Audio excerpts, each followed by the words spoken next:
What's going on, everybody, and welcome to another weekend of some VESL Fall 2024 Championship action. My name is Proper. Joined with me is Eli, and we got some LCQ action. The wildcard weekend is upon us. It is indeed. There is a lot on the line. Only 2 competitors in Smash get to qualify for the state championship coming up very soon, next weekend, actually.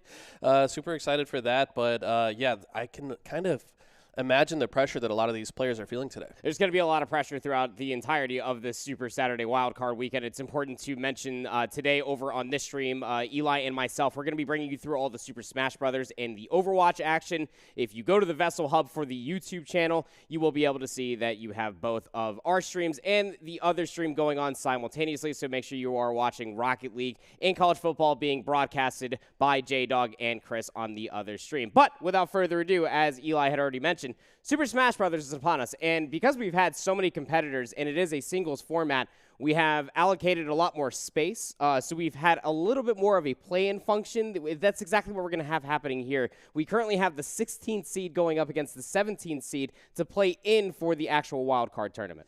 Right, yeah, so there is, I think, a total of 18 competitors actually here today. So there's one round where you've got to earn your way into that top 16, and the winner of that will likely face off against the 1 or 2 seed as well in their next round, which is going to be pretty difficult. But, hey, everybody's got a chance today.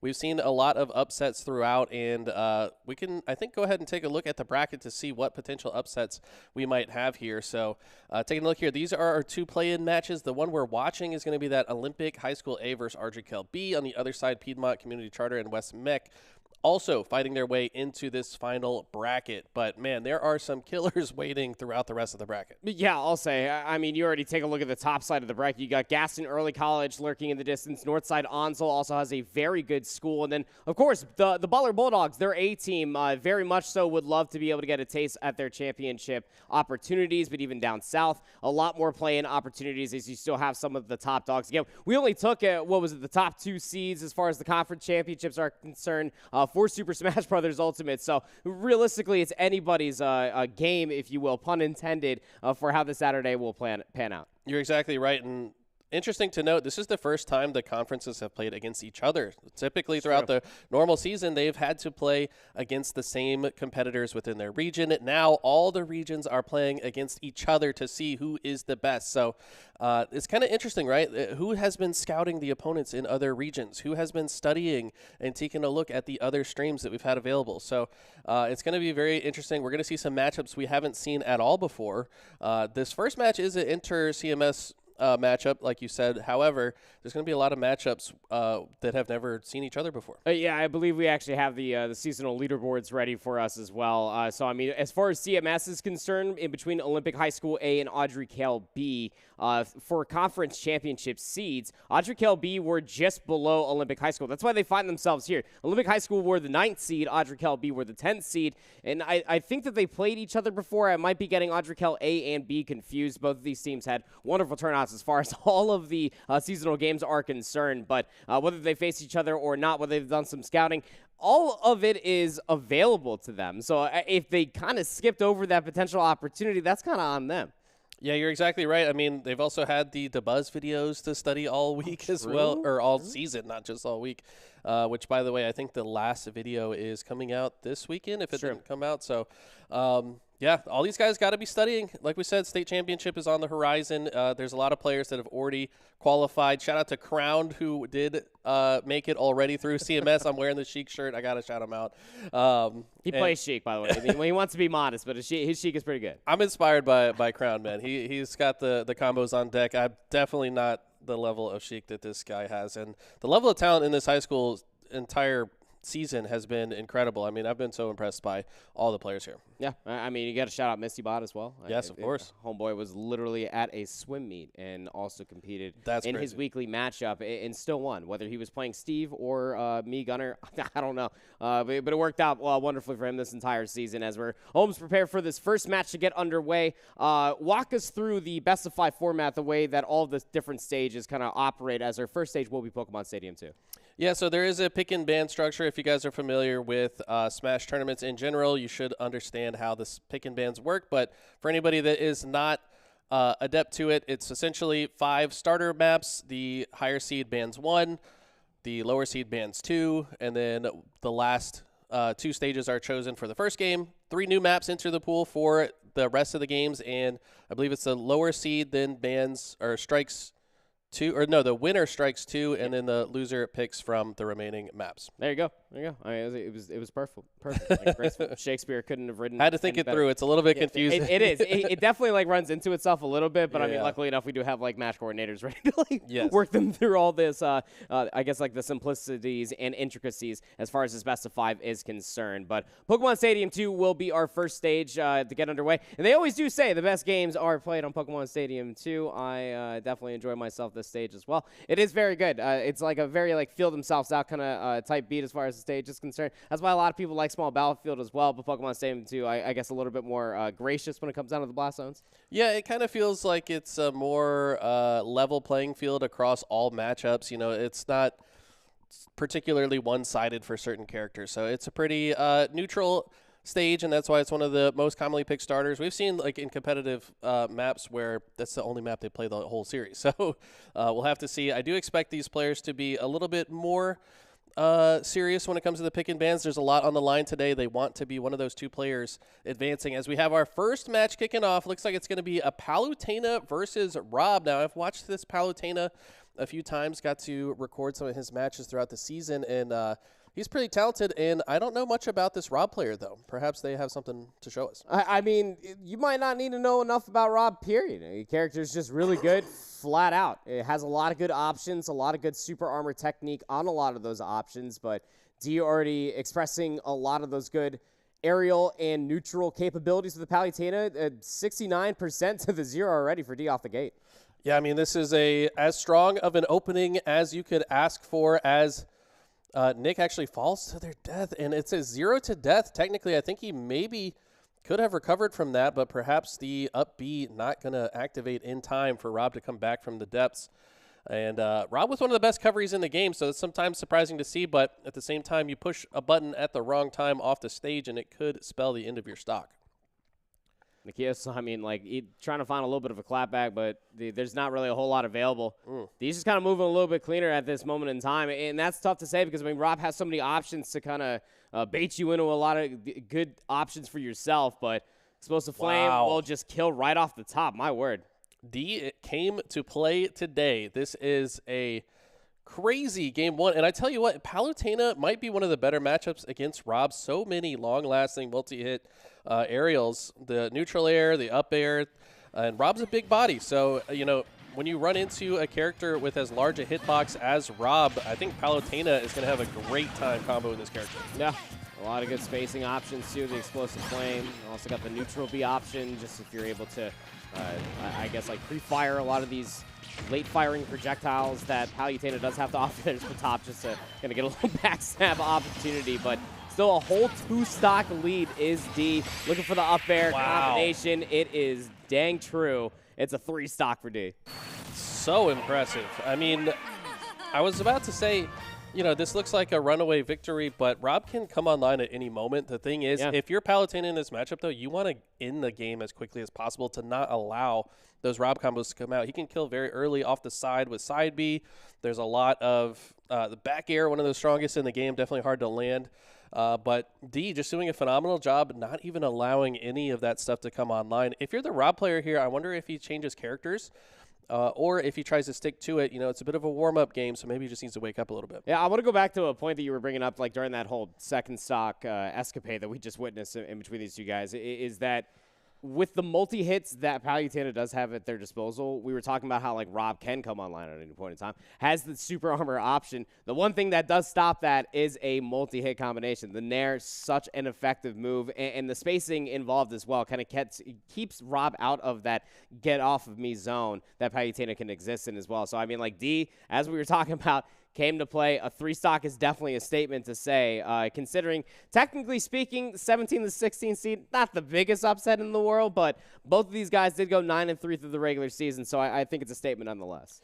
Definitely a statement, and I think that this is certainly not the level that we're used to seeing from the Rob player. I think they will step it up going into the next game. Looks like on the ban side of things, looks like D has banned Final Destination and Kalos Pokemon Stadium. And it looks like the chosen map is going to be Final Destination. He banned Final Destination, so he's unable to choose it. I'm in the match chat. They're sorting it out here. I just caught up with that too, and I'm just like, you can't pick. That's the whole he point literally behind just the said he ban. banned it, dog. Yeah, Like we can't play that stage.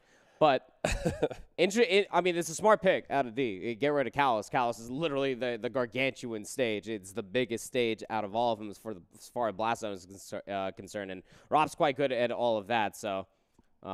Being a best of 5, it's going to have to be a stage picked, and it's going to have to be a pretty wise one if you're Rob. I mean, like, candidly speaking, like, I'm trying to go to town. If Hollow Bastion's available, I think Hollow Bastion would also be a pretty good pick, too. That center platform could probably be a little bit more beneficial, but without Kalos into the mix, it's pretty much like whatever at this point, in my opinion. I agree. I think Town and City would be a good choice. He actually goes with the small battlefield, so I think it also makes a lot of sense with Rob in this matchup. Palutena can shark under the platforms really well. At least you get rid of that top platform on small battlefield. And maybe Rob feels a little bit better playing on the ground, but it's really go wicked fast off stage, too. Again, small battlefield is small battlefield for a reason. Right, exactly. So maybe the side B KOs come out, like we talked about, from Rob, or maybe we see a completely different switch up in the character altogether.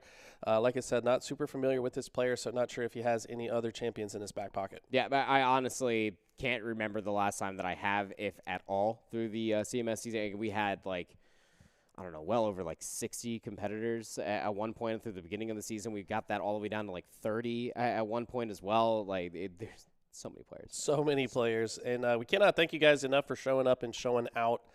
So many of these players. I mean, if you're 9-3, that means you showed up to basically all your matches, right? Yep. I mean, these guys came to play, and this is where they are rewarded for, showing up. They qualified for the conference championship. Then they won their first round to qualify for wildcard weekend.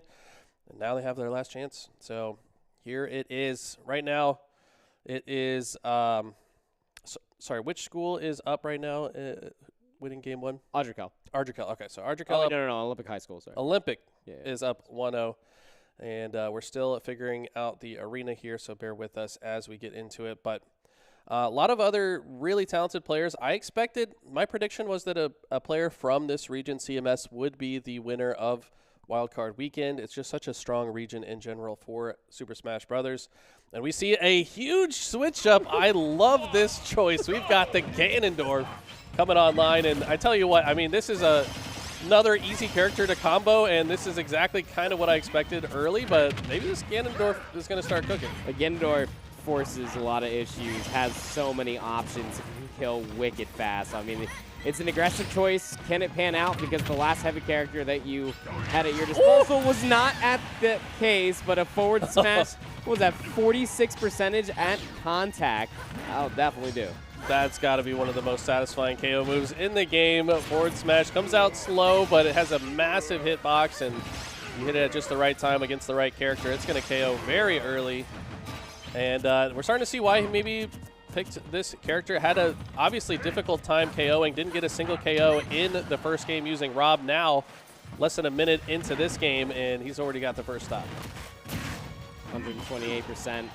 So it's relatively even, the weight difference in between these two characters. Oh, yeah. That's a KO grab, right there. and yeet! He wins Rob now.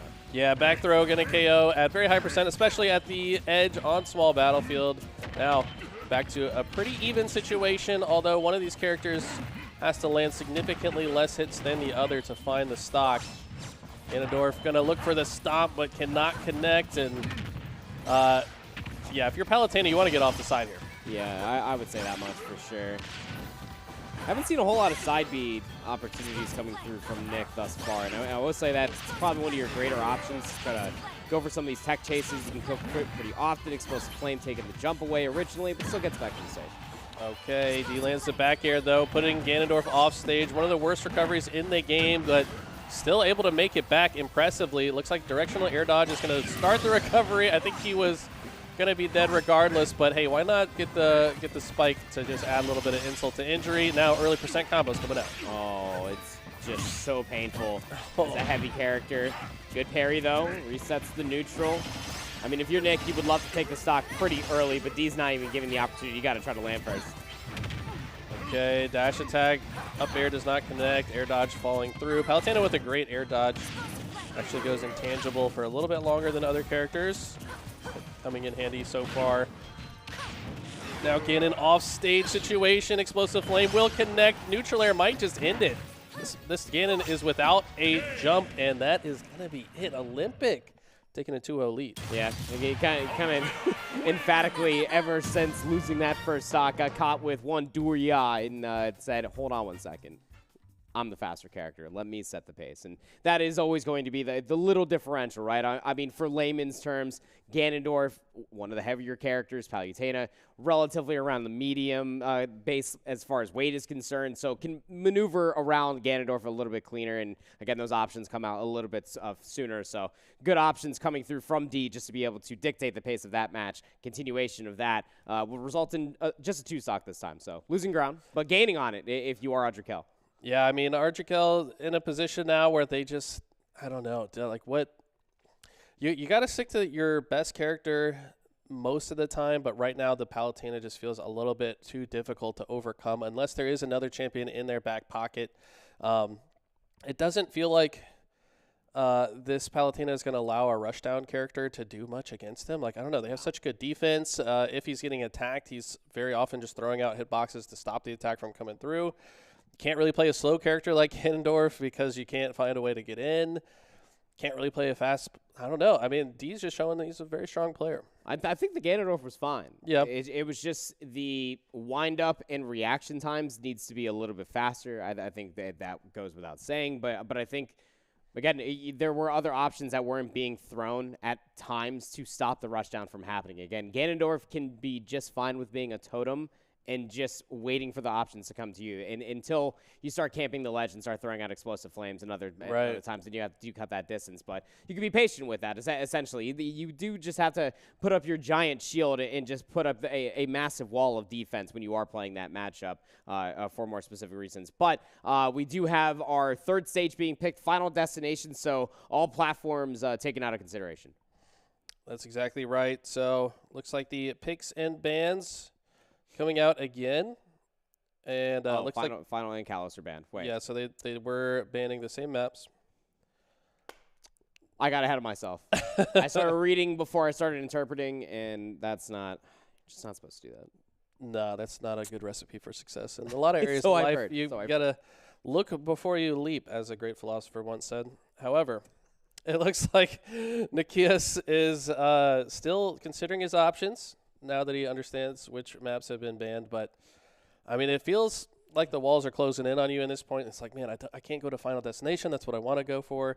Both my characters aren't working so far. Like, he's really got to dig deep here to find this W if it's going to be a reverse sweep. But right now, this Palutena might look a little bit too strong. Do you take the gamble on just trying to go for, like, a third pick? I know you would, because you literally play like the half whole the cast. roster.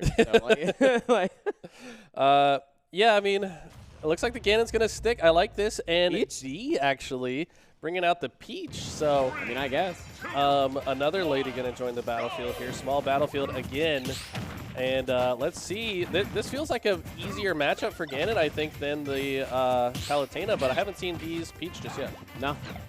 But Peach, a lot of good options. Turn up, juggle, even in the neutral. That's the fastest 72% that I have honestly seen in a long time. Yeah, I mean, the turnip, neutral air, catch, turnip, throw, turnip, catch, neutral air, whatever combo. Very strong, and now this Ganon is just having a difficult time staying on the stage. The Z-drop comes through, will not connect, but I mean, there are just flying turnips over your face here. He finally does make it back to center stage, which is pretty big right now. Needs to land a hit, though. I always had a hard time with this matchup, just on more of a mental pace than anything, because Toad keeps coming out and punching me in my caps. So, it's like, come on. Oh, the turnip connects, and I think it might have been able to make it back to the stage. No, he might have been too low. But if your jump is gone, you're definitely dead there. And forward smash probably would have KO'd there had it landed, but so far, he just really putting the hurt on. Okay, catches the turnip. Ganon looks so funny with the turnip in his hand. I'm not gonna lie. Like, why? Where'd you get that, buddy? Oh no! Tries to go for the air dodge, misses out.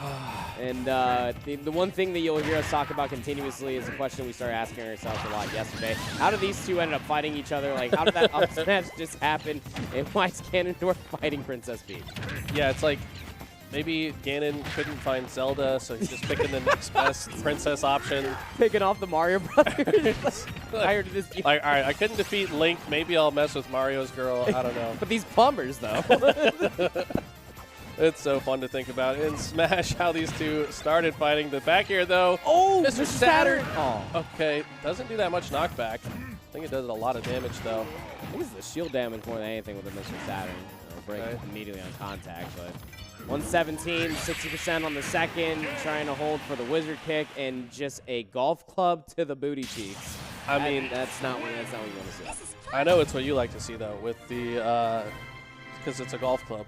Oh, yeah. No, I mean, like that's golf, easily like the most rewarding forward smash in the game. I just suck with Peach. It's a very difficult champion to play, to be honest. So shout out to D for showing off that they have the skills to play such a difficult character and win in such dominating fashion. I mean, that was a very impressive display from D. I've seen this player throughout the season. I think they've improved quite a bit throughout the season as well, because I do remember recording a match with them where they lost a few matches. So for them to now come back and look so proficient on both the Palutena and the Peach, perhaps the Buzz videos maybe being a factor here. I'm saying, man, I mean, like it is free at your own disposal at the Not Work platform. You can get some free content videos made by DeBuzz, again, former multiple-time #1 Rosalina Lumen Olimar, so I don't relate to it personally. But he's got a lot to say, man, and he's such a wise individual making all these content videos, and they are very unique for you to be able to learn from as well. But continuing on all the way through the play-ins will end up being Olympic High School B, and that's a really good place to be in.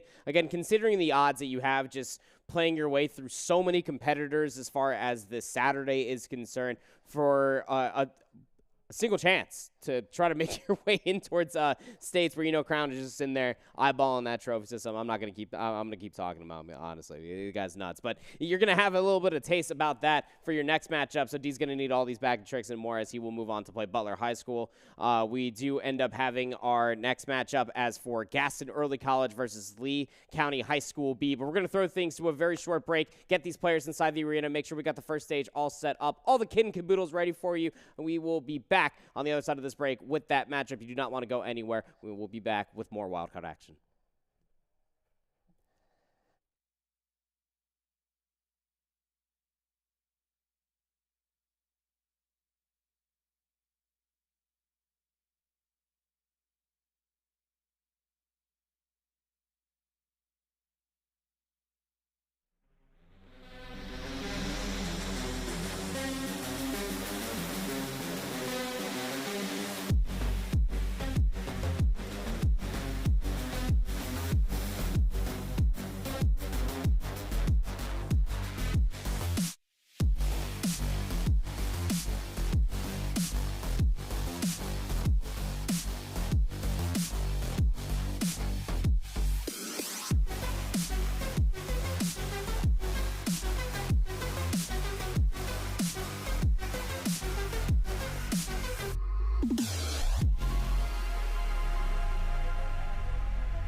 Guys, welcome back to another STEM segment here on the STEM playoffs during Wildcard weekend. It's so great to be back. We love STEM. All right, so right now we're going to take a look at the Follower Frenzy competition.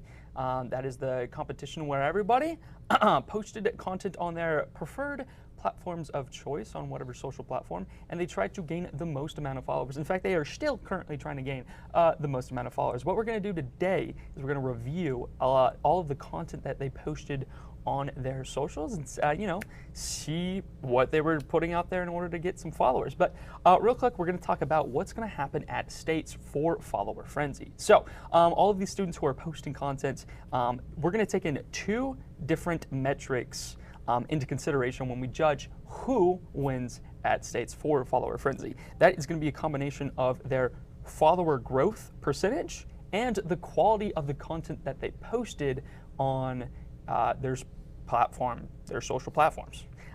So both are going to be taken into account. You're going to want to still grind it out, get as many followers from here on because that still counts. And yeah, so what we're going to do right now is we're going to look at the first video. Who is it by? You might be wondering. I am. I don't know. But what you also currently don't know is who our guests, reviewers are here today. We have a great cast here from VESL HQ. Great people. So obviously, hi, I'm Ko. You know who I am. But you might not know the people to my left and the guy on my right. So who are you? Well, I'm Pizza Time. I'm a producer. Basically, I'm the head of production. So anything you see that's video-wise, usually I've had some hand in it. I'm actually behind the camera right now. Impressive. Okay. And you, my good sir, who are That's you? kind of mind-blowing. Wow. Impressive. Yeah. I'm Blake, or Invictus on Discord and Twitch and everything else. But I am a recruiting director within this organization. So I go out to your schools and recruit different schools to be a part of the league. Mm-hmm. Also, I know that you do a little bit of streaming on the side. Do you? Uh-oh. Yeah. Well, used to. Invictus FPS _. Okay. Shameless plug there. Yeah. What did you stream? I stream Apex. It's my game. Okay. Love-hate relationship. Yeah. So you obviously know how to get followers. And finally, our last guest here. Hello, my name is Antti, and I am part of the marketing team here at VESL. I do social content, so social posts on Twitter, Instagram, even just videos, reels, shorts, and all that. Yeah, videos, social. Yippee! All right, so we're going to take a look at the very first Follower Frenzy competitor here. That is Becca the Destroyer here, who posted on TikTok. Let's take a look. Who are you playing with, sweetie? Amanda. Huh? Oh, who are you? I'm Amanda. I'm 6. So this is love. Mm-hmm. So this is love.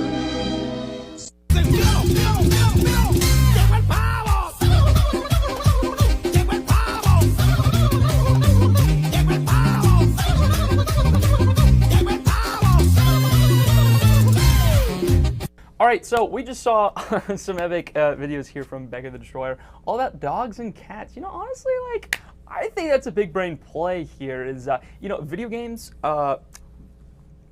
probably a smaller demographic than the entire world, but everybody loves dogs. That's man. true. Yeah. I mean, You can never go wrong with pets. Exactly. Honestly, everyone sees a pet on a video, they're going to watch it.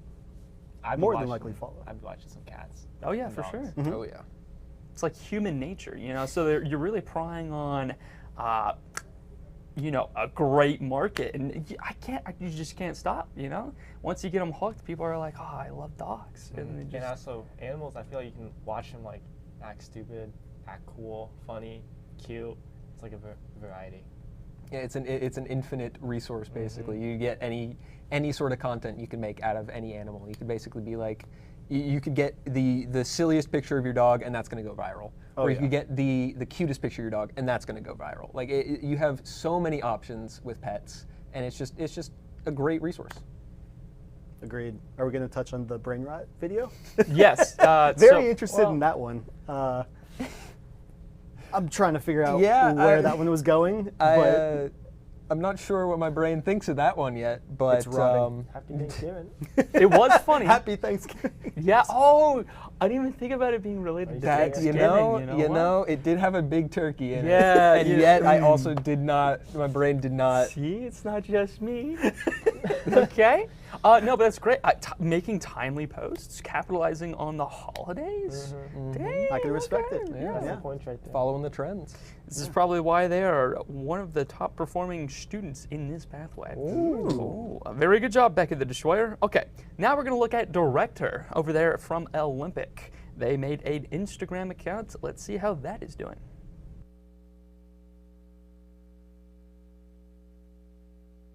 All right, so we just looked at Destroyer over there at Olympics Instagram post where they post all of the funny low-res Pokemon pictures. Kind of a niche market, wouldn't you say? Yeah.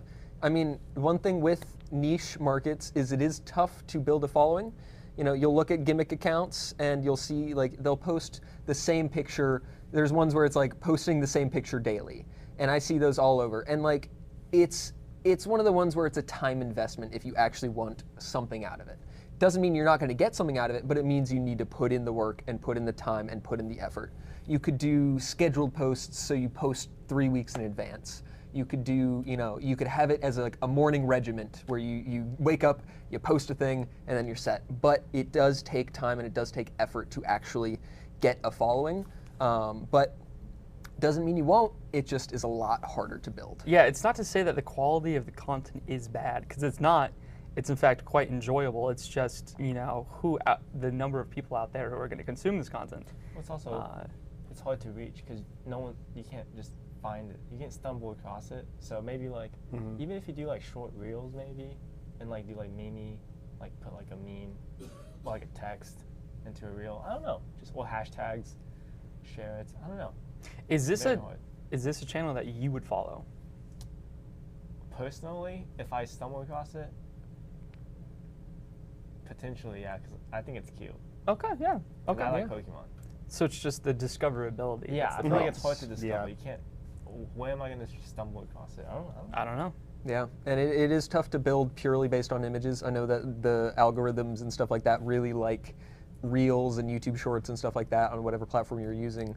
So maybe branching out into that, maybe finding, you know, screen caps from the actual show where it has those low-res images and you're zooming in on it rather than taking a picture of it. You're actually taking the part from the episode that it's from, and that way you have video content that's going to go more likely to be seen by people, because, you know, not only does the algorithm push that, but people tend to just end up on Reels or end up on Shorts against their will, basically.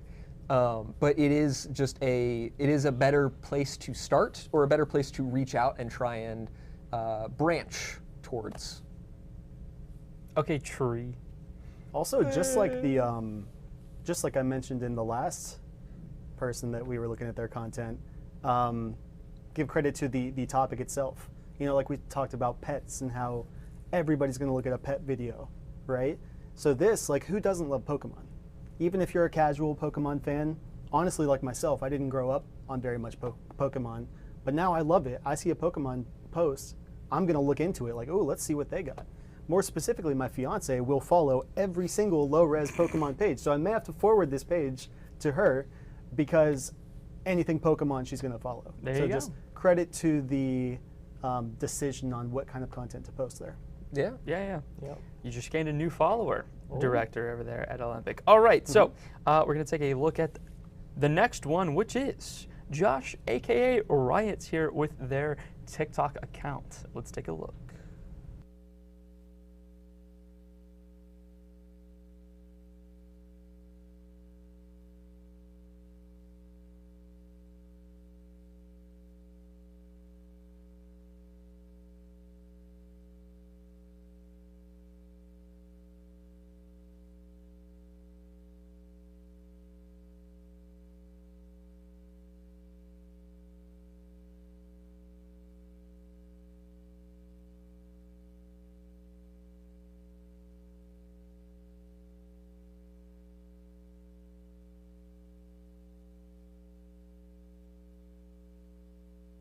All right, so that was Josh's TikTok account. What did you guys think? I kind of liked it. I'm a big sucker for, I guess, motivational type videos with like a good music choice. I'm a big fan of that because once I'm scrolling through TikTok and I hear that, I'm like, ooh, what's this about? Okay, I can get into this. So, big fan of that. Super motivational, super hype, energetic. I liked it. You come for the motivation and you stay for the music. Okay, yeah. Yes, sir. Yeah, it really makes me want to just sit there and wait for the music to stop playing. Not even if I'm like looking at the post. I'll just sit there and listen to the music. Yeah. And just vibe with it. Yeah, Yeah, exactly. Yeah. Yeah, I mean, I think with me, it isn't necessarily my kind of content, but I see the quality that goes into it. There's a lot of room for those like the motivational content. I see, there's tons of videos where there's motivational speakers talking over, like the stock footage and stuff like that. There's tons of stuff where it's like bodybuilders talking about, how they never give up and stuff like that. So there is a lot of that, a lot of room in that type of content, a lot of space for that to be worked on, and I think that's a good start.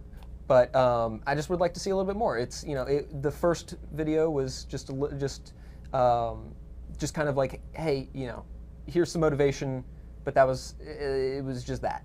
And then the second video was informative, or the second post was informative in the caption, but I didn't realize it was in the caption until I looked there because I was confused. That could be a skill issue.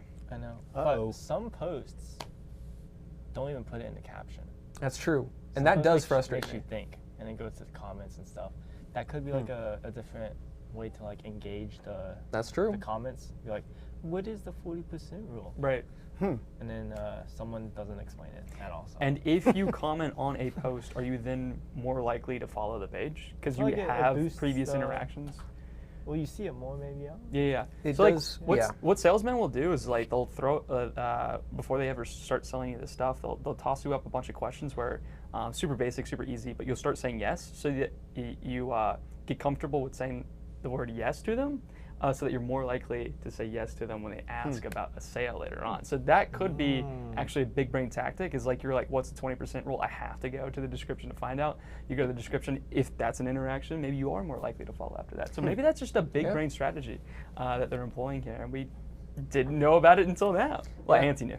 And I mean, with the interaction part, it does boost the interactions on your page, but also on other people's pages, because the more you interact with the post, the more the post is spread by the algorithm. But I do think it is it's one of those, like, they say no, all press is good press, but to an extent, because if people constantly realize that your page is not giving all of the information, it's just teasing you, it's giving these little hints, then they're more likely to not pay attention. So you kind of got to figure out the right balance for that, because if you're just like, hey guys, I know this secret, and then you just leave, that's no one's going to be like, oh, okay, let me follow, and maybe they'll give it to me. They're going to be more likely to be like, oh, this guy's just not going to tell me, and they're going to leave. Right. So it's like a short-term strategy. Exactly. It's something to build the interactions initially, but then you hit them with the next post, and you'll see TikTokers do that where they'll be like, they'll talk about something for an entire video, and they'll be like, in part 2, I'll actually be doing this. And that gets you to go to their page, that gets you to interact with their post, that gets you to see their other post, maybe even follow so that you see it later on the line if it's posted later. So it is all about the interaction game, but you have to know how to play it. Right, for That sure. strategy drives me crazy, but it works. It works, It works, but it sucks. Because but I it always go to works. part 2. Yeah. Yeah. All right, awesome. So now we're going to take a look at Curry Joss, who also has a TikTok account. All right, let's see it. Let's make this account go viral. Tag me at 1 million followers.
All right, so we just saw Curry Joss's TikTok account. Very funny stuff. I laughed more than once. But what do you think about the strategy behind this? What do you think was going through their minds here as they posted these 3 posts? I feel like it's kind of all over the place. We got Fortnite memes, picture. I don't know, but one comment on the Fortnite clip. I do like the Fortnite into a meme. Yeah, that was very, very good. Those kinds of videos where it references something so immaculate, it's great. I love it. But one note I do have is that the original video, the first one, is, I mean, obviously it's their most well-performing of the 3, but it is one of those like follower engagement type posts, and that is kind of a way to engage people and get them, to engage with you. But it again only works to an extent, because if their promise was get me to 1 million followers, but or get me to 1 million followers and then tag me later and maybe I'll follow you or something like that. But it can only go so far, because if you don't get to 1 million followers quickly, then they're going to be like, oh, this guy, he didn't promise what I thought he promised, and then they would leave, and then you're stuck with the however many followers that stop using TikTok, basically. It's another short-term strategy, and I can't remember if this was Matt Pat who said it, the guy who made Game Theory, very successful channel. The whole reason why he's so successful is because he did YouTube analytics for a living. There's a concept where whenever you ask your or your community or your watchers, your viewers, or whatever to do something, whether that is to drop you a subscribe, to follow, to click on one of your Bitly links because you have a partner affiliate link. Every time you do that, you're essentially exchanging trust and I don't know. There's another word for that. Respect and all that kind of. You're essentially exchanging how well they view you for whatever engagement that is. So yes, you're gaining engagement, but you're losing like community trust and value. And so you can only do that a certain amount of times until people are like, you know what, this guy is like overdoing it. He's just farming me for clicks. That's kind of it. So it is a good strategy. What do you guys think about the whole please subscribe? Some people call it begging for subscribers. That's about what I was going to say. And I'm not a big fan of it personally. I know it works for some people, but it comes across as begging. And it reminds me of when I'm streaming and then some random comes into my chat and says, hey, follow for follow. And it's like when you first start, it's like you kind of do that just to try and build somewhat of a following, but then as you start to grow, you realize like, okay, at what cost am I getting that follow? Because I'm not really getting the views, because, and maybe I'm tying it too much into Twitch, but it's like, are they actually going to watch you for your content, or is it just like, oh, I'll follow you? And to me, it comes across as begging. Right. I'm personally not a fan of it. I did really like the Fortnite video though. Yes. The references to different memes and different things that tied in perfectly. I was a big fan of that. Bro, that first cat, blah, yeah, so good, man. On that same note, this stopped being true recently, but a lot of people talk about the success of Markiplier because he specifically would never ever ask anybody to subscribe at the end of his videos, which a lot of other YouTubers did, and I've heard anecdotally that a lot of people did end up sticking around and watching him and respected him a lot more because he wasn't begging for viewers. Now, he would drop it as a joke sometimes recently, so that kind of changed. Maybe the strategy, the algorithm does push videos that beg more. I don't know. Yeah, I mean, I think part of it is because I know when I see a video and it's like, make sure you like and hit the follow button and hit the notification bell. Like as soon as I see that, I almost go tone deaf. Yeah. It's almost like a white noise to me at a certain point because so many people do it that I just don't think about it anymore. And a lot of the times when I'm watching YouTube, I'm not watching a creator over and over again. I'm occasionally just watching like a video that pops up on my homepage where I'm like, this interests me, it's about a topic that I enjoy, I'm gonna watch it, but then I usually never go back to that creator. Not intentionally, it's just none of their other content really hits with me. So what would get you to subscribe to somebody? That's tough because it really does depend. A lot of the times it's because they make content that I relate with, but also they make content that is just like, it engages me in a different way.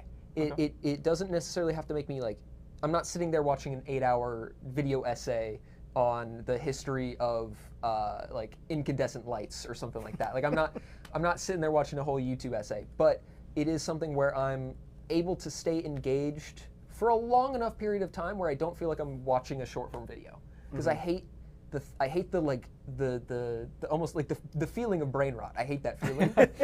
It's almost like a it just feels like ugh.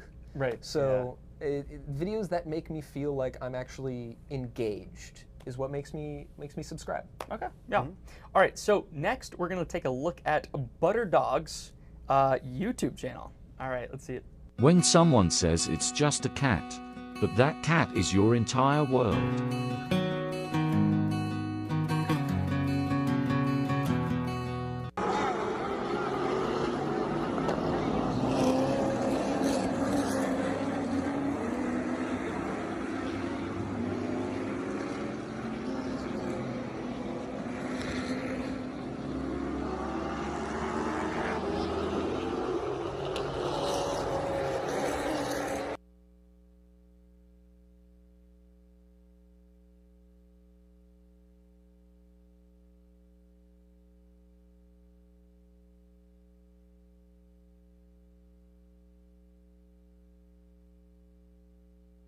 So we just saw Butterdog's YouTube channel called Crazy Cat Addict. Very good stuff. Lots of different content on there. Had a highlight of their War Thunder. I like War Thunder. Also had cool. some shorts in a semi truck going on. What were the vibes of the channel? It was admittedly all over the place. Chaotic. It was chaotic. That's a good word for it. But I don't think that's necessarily a bad thing. I think to an extent, obviously, if you're always chaotic, then it becomes kind of a character. But then you can only stay within a limit. Otherwise, it gets too chaotic and it drives people away. But I do think some chaos is good chaos, especially when it comes to content creation. It gains people's attention. You're sitting there and you see like a random post from them, and you're like, oh, what is that? And then you get more engaged and you get more like, you follow them, maybe you check out their page, you check out other videos of theirs, it engages with their posts, it brings them up more, and then you see the entire variety of it. But do you think that they're taking like a wide net approach to this? Like they're just trying to put out lots of different pieces of content in order to try to capture, a few people from this category and a few people from this category, or I mean, they did have a lot of content, which, admittedly, compared to the rest of the people that we've seen so far, they have way more content. 105 videos on this account alone. Wow. Most of them shorts. Yeah. I think casting a wide net is good, and I do think they were doing that to an extent. But I also think that part of it was just them posting what they wanted to post, which is honestly valid.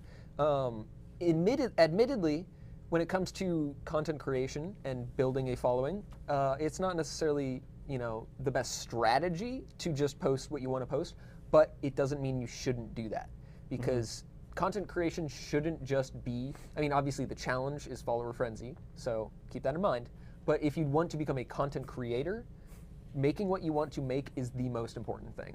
Making something that you enjoy Absolutely. is the most important thing. But yeah, it's almost like comparable to like variety streamers. You look at someone who like this day they're streaming this day they're streaming that, and it's like it kind of, like you said, it's a wide net. It gives you a chance to like find what your lane is and then kind of narrow it down as you grow more. But like you said, it can be too much chaos if it's too all over the place. So you have to keep it within reason. I was under the impression if you don't stick to a topic, then you're expecting the people to be there for the content creator. Well, that's where it's also about, and at least for me, because I mean, I mainly stream Apex, but I do like to try and do variety. And I know whatever I stream, people are going to be there because I've built a community.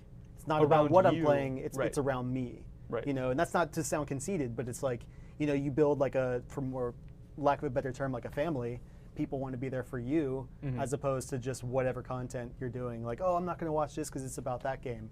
Right. If you build it around yourself and your brand and you, it doesn't really matter if it's variety or stays in one lane. Yeah, so. I've heard that some Twitch streamers take the approach of like they will exclusively stream one game in order to build enough followers that then when they go and start doing different topics, then they stick around because they built a rapport with them. But the only way that they were able to get them in the first place was because they were streaming that one particular game. So if you can build a community around you, then you can eventually post whatever you want, which is kind of the dream, is to post whatever you want and have people watch you. But maybe starting out in the beginning where it is whatever you want is maybe not the best approach. I don't really, I feel like if you follow someone, if you watch like a cat video, you're like, oh, cute cat page, follow, and they post like some gaming FNAF type thing. You're like, oh well, but yeah, That's a good point. My opinion. And then streamers, I mean, they do like fall slightly off if they switch games or something. That's what happens. But they still keep their community. I feel like you should try and focus on. It's good to post. You learn like how to make videos, how to do edits and whatnot. You learn how to post. Can I say Mr. Beast on here? Yeah. Mr. Beast says something like he posts 100 videos, and then you start like trying to like lock in. Yeah, and I think the other thing to think about though is like what you were saying, kind of when it's like the more you post, the more you learn to post.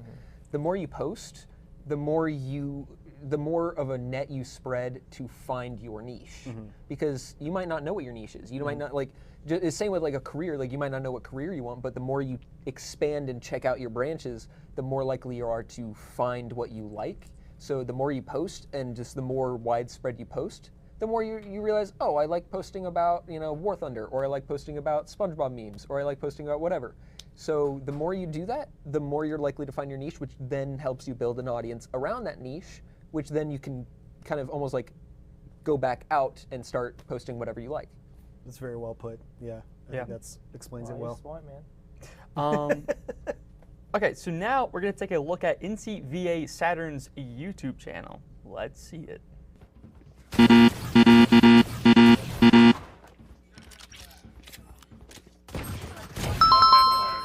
Last player standing. Spike down B.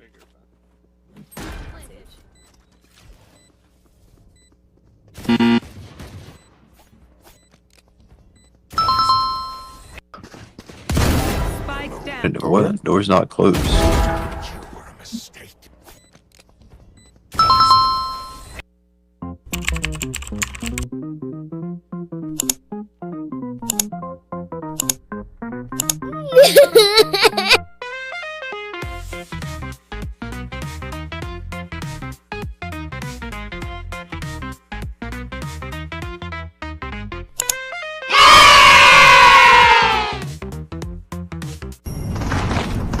The player is cautiously moving through Salty Springs, glancing around the quaint suburban houses and fences, fully alert. Suddenly, a Snoop Dogg boogie bomb lands near him, and he's instantly caught in its effect.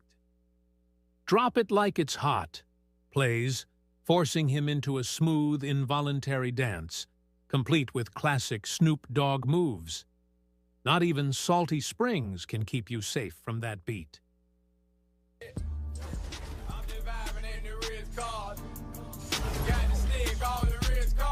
A player is focused, rhythmically swinging his pickaxe against a tree. Suddenly, a sniper's shot barely misses him. Without missing a beat, the player pulls out C4, lobs it with precision toward the sniper, and triggers the explosive. So we just saw NCVA Saturn's YouTube channel. Great aesthetic, lots of Fortnite content. We had a lot of laughs there. Really good editing, really funny content, especially with the Snoop Dogg stuff. Very, very good. Enjoyed that a lot. What'd you guys think? I thought it looked like they were more experienced. Like they've done this prior to this season. Yeah. Either that or they just have a natural talent for it. But I was really impressed with some of the edits they did, and it had me genuinely laughing, so I was pretty impressed with it, Yeah. I think I definitely saw that they had the skills of editing. Like, they did some really cool transitions, they had some really cool montages.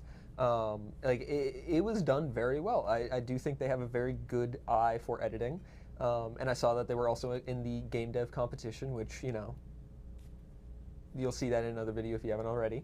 But I do think that they have what it takes. I genuinely do. What do you think that they could have done better? It's tough, I know, but I mean, if we're really being nitpicky, I think you touched on it earlier, but maybe the music was a little bit too loud sometimes and overpowering. Yeah. Again, that's just being nitpicky. I'm not saying that as a really bad thing, but if I had to pick something out, that would probably be the one thing I'd say. Right. They it looks like they besides the game dev stuff for VESL, it looks like they post only Fortnite and Valorant clips, which kind of keeps their content hallway very narrow, hitting a direct audience there. What do you think about their strategy? I think I like it. Yeah. I think keeping the niche is very good, because it just helps with the fact of like making sure if I want people to follow me, they're going to follow me for Fortnite, they're going to follow me for Valorant, they're going to follow me for my my sick clips. I remember seeing a shot in Valorant where the guy gets eliminated from behind a wall, and I didn't even know he was there. But a lot of it is, like finding your niche is very good, and I think they did. My one gripe, besides the audio thing, is you unsubscribed. Oh no! But they brought it back with the robot arm. Thankfully, we had the robot arm on our side. But you unsubscribed. Yeah. I won't forgive you for that. Christian, I will. We could just move on to the next. Whoa! I have a critique. What is your critique? I lagged out. What is your critique? Because I lagged out. He's locked in, gentlemen. So I think, long form wise, titles and thumbnails could be slightly better. The thumbnails was just, I think, just the gameplay. It wasn't,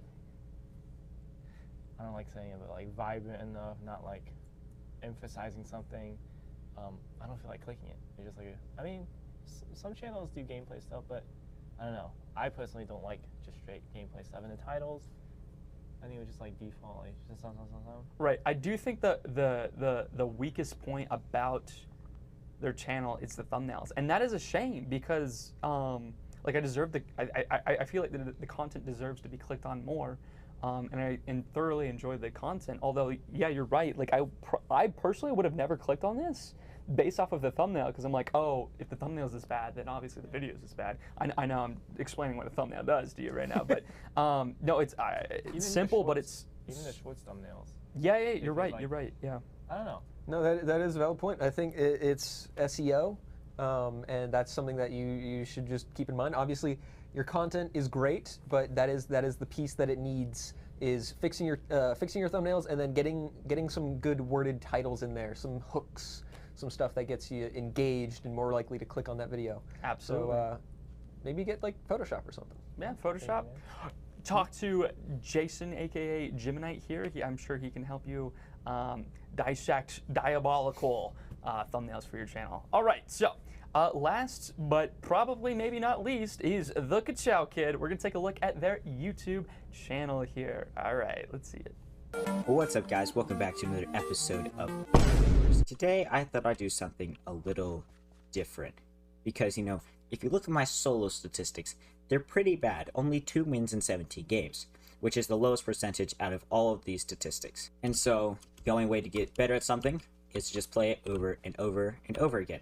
So today, we are going to be playing 4v4v4v4. Huh? Did you actually think I was going to play solos? Solos is literally the worst. You have no teammates, so if you lose your base, you're basically screwed. You have no one to trust and accept yourself, so if you're bad, you're just going to keep being bad. And I don't know how to speed bridge, and that's kind of essential. So, we're going to be playing the more laid-back game mode, which is, of course, 4s. This one, you got 3 other teammates who are, as you can see here, semi-reliable, and you have more defense when you're getting rushed. You also have more assistance when rushing other people, as we're getting a lot of people from yellow rushing.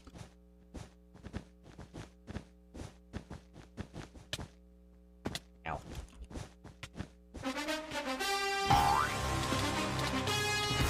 Double kill. Oh, that was clean sound.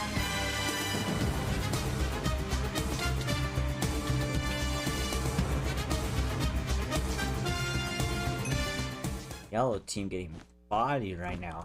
No, I'll be back. Oh, guys, monster! Run! Why is he running towards it? Oh shoot. You're okay. I saw that. I thought you were running away from the bug. I was so confused. Where are you off to, man? There's a landmine.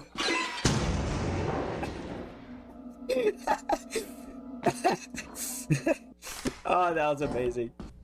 All right, so we just saw the Kachow Kids YouTube channel. First of all, pretty good aesthetic with the banner. Really like that. They also have lots of Rocket League, and I almost said Among Us again, Lethal Company videos, and Minecraft videos. So they have 3 different essentially like categories they play here on their channel. What do you guys think? I think a mixture. Some really impressed with, some were just like something random thrown on there, I guess. From what we watched, mostly impressed with the Minecraft. Yeah. I don't know if it was a tutorial or how you want to word it, like, or like how to win solos. I forget how it was worded, but very impressed. It seemed really well put together, and some funny parts in there as well. I was very impressed with that video in particular. Yeah. So they use the same font on some of the thumbnails as well as in their shorts, and we thought that the font itself not super strong. You were saying that it was readable, which a lot of people don't do. So yeah, I will give you the word I cannot remember, commendations maybe, on the fact that it was at least readable, which is something that not a lot of people think about, is readability. All the time you'll see yellow text on a green background, and it's like, what are you doing? I can't read that. Or you'll see white text on like a beige background. It's like, okay, I'm not gonna be able to see that. But it is still readable. But I will say it just needs a little bit more. Maybe maybe bolding your text, maybe making it a brighter color, maybe making it outlined. I liked the little white effect, the white drop shadow, but maybe a little bit more than that, and then it'll be much more eye-catching, much more attention-grabbing when you see it. So we're seeing like kind of consistent numbers on their videos, a lot more views on their shorts. What do you think they could do to capitalize more on these views? Because they have several thousand views on some of their videos, hundreds of views on their long-form videos, but yet they only have 70 subscribers. So how can they turn these viewers into long-term subscribers? Well, I think shorts are just slightly harder because you just scroll.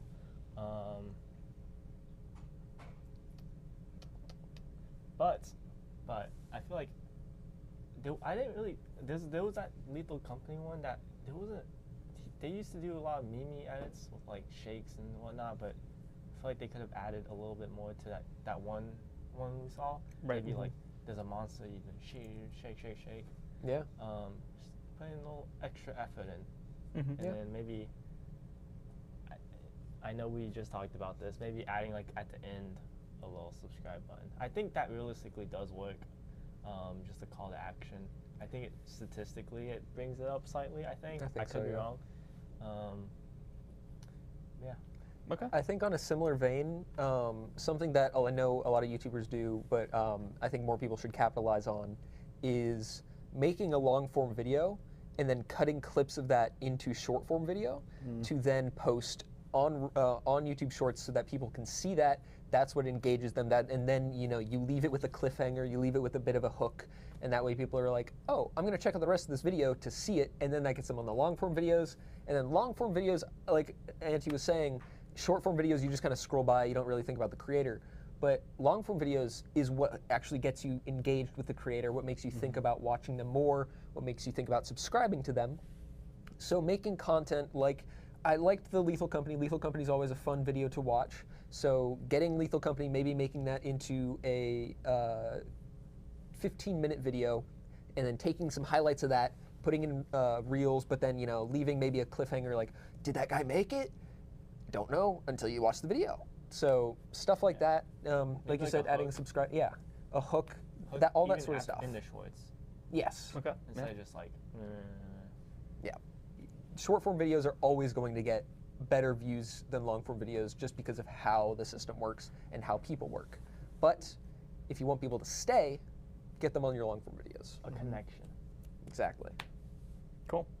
All right, so thank you so much to my guests here. Lots of great knowledge just dropped on you, follower frenzy people. You still have time to attempt to gain as many followers as possible before we collect all of the results and see them at the state event, which your videos will be played throughout the day for the crowd. So get ready, get hyped, get some followers, and we will see you in the next STEM segment. Here we go. Back to you, casters, probably, or something like that. Goodbye. All right, you probably already cut now. We'll see. Yep, we'll see. Wait, what? Probably something like that, indeed. As we are back here with the Wild Card Weekend, my name's Robert. Joined with me throughout the entirety of the day is Eli, and we're here to bring you the entirety of the Super Smash Bros. Action again. We have to find out who we're going to be filling out those last few slots when it comes down to states championships. That's exactly what we have on our docket so far. Gaston versus Lee County B is next on our horizon. Yeah, we've got Mirage Eagle coming out of Lee County. I've watched this player quite a bit from the Sandhills region. I know that they use the Piranha plant, which I know they have a lot of different characters, but most notably standing out to me in my memory is the Piranha plant. They looked very strong on it, and I sometimes forget this character even exists. And I feel like that's one of the things that plays to his benefit, though, because who knows how to play against Piranha plant? Nobody picks this character. Yeah, he's going to have his work cut out for him. I'll tell him that much. He's going to need all of those, I guess, like pots of tricks. That's a plant sitting in pots. Yeah, I like that. Yeah, I guess. It will make it work along the way. Going up against Gaston Early College, it's important to note they were the 4th seed coming out of the Western region. Of course, that will be represented by Moon. Went 11-1 throughout the entirety of the regular season, and then once we got to conference championships, I believe it was that grand finals that they ended up losing out on. So very, very good team along the way. They lost to STEM Early College, North Carolina along the way, but I believe that Moon is more than prepared. We saw how that kind of shifted the entire conversation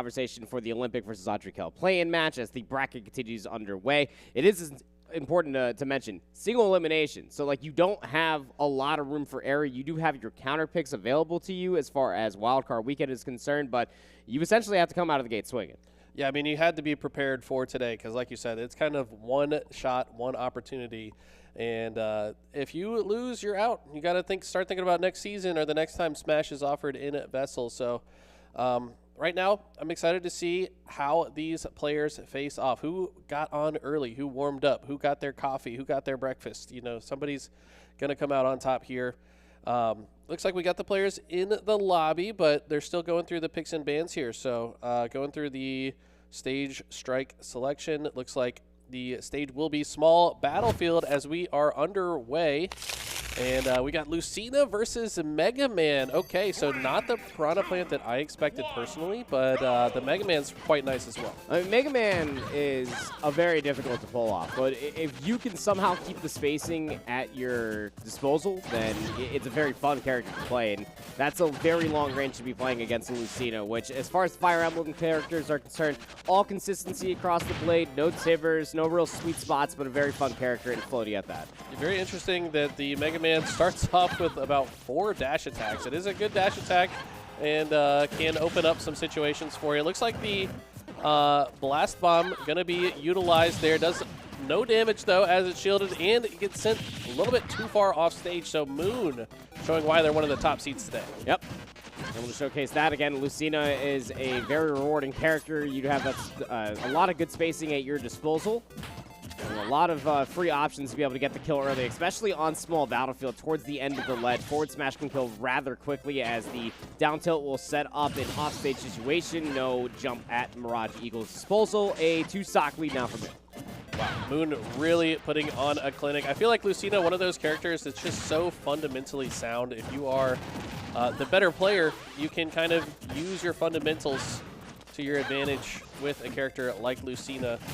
And, oh, but that's a great down smash coming out. Finally getting the first stock on the board. Does Mirage Eagle, but Moon with a very comfortable lead. Yeah, I'll say that much. I mean, at this point, if you're Mirage Eagle, you're just swinging at this point, trying to get some pretty quick damage early.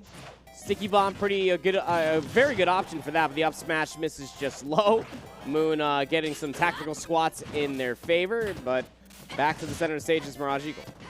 Yeah, unfortunately, Mirage Eagle choosing a lot of smash attacks, I'm noticing, instead of going for tilts. I mean, granted, Mega Man's tilts are not known to be the best, but maybe go for some more of those aerial attacks. The jumping forward air has a very large hitbox. Up air can send the player skyward and create some difficult situations. But talking about difficult situations, at 142.9%, Mega Man's surviving somehow, but very nice combo string, but it's just one more hit, and he's going to be done with this game. Yeah, good tech chase there with the up smash, but a quick fall nair will definitely do the job as Moon will walk away with the 2-stock here on small battlefield. The opening pick going Gaston's way. It was their choice after all, as Lee County are now thinking about their counter. Thinking about their counter pick indeed, and maybe I'm a bit biased because I have seen it many times, but I'd like to see the Piranha Plant come out. I mean, he is so mixy with it. I haven't seen the Mega Man maybe overthinking this matchup a little bit. You know, you're probably looking forward to this matchup for, what, 2 weeks now, at least a full week, and watching your opponent, maybe he's like, well, Mega Man's a better matchup according to the chart against Lucina, but I tell you what, screw the chart. Play your best character and bring something to the table that maybe your opponent hasn't seen before. I mean, maybe, but like that's all dependent on if you're able to get like the buffer on like the leaf move, the down B move, being able to manipulate like the gear throw and the sticky bomb and all of that too. And we just didn't see a lot of those options being thrown out. It's like you were saying, we did see a lot of charge smash attacks, and it didn't really set themselves up for success. The counter pick will end up going to Final Destination as well. So I mean, you're almost kind of thinking you're playing into the hands of Lucina. Again, Final Destination historically has always been good for sortie characters, dating all the way back to Melee, with Marth being involved into the mix as well. So you really have to wonder that the Piranha Plant would have to be involved, in my opinion, because of the super armor alone. Being able to get past just that initial hit is very, very important. No, I have to agree, and it's just there's a lot of ambiguous moves on Piranha Plant that it's very difficult to read, whereas Mega Man, it's kind of obvious what he's going for most of the time. So if you're just kind of paying attention to the way the player's moving, like, you're probably going to guess what they're going to do. But when I watch Piranha Plant or play against Piranha Plant, I have no idea what they're going to do. So I think that's kind of the level of unpredictability you have to go for when you're facing a challenger as strong as Moon. You got to do something, throw a curveball at them, do something they don't expect. Yeah, surely that. So maybe Final Destination might just be that curveball on top of a Piranha Plant. Again, not a whole lot of platforms to move around from, a lot of different options. Only time will tell, as we're about to be getting underway here with stage number 2. Again, you are watching the Wild Card weekend. Only one team will move on. You only have one single life as far as single elimination is concerned. Going down 0-2 is no comfortable spot to be in. Not at all. So the first one that we saw today was a clean 3-0 sweep. Mirage Eagle with a chance to rewrite history. Don't make it another 3-0 sweep. At least fight back. And we see both characters actually switching up. So last series we saw Ganondorf.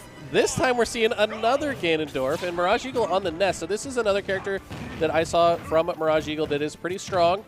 In my opinion, one of the best characters in the game. I think secretly has just insane frame data, and especially against a character as big-bodied as Ganondorf, might be able to find some more combos here. Yeah, PK Fire, really good option to be able to introduce yourself into an engagement, fair strings, the whole kit and caboodle, but getting off stage, no comfortable spot, so able to at least reset themselves for the time being.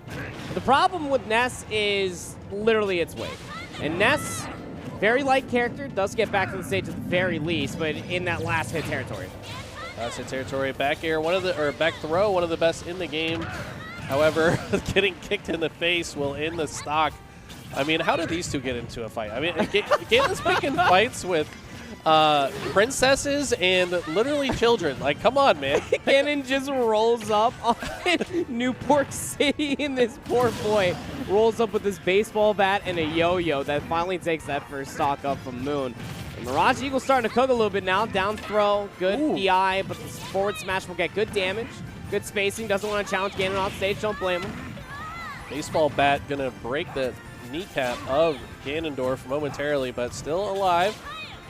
With some strong knees, and now gonna run forward with a down. Doesn't get the follow-up. Down throw can typically follow into a forward air string, but Mirage Eagle really playing a lot more comfortably, I would say, in this matchup. It's worth noting, too, that online is a little bit different, right? Like, there's some latency. I think heavy characters get buffed a little bit online because, you know, it's harder to dodge their attacks. So maybe that's part of the thought process in picking the Ganondorf, but at the same time, this Ness is looking pretty clean. Yeah, very quick buffering into long-lasting hurt boxes. Very annoying to deal with when it comes to online Super Smash Brothers, but projectile spamming is also one of those things. You do get that buffering and that involvement as far as the spacing that Ganondorf would like to take. Clearly a problem, as Mirage Eagle's second stock has been much better than their first thus far. Even stocks, one of the strongest backers in the game, sends Moon into an offstage situation. PK Flash does not connect, but Mirage Eagle looks infinitely better on the Nest than he did the Mega Man. Seriously, and I don't know if this is Moon sandbagging a little bit after they won their first game so easily as the punch to the face midair. That doesn't feel good to get hit by. No. You honestly hate to see that. Ness's eyes actually showing some coloration, but Moon up to 50% on their final stock. Realistically, that just kind of evens up the percentage. Parry, no punish thus far, but the Mirage Eagle just playing with the space, trying to find that PK fire opportunity, but doing a great job just tacking on damage. Great forward tilt there as well, and interesting that we haven't seen many side Bs come out from Ganon, but I think Mirage Eagle has been playing really well around that option. And the back throw at the ledge, Ganon a very heavy character. I like the PK flash, it connects. I tell you what, Andy, I think maybe 1 out of 50 times that I see a PK flash come out, do I see it actually connect. But I tell you what, it's a great option against Ganon because where else is he going to go? When he's trying to get back to the stage, it's extremely linear and predictable. That one-dimensional return. Yeah. And that within its own self is a message because, I mean, a 4th seed from Gaston in the single elimination tournament, losing that one game from the 13th seed, you got to be feeling pretty upset about that. I mean, whether, again, as to your point, maybe the Ganondorf was just like, look, bro, I'm just going to go ahead and dominate you real quick. But the Nest was a real problem. I mean, like, you've been labbing Nest for a little bit at this point as well. Like, you know that the character is pretty busted. He holds space really, really well. And if you could just keep your enemy just under the oppression that is projectile spam, that damage tacks on pretty early. That is just that one straight hit, one good yo-yo bend over the top of the ledge, or as we saw there with the PK flash, it's pretty easy to one-dimensionally read these heavy sets. Yeah, probably a little bit unfair for us to talk about, you know, Ganon picking on someone that's not his own size. But I tell you what, that little kid got some fight in him, all right? He brought out the baseball bat. He brought out the psychic abilities. Yeah. I mean, he's no slouch. I mean, they say pick on someone your own size, but, like, Ness just beat the heck out of somebody like 4 times his size. I'm pretty sure Ganon, like, if you were to weigh them, probably weighs at least 20 times as much as Ness. Like, the armor alone weighs like 3 times as much as Ness. That poor boy's got a baseball bat, a book bag, and a baseball cap. Yeah, but where's he keeping the baseball bat, though? I mean, is it in the bag? Like, that's a crazy bag. He keeps a lot of items in his pockets, bro. True, yeah. And also has psychic abilities. Maybe he just makes them disappear. He just and then they just manifest them when it's ready. And Lucas just, like, he just manifests a stick. He's just like, I don't know why you go through all, like, the struggle of making a baseball bat at this point. Like, I got a snake. Like, yeah, that snake is crazy, too. I mean, that thing is annoying to deal with. But we've got Ness probably going to be locked in again. I imagine if you're Moon in this situation, you're probably going to take the next game a bit more seriously, probably switch back to a more standard character, and maybe give Mirage Eagle the respect he deserves. Yeah, probably. I mean, you think you're probably going back to Lucina. The Lucina was way too clean. It really dealt with the Mega Man wonderfully all around the projectile spam. Will that be the case coming in towards this map number 3? Guaranteed to go at least 4 stages here. And yes, back to the Lucina. Pokemon Stadium to the counter pick. Coming out of Gaston Early College's Moon. We're underway here. Who's going to get the edge up in this best of 5?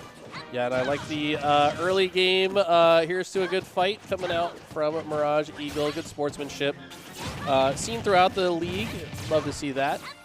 Down throw, not going to connect into forward air. Moon knows how to DI out of those low percent combos. Not going to make it easy. And, yeah, a little bit too readable if you're landing on your character with some hitboxes against a character with a counter. Moon's going to punish you for that. I'll tell you what, the buffer out of Mirage Eagle with these back airs has really been a problem between game 1 and 2, but you don't chow that, even as much as you would like to with a return back to the ledge fair. Moon's going to buffer that one all day. Forward smash to the schnozzle. Back throw, not going to kill quite yet. Surprised we don't see a PK Thunder maybe chasing Moon off, force an air dodge out. Instead, just going to wait for them to get to the stage. Now we see the PK Thunders coming out. Got to be careful with it, though, because you're going to get hit for it if it doesn't connect. Now, one good air dodge away once you're in that vertical base with the PK Thunder. Pretty easy to fastball through it. Moon's just running Mirage Eagle down at this point, just really showing off all the capabilities that having a sword in your hand delivers. Yeah, the hitbox quite large on this sword. I mean, Ness has deceptively large hitboxes as well, and disjointed ones at that, but, I mean, you want to talk about disjointed hitboxes, a sword is certainly something you're going to talk about. And Mirage Eagle finds a way back, but For how long will he survive as he's back off the stage again? Lucina trying to hunt him down, has so much aerial mobility, not worried at all about not making it back. Mirage Eagle just trying desperately to get back to the stage, and a huge parry will lead to the stock, but only after getting 138%. Yeah, 138%, now up to 150 as the advantage, trying to at least get some sort of string. Don't think that they meant for the PK flash, but that's what comes out. A forward smash will deliver the goods. Down to their last stock goes Mirage Eagle. Okay. Kind of back against the wall situation. You'd like to rack up some early percent, but Moon says, no, that I will not allow that. Instead, it's going to be me racking up the percentage on his last stock. And this is looking very difficult for Ness to find any type of opening. Great up smash there as well in a situation I don't think many players would have found. Back to the stage. Forward fair will deliver. Can't connect with the grab amidst the PK fire. Finally gets their hands on the Lucina, but nothing else besides just a fast fall forward smash out of Moon. Knows that blood is within the water. They can smell win here within the game 3. Mirage Eagle's habits being scouted out quite a bit by Moon here, trying to land on the stage with a hitbox. And I feel like Lucina can just comfortably space around that very easily and might just throw out a KO move. Down air does not get the meteor, only in the center of it. Forward air might just be the end of the game here, and it is, as Lucina will stop Ness from getting back. Yeah, I think it's important to mention, like, the floatiness that Ness has, Lucina also has. If we're talking like comparison between all the Fire Emblem characters themselves, like Lucina is easily one of the floatier ones, is the floatiest as far as I'm concerned, with the sword in their hand. And I feel like that's a really hard thing to navigate if you are Ness, as your predictability with the jump only becomes so one-dimensional at certain points in time. That trying to get back to the stage, one connection of a fair away, like you're not making it back. Yeah, it's very difficult, like you said. I think against more fast volley type characters, Ness does better, but Lucina can just kind of match that floatiness and follow him through the sky and then use the disjointed hitbox of the sword to KO multiple times. So, yeah, this is difficult now. We saw the Ganon come out and the Ness was able to defeat it, but I don't think we're going to see the Ganon again. I think Moon is going to say, okay, maybe that was a little bit too close for comfort. Let's just stick to the tried and true Lucina. But what does Mirage Eagle have? So they stick to the Ness now. The Ness had success against Ganon, but not against Lucina. Mega Man didn't look prepared at all, if I'm being completely honest. I'd love to see the Piranha Plant, man. I know I keep talking about it, but Mirage Eagle has a great Piranha Plant, and I think that's what you got to go for here. Hollow Bastion is actually going to be the next pick. My biggest question, are we going to go with a music choice? That's the most important part about me. But I also love Kingdom Hearts. Sorry, had to say it at least one time throughout Hollow Bastion's wake, but I feel like it's one of those things that the Piranha Plant might not be the next case. It might just have to be on the Ness, because I mean, like, it was getting stocks like versus even the Lucina, it didn't look bad. It was just mostly the timing. I feel like if you're Moon, it was just floating around all your different options off stage, all of your different buffers. There's all these different timings that are involved, because that matchup itself with a Ness versus a Lucina is so intricate. You have to be able to find those timings with the buffers continuously. But it could be Piranha Plant. I mean, going to Hollow Bastion with that center platform could be quite good for a couple of spiky ball strings, maybe a couple of different techniques with the Nair involved. Piranha Plant's got a lot of different tricks, man. Yeah, he really does. I mean, like I said, there's a lot of ambiguity, because when he does the spiky ball, you can choose when to release it. When he does the extension, I think it's the down B, you can choose when to do it. And 2 frames too. Yeah, and it changes your falling speed as well, which can be tricky for characters like Lucina who are looking to juggle you. It's a great way to get out of juggles, and then maybe land with a hitbox that is extended. So pretty fast faller at the same time. Yeah, so there's a lot of good things there that I think could certainly play to their favor. Looks like the stage is still being selected here, and it looks like, okay, yeah, we're still setting up. I think we're going to go to Hollow Bastion. Yep. And that's going to be the play here, which I think is a good stage choice for Mirage Eagle here. Lucina looked a little bit too comfortable around the platforms, but now with just one in the center, it's going to change things up. Yep. All players are about ready to go, so this map number 4, the stage number 4, excuse me, is about to get underway, and cannot blame Mirage Eagle at all, trying to catch their breath just a little bit, because this might just be their last stage of competition of the fall 2024 season. Of course, whatever happens in the spring happens in the spring. Hope they continue on with whatever games are being played. But at the same point in time, like, you got to come in towards this one. This very much so might be your last life. Got to push towards stage number 5. This is your last counter pick, and then you have to win your next counter pick. A very difficult thing to do as far as competitive Super Smash Brothers is involved. So you go back to the tried and true with the Piranha Plant. To Eli's point, as a character that they had played all season long, because Moon's Lucina has gone back-to-back 2 stocks when they're involved. Yeah, it's, the Lucina looks very difficult to overcome, so this is kind of your last Hail Mary chance if you're Mirage Eagle to figure out the solution to this puzzle. I don't know if it's going to be enough, but like I said, I think we would like to see it. And let's make sure they can get to the map. Just give us 1 second here. All right. So I'm very excited to see the rest of the competitors today because there are so many talented players here. I think, who was it? Cujo?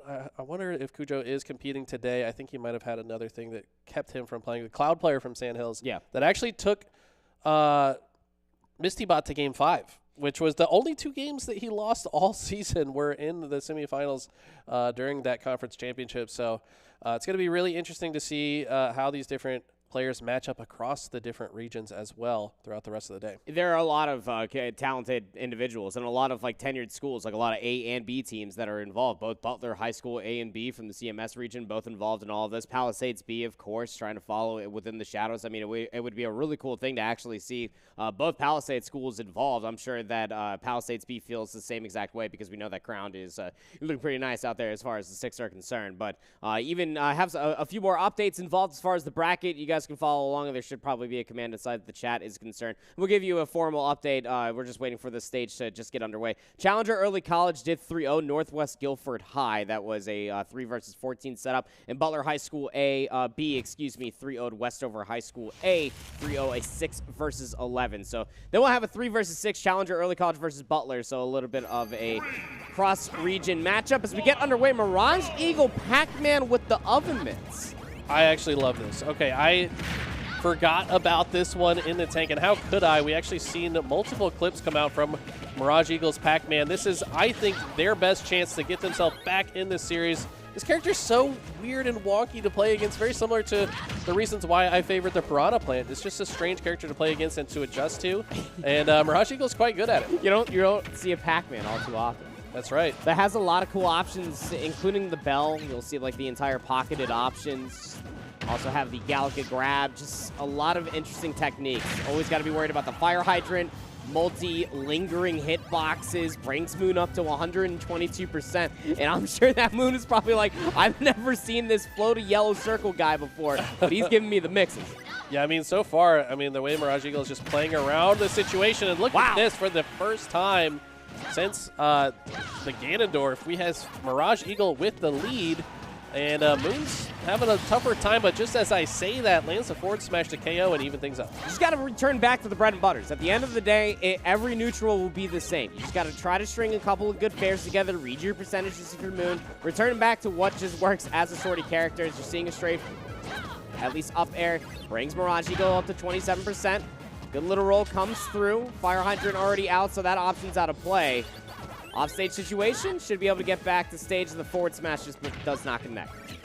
Moon is just so good at mixing up their movement to make things difficult for Mirage Eagle, regardless of the character.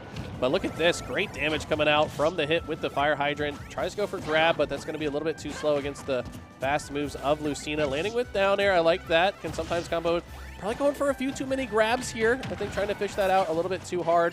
I'd like to see a little bit more utilization of the forward air. Mirage Eagle has one of the sickest clips we've seen all season with the forward air string into death off the side, but Moon trying to put on some clips of their own. Yeah, good nair. Just cover the upper areas of the ledge. Fire Hydrant almost connects, but down to the final stock situation. Will it be your last for Lee County v. Mirage Eagle? Needs to try to make something happen. Fire Hydrant win there with the forward smash. Brings Moon up to 75. Good grab. Back throw only brings Moon off stage, but doesn't go for any chases. Don't blame him. Bell online. Let's see how they utilize it. be a good time to use it to try to get back to the stage here. Spacing is perfect for it as well. Instead, jumps over the head and goes for the fire hydrant combo. That would have been clean.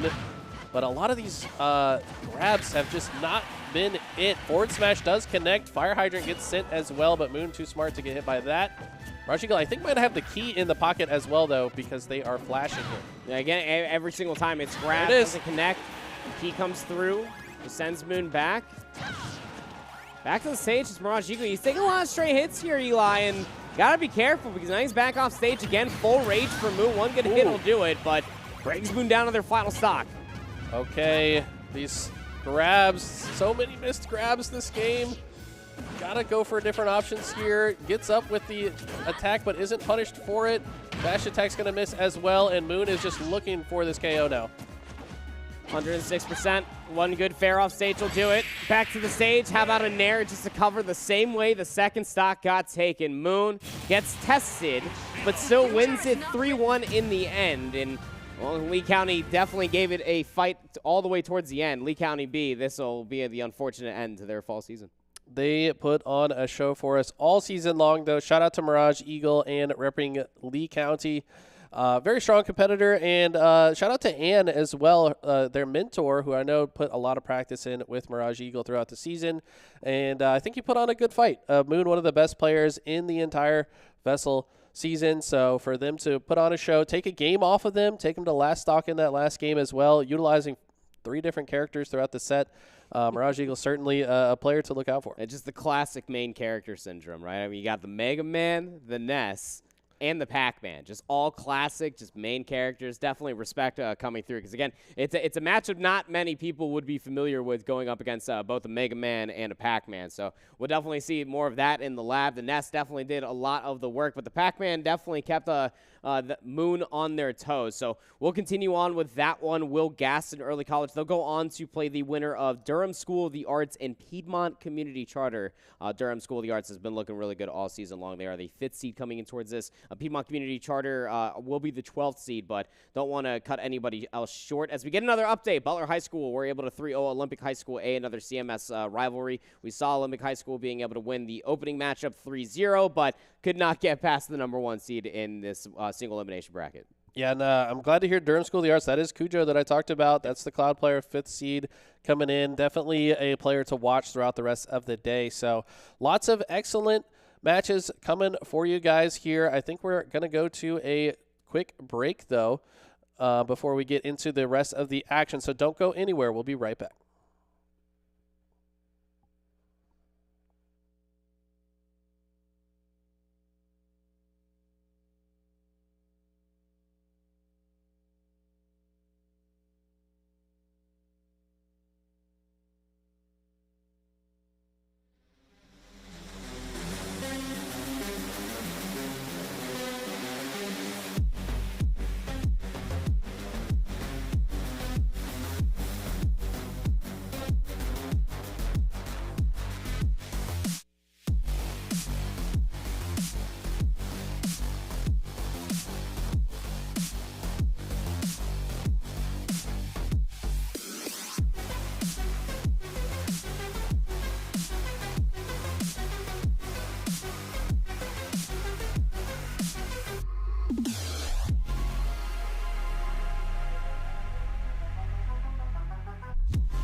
We're going to talk about what's happening at states. So all of our ag tech competitors are going to bring in their aqua trees with all of their grown crops. And then they're going to harvest live at states their grown crop of choice. For what, you're asking me? Well, their crops are then going to be prepared by a professional chef into a dish that highlights that crop best. And that dish is then going to be used in a food dish showdown and served to a panel of expert judges. So it's going to be a very wild show.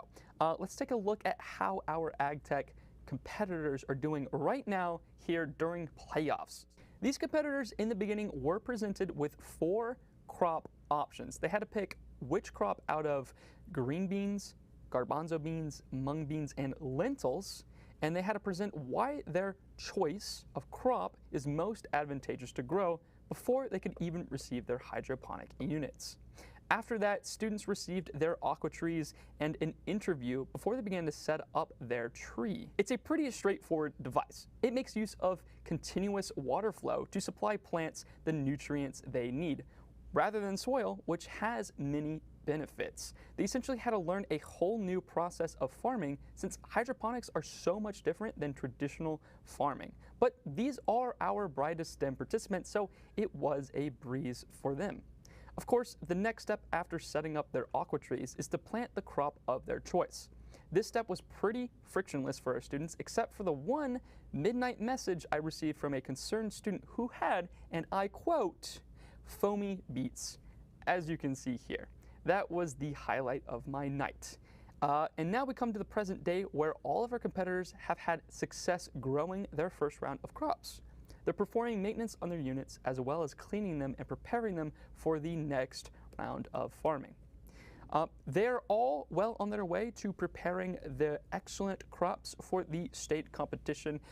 So if you don't want to miss out and you want to see this one-of-a-kind VESL cooking showdown, go ahead and grab your tickets at veselgg.org. That is veselgg.org. If you're interested in seeing this awesome show that we're about to have for AgTech. This is going to be great. You don't want to miss it. Thanks for watching, and we will see you in the next STEM playoff showdown here at Wildcard Weekend.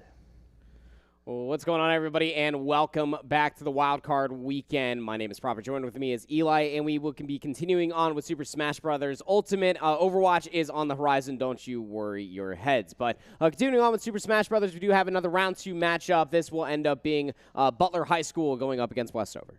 Yeah, we just saw a nice little ad about farming. We might see some more farming happening on the match here. That's crazy. I mean, we'll see. I don't know. These are 2 of the best, I think, in the region. So it's going to be really interesting to see them match up. But, I mean, if you're one of these competitors, you want to farm your opponent. You want to make a statement and then find your way into the finals to qualify for the state championship. Like we said before, we crowned 6, no pun intended, we crowned 6 players from the conference championships that have already qualified for states today. We're going to add 2 more to round out a top 8 in the entire state of North Carolina for Super Smash Bros. High School. And it's going to be very interesting to see. Westover versus Butler. I think Butler made it all the way to the semifinals. One of the better competitors. If I'm not mistaken, this should be the Game & Watch player. You said you might know a few things about these players? Yeah, so funnily enough, Saturn is piloting the Game & Watch typically for Butler High School B. Didn't see them too much collectively through the regular season, but their season was fantastic. They only actually ended up losing to 2 teams, if you really think about it. In that semifinal match, they did get 3-0'd by Crown. Very difficult matchup. Don't really care what character that you did end up picking. But then the regular season, they also ran into Crown week number 5. And then they lost to Butler High School A during week number 2, which, again, Butler High School A is our number 1 seed as far as this LCQ is concerned. Very projected for that player to end up taking at least a ticket to states, as it may end up being. But still a lot of Super Smash Brothers to be played. They are going up against Westover A, who are coming in towards this one with a very interesting take as far as Super Smash Brothers is concerned. It is a Yoshi player, funnily enough.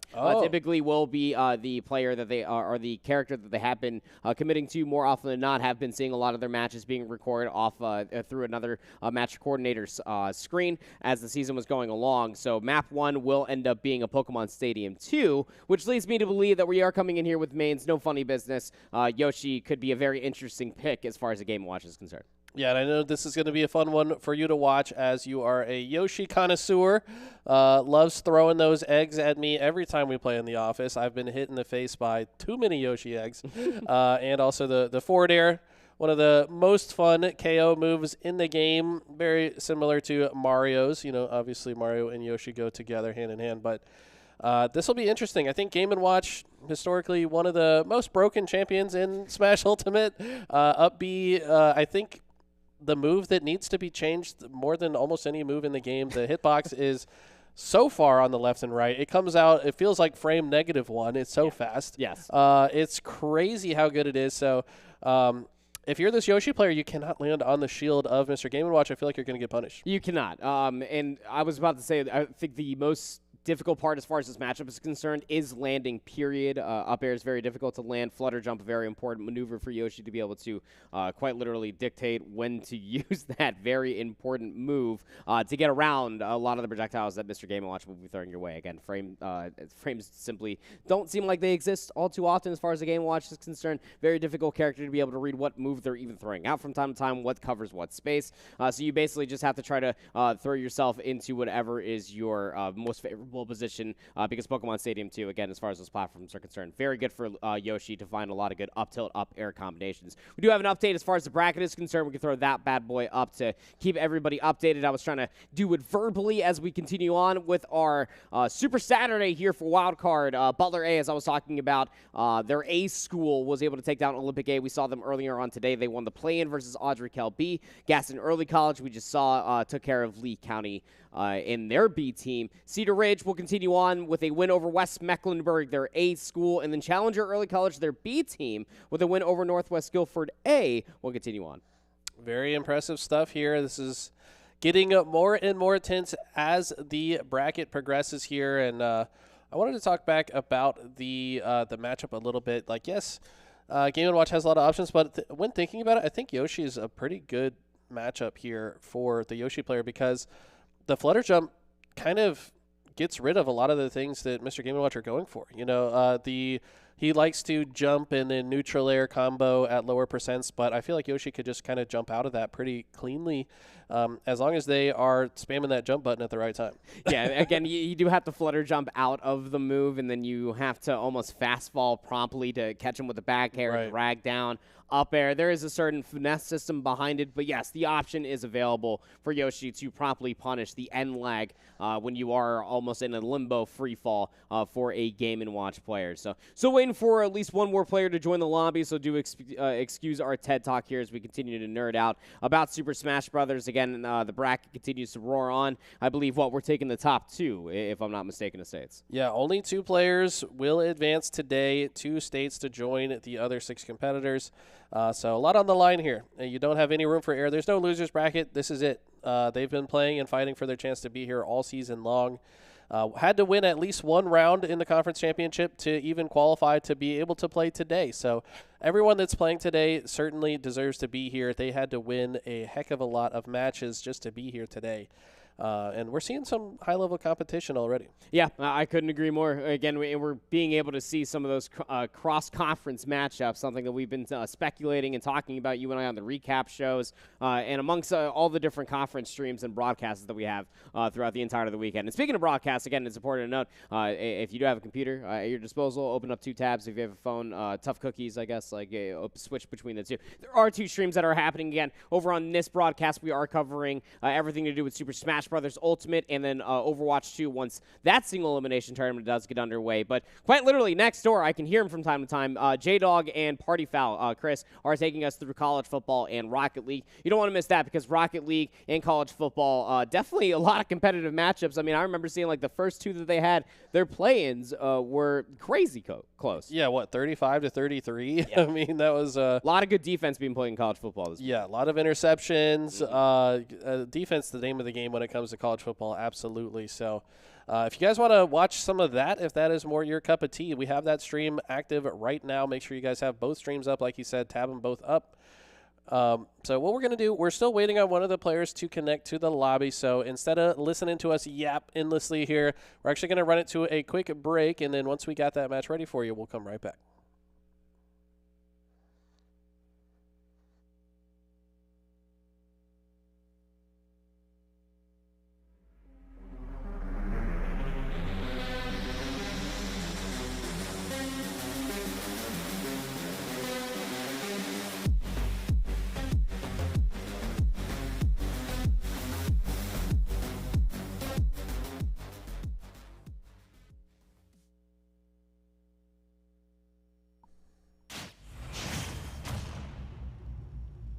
Quick break it was. Just kidding. You know, Eli is many different things. Some say that he is the flippin' ninja. Some say he is definitely not a liar. As we're in towards this matchup in Saturn, who's going with Steve? Mining away, Keenan on that tried and true yellow Yoshi. Does this Steve surprise you a little bit, or have we seen this Steve come out? I haven't seen the Steve. You haven't seen the Steve? I haven't seen Steve. What I'm noticing, though, is players that play this game a lot and competitively, you got to at least have a pocket Steve, because this character is a little bit insane. And, I mean, I feel like maybe this is kind of what I was talking about. I said that Yoshi has some good options to play against Game & Watch. He said, well, let me just not play Game & Watch. Let me play Steve instead, so you don't have those good options anymore. Keenan trying to maneuver around all these different blocks and utility. Again, that minecart is a command grab, and you do not want to be caught off stage with that. Able to find a diamond, trying to move back towards the crafting bench to try to at least craft up their weaponry. One of the very different, unique utilities that a Steve has at their disposal. If you've ever played Minecraft, you would understand everything I just said. But 97% to Yoshi, heavier than most. Wow, look at the use of the block there to just stop the momentum from Yoshi. And then he can back air with the pickaxe through the block. And now another diamond in the pocket, just in case he has to, if he loses his stock. I believe you keep your inventory as Steve, so that diamond going to be useful the next time they respawn. Yeah, and this is one of the craziest things. Again, up tilt, quick 40%. Whole stock lead essentially here for Saturn, representing Butler High School in their B team. Cannon struggling to try to find anything to try to connect to catch this Steve off guard, who's just mining away at this Pokemon Stadium. He has been mining so much, not wasting a single moment that Yoshi is off stage to make sure they have as many materials as Ness. What was that? It was a whole minecart command grab right into the TNT. Perfect timing, explosion. My goodness. I don't think the creators of this Pokemon Stadium had this in mind when they created such an establishment. Oh my god. Okay. It's just a dinosaur, man. I mean, he's getting sent back to the prehistoric era by this blocky man on your screen right now. I mean, Steve looking clean. It's kind of funny that this player plays Game & Watch and Steve. They're the two lowest resolution characters in the game. They're literally just pixels. Like, come on, man. I mean, at least, like, with Steve, like, his motions are fluid, so I guess, like, thank you for that if you are Saturn. Mr. Game & Watch is just all 8-bitty and stuff like that. So. 2D.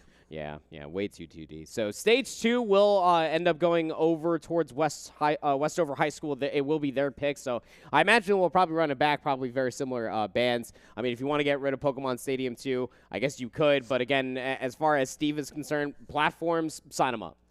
Very true. It looks like Smashville and Battlefield going to be the bands coming out from Steve, so from that, looks like his opposition will have Town and City, Final Destination, Hollow Bastion, Kalos, PS2, or Small Battlefield to choose from. If you're the Yoshi player in this situation, which one of these stages is best, you think? I'm just going to Pokemon Stadium 2 again. Pokemon Stadium 2 is the best stage for Yoshi. Again, as far as those two platforms are concerned, just the perfect spacing in between up tilt. Can also connect. You can also string together very quick fast fall up airs at the same time. And then you've experienced it, right? I mean, if you're a certain percentage away from a medium-based character, anywhere between like 40 to 60 to 70%, up airs will automatically connect if you can get that tech chase with a quick full-letter jump and follow up with another up air. And if you're lucky, sometimes it'll kill on Pokemon Stadium. Yeah, very true. If you miss your tech on one of those platforms against Yoshi, you could very easily die either up air into up air, or Nair sending off stage into forward air is another good KO option in that situation. So the problem is, I don't know if Steve is going to give him that many options. I mean, Steve was just running away, building blocks, mining resources. And then every time Yoshi tried to get in, it felt like he had the option covered. He just said, "Oh, you wanna attack me while I'm mining, bro? I'm trying to mine. Like, leave me alone. Yeah, I'm gonna hit you with this pickaxe." Yeah, and being able to get so many rarities at their disposal as well. Game number 2 just about to be underway. Final Destination should be the stage choice here, which is a very interesting decision as far as a Yoshi is concerned, as the very big open platform means that you won't have those at your disposal if you are Steve, so I can definitely see the plot. And at least they will have home field advantage. As far as the music is concerned, will the outcome be the same, or will it be different here as FD is picked? Westover do not want to go down 0-2. It's very strange to hear this song in a galactic platform in a Matrix. I don't know. This is just what Master Hand like jams to. I mean, I don't blame him. Cleaning his apartment of Final Destination on a Saturday. Is that what Master Hand does? He's got the broom and dustpan. He's one hand though. How does he do both at the same time? Well, no, does he have 2 hands that come out at some point? I think he does. I think they're 2 different hands. That is a philosophical debate for another time. But this game's starting off very different as Yoshi has a stock lead already. So the Final Destination proving to be a great pick here. Yeah, I mean, Saturn, I don't think that they thought about losing their jump early, but way too far out of reach to try to recover themselves. So, yeah, I mean, Kenin. I don't know, man. Kenin sounds good. Kenin sounds perfect. Having a great stage number 2 here. The Final Destination is panning out. Saturn right back to mining, trying to get back towards at least the crafting bench. But, yeah, really good. Fast fall up air, immediately into up air itself. But Ken looking like a different Yoshi. Was that the clank of Yoshi's tongue with the fishing rod of Steve? I mean, not an interaction you see very frequently, but... How do these two get involved with each other? You cannot walk on explosives, is what I'm learning. Kids, anyone watching at home, don't walk on explosives. It's not a good idea, okay? TNT is dangerous. Stay away from it. Oh, and he's making it back. I've seen this story before. Gold axe, though. That's a lot of damage. Drops the box. Up smash on top of it. That's a lot of damage. Yeah, faster frame data coming through from the pickaxe. And, man, that move's got a lot of knockback. The down air, of course, you've got to have iron in the inventory to allow it. Uses his last bit of iron there, I think. Or, no, sorry, he still has 2 more of those now. Minecart uses it as well. So only 1 more minecart or down air online, but who cares? Going to hit the forward smash, looking for some more iron, and will earn some more. And, man, Saturn has this character figured out. Yeah. There's just all the right options coming through. Got really good items online from just mining their heart's content. Getting already up to 89% after the fast falling ferret. Again, every single upgrade makes all of these weapons so much better for Steve. All the frame data and the knockback included. Kenin getting desperate, trying to find the second stock. Swinging that forward air out like he's Andy Proper. But unfortunately, okay, does find it. I was going to say, I mean, Kenin started so strong this game, and Saturn just, I think, adjusting, playing back to that patient style they played in game number 1. And guess what? The Diamonds are back online. Has the most knockback of all of the different varieties here, and it's going to send him off stage with the minecart, open up a little more space. And look at this, man. He really just needs one more good hit. Oh, no. Not like this. The kidnap into TNT, that was insane. That's how we won game 1. That's exactly how we won game 1 as well. Again, the minecart acts as a command grab. You cannot get touched, and we know Yoshi's got big toesies, and you cannot get your pockets full of posies there with that minecart. That's insane, man. Like, you got to really watch out for these types of things if you are playing up against a Steve. Again, a lot of different options, as you were talking about, all the different inventory space. Farmed all the way up to diamond level weapons, was able to get a lot of good combinations even when they had gold, had a lot of good iron, and it paid dividends, whether it was the anvil, being able to get all the knockback there with that down air, or just in general, the minecart. Paid dividends. It's so difficult to play against Steve, man. You got to be paying attention to not only what he's throwing at you in the moment, but also pay attention to the inventory. You know, if he's running low on iron, that's probably a good time to attack. Yeah. And I think that in this case, Butler was just keen on the fact, oh, I'm running low on iron. I don't know if he ever actually ran out. If he ever just had one iron slot left, he would use a move to send Yoshi off stage so that he could mine for more iron so that he had it for the next interaction. So great inventory management coming out from Steve. I know a lot of players complain about this character, but you've got to be pretty smart to keep up with everything and to kind of make everything work together. Yep, couldn't agree more, friend. Again, Steve, one of the more frustrating characters. I mean, if you're thinking about it realistically, philosophically, for Super Smash Brothers, playing a brawling type of character like a Yoshi, the one projectile is going to be the egg. You have to try to maneuver around all the different projectile spam that's constantly coming through from a Steve. It's always been a historic issue for a lot of these brawly-esque type of characters, and the same thing goes when you are outrange for like a Swordy. But in this specific matchup, you are going up against both because you do have the forward tilts, very difficult to try to maneuver around that when you are in the neutral, and then when you're trying to land, again, as far as the up tilt axis is concerned, also covers a lot of space. So looking to stay alive a little bit longer here in the stage number 3, very much so could be the last stage played here for Westover High School, their A team for Kaneen on this Yoshi Will Kalos Pokemon Stadium be their final venue of the fall season. All right, let's get into it. And we have seen the Game & Watch come online. This is what we talked about when we introed this. This seems to be a common occurrence where the winning player is the one switching characters, maybe recognizing that in this case, the Yoshi was starting to figure out the Steve a little bit. Obviously, that last match was a lot closer. And I think this is the main character for Butler, and he's about to put it on display. So many options. Bucket, a good choice with the one projectile that Yoshi has at their disposal. Get that full charge. Very much like it could be the stock. And I love that introduction. That's one of the best ways to enter a Game & Watch because you don't know what the heck this little sprite is doing versus yourself. Down air could open up a lot of opportunities for Yoshi. Yeah, here we go. Turtle's coming out. Gonna eat the egg there.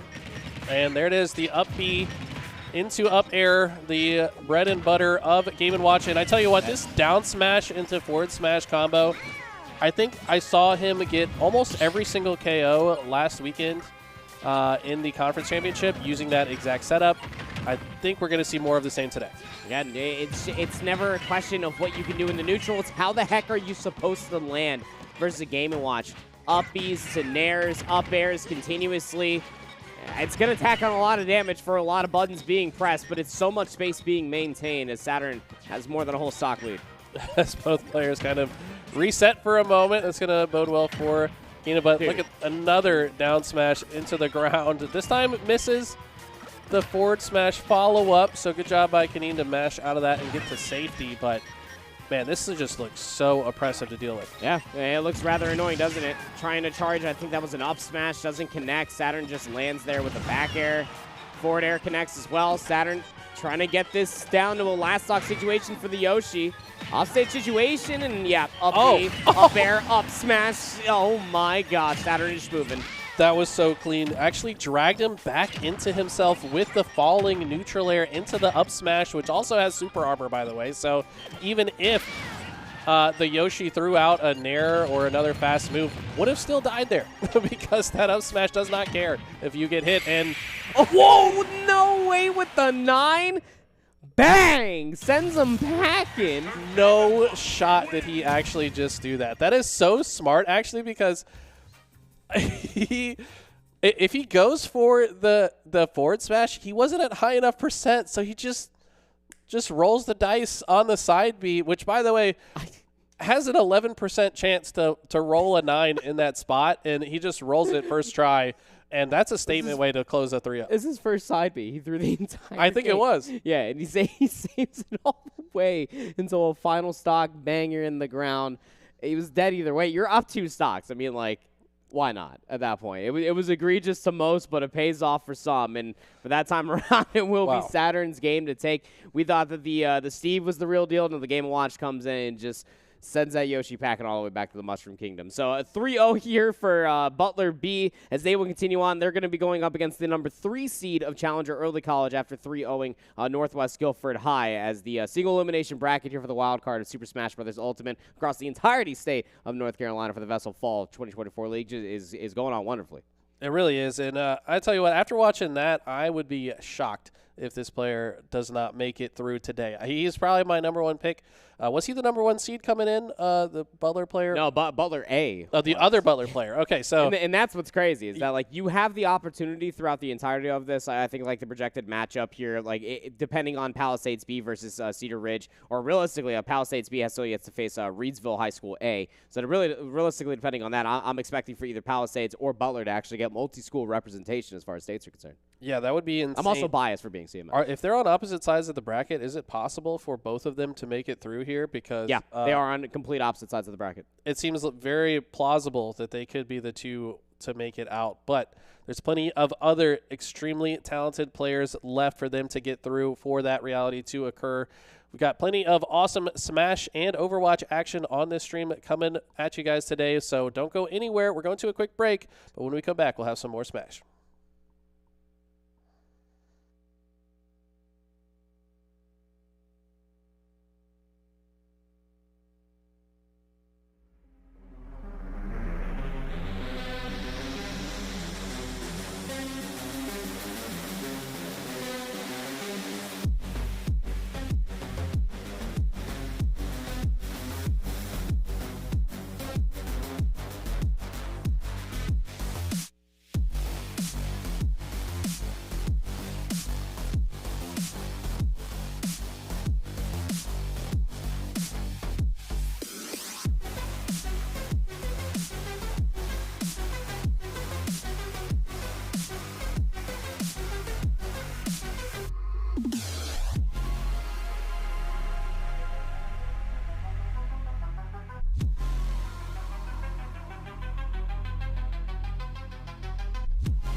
Hey guys, welcome to the STEM portion of the stream. So obviously this weekend is the wild card weekend, and of course it's not just about esports. We've also got STEM, some really cool STEM competitions too. So what you're going to see here today, tonight, tomorrow, whatever, whenever, here on the STEM side of things is a bunch of STEM competitions. And the one that we're going to look at right now is all about robotics. So what's been happening over the past few weeks is our STEM students have been participating in robotic challenges. What do those look like? Well, at first it was all about remoting into the VESL HQ and programming a robotic arm that we set up here to press a button. They were just learning the basics on how to both program and use a robotic arm. Pretty complicated stuff, but our STEM students here are pretty bright, so they definitely did get it pretty easily. Then our top performing students, whoever did that, were then shipped their own robotic arm. We actually have students right now who are currently using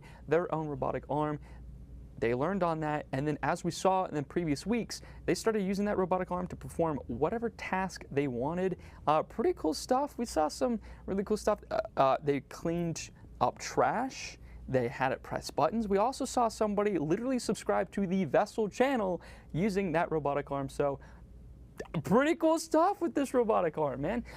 But for states, the robotic arm is going to be doing some crazy things up on stage. We are going to have an air hockey table, and teams are going to go head-to-head in robotic arm air hockey. Teams are going to take turns attacking and defending. The defending team is going to use their robotic arm to try to protect their goal against shots from the opposing team. Of course, they're going to switch sides, do it again. Whoever scores the most amount of goals is going to be the winner. So this is going to be a very cool show upcoming here at States. But right now, today, what we're going to see is the playoffs for STEM in robotics. What they actually did was they remoted again into the robotic arm here at VESL HQ, and they started programming their own defensive code for their arm. They're making the arm defend. This is the learning stage, ladies and gentlemen. We're going to take a look at how well they are currently performing right now. Let's see it.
What's going on, everybody, and welcome back to our Super Saturday for the Wild Card Weekend LCQ. For layman's terms, my name is Proper. Joined with me is Eli for the entirety of today, and we're shifting our focus a little bit. Got to see a little bit of Super Smash Bros. Ultimate. We're moving onwards with that bracket as we speak, but over towards Overwatch. Instead of 16, 8 teams will be involved across all 3 of our conferences.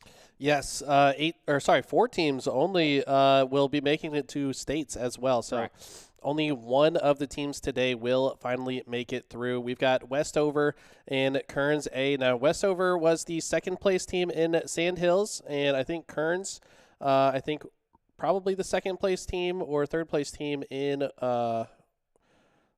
they were in Western. Okay. Yeah. So, yeah, this should be a good one. I do recall this Westover team actually kind of giving Durham School of the Arts a little bit of a hard time. Durham did take a 3-0, but it was not a close 3-0. Sorry, it was a close 3-0. So I don't think that they are any slouches at the game. Yeah, I mean, for Kearns Academy, realistically, if you're thinking about it, their only losses all season long were against the top 2 teams from the Western region. So, I mean, you're well-rehearsed against facing top challengers, and now it has to literally be that as you're going up against some of the best to probably be at your disposal. Again, this Westover High School is not going to be an easy one to knock down. They are the number 3 seed for all intents and purposes for an exact reason. So, very interested to get underway with this one again as far as it is concerned. I believe, the higher seed ends up picking the first map. Regardless, we are starting on Nepal. Okay, yeah, Nepal, one of the most fun maps to watch, in my opinion, for the control game type. This is a game type that requires a lot of teamwork. The team fights should always be happening with all 5 players online at the same times. And this Westover team was very good in team fights. The name of the game here, I think, is to not stagger out and don't be the first to go down, because I've seen very often the first domino to fall can lead to the disaster for the rest of your squad. So be very careful here. Yeah. Starting off with the first stage, if you're unfamiliar with the way the control works, it's almost like King of the Hill. There's only one hill, and it doesn't move. We just change venues within the main map of Overwatch. Here we are starting off on the stage called Sanctum. So the point will be through the doors. Here's a good look of where all the heroes will be rolling out from. And realistically, it is first to 100%. Overtime will proc if somebody is on the point at 99%.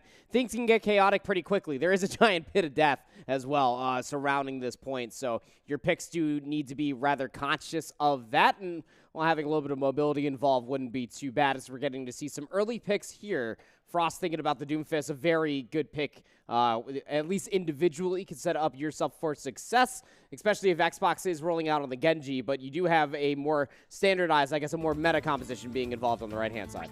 Yeah, we got the Maga coming out on Valk. I think one of the better tanks in the game ever since their release. Has really changed the meta of the tank game, but I know Frost is very strong on the Doomfist. That's what they took to the table against Durham School of the Arts, and like I said, he put on a good showing in general. And Xbox on the Genji now.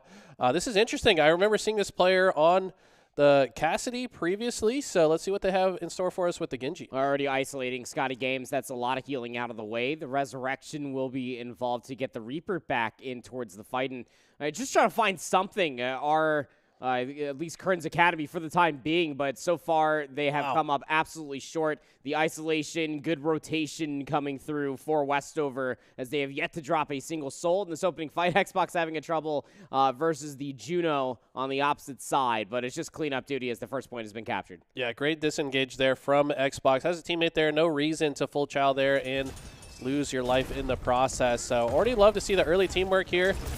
Keeping Xbox alive seems to be a very important part of this equation here as he is outputting a ton of damage.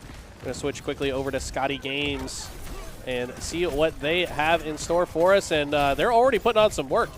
Got the Mega Pack, though, so, I mean, Frost was healthy for a certain amount of time. He gets isolated.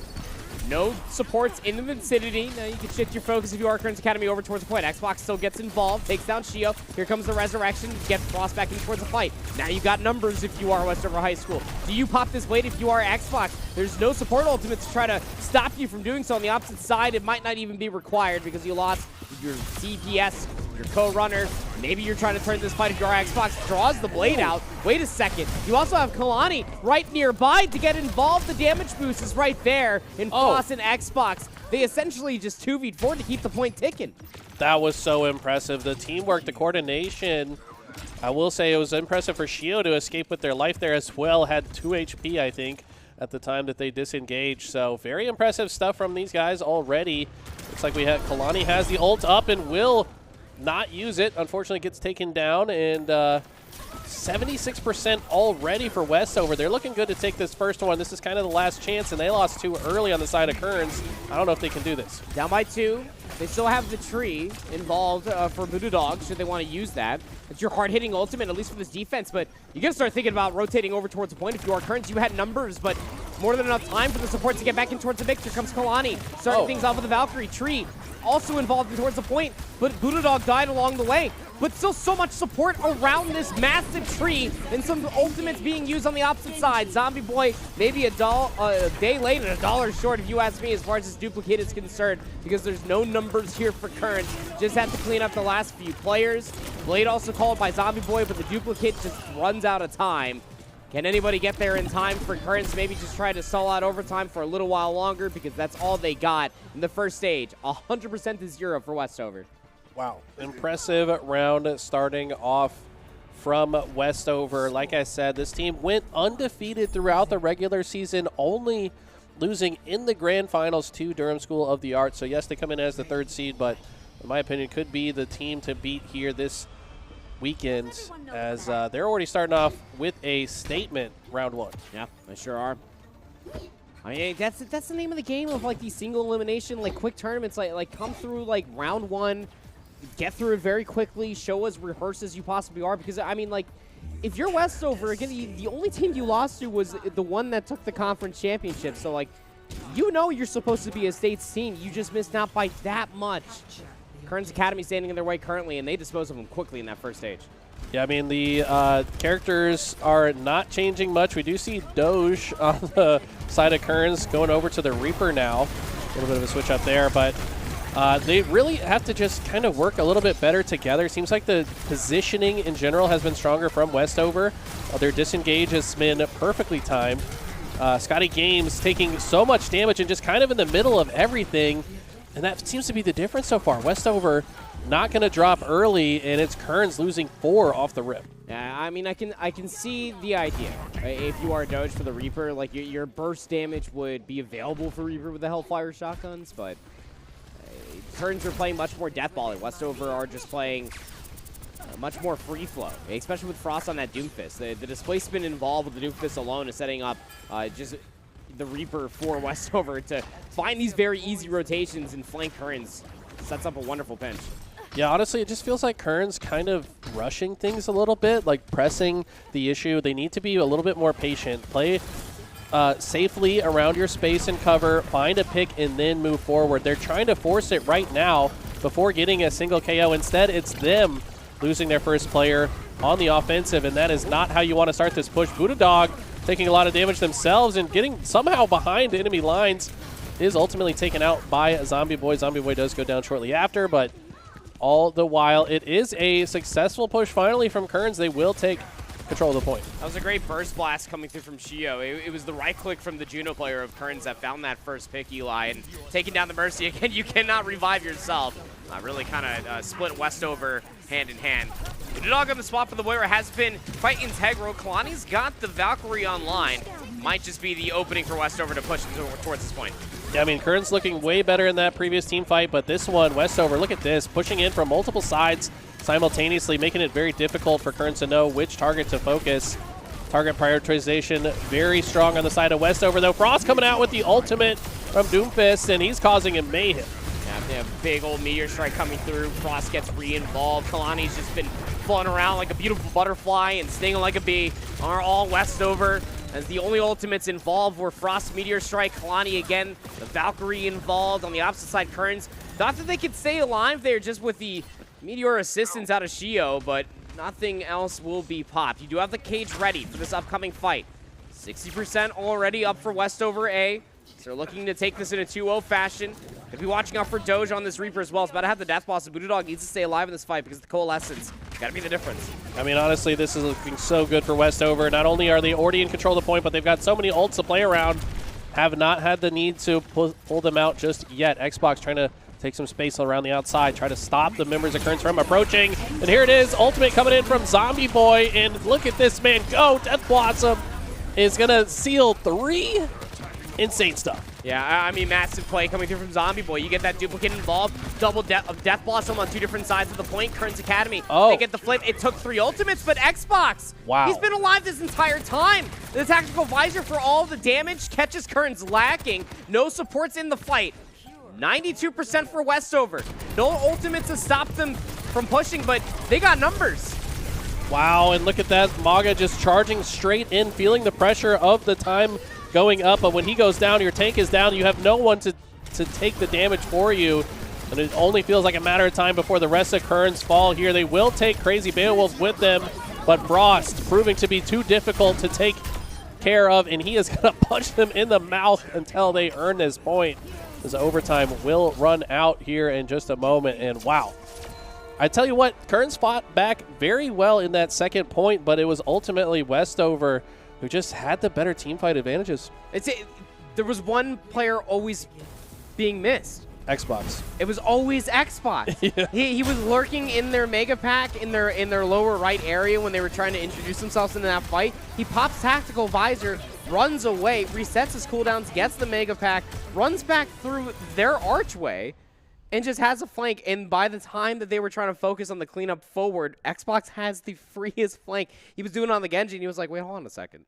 I got myself a free little elbow avenue, and he just got behind enemy lines. That was so much damage unchecked that by the time they tried to isolate that one pick, it was just already too late. Wow. I mean, that Shrine Stage number 2, to your point there, Eli, a lot more competitive than as far as the Stage 1 is concerned there in the Sanctum, but I got to tell you, Westover in this brawl, very chaotic composition back behind Frost's Doomfist is a real problem. It really is, and Xbox was so impressive. Even as he loses 3 teammates in that fight, he's ultimately the last man standing, finds a triple kill while he is surrounded by his teammates' dead bodies. I mean, he just somehow stays alive and then just makes the play. Had almost perfect precision on the control as well. I mean, those close-range fights on mouse and keyboard, not very easy to land all your shots, but his aim was almost perfect. Yeah, it sure was. So, I mean, that's going to be massive if you are a fan of Westover on their adventures to try to maybe get their long-awaited revenge of conference championships there at States. Only time will tell. It's just the beginning of their Saturday at the end of the day. So, it will be losers map pick throughout all of the modes. Escort will be map number 5 guaranteed. Again, can't really tie that. If you tie that, honestly, you have to try super hard to do so, which is why we keep a guaranteed 4 in map number 5 as far as a decision maker is concerned. But you do have a lot of different modes to pick and choose from, and a lot more maps as well when it comes down to it. You can go to Hybrid, 4 different maps for that, Escort, or Flashpoint.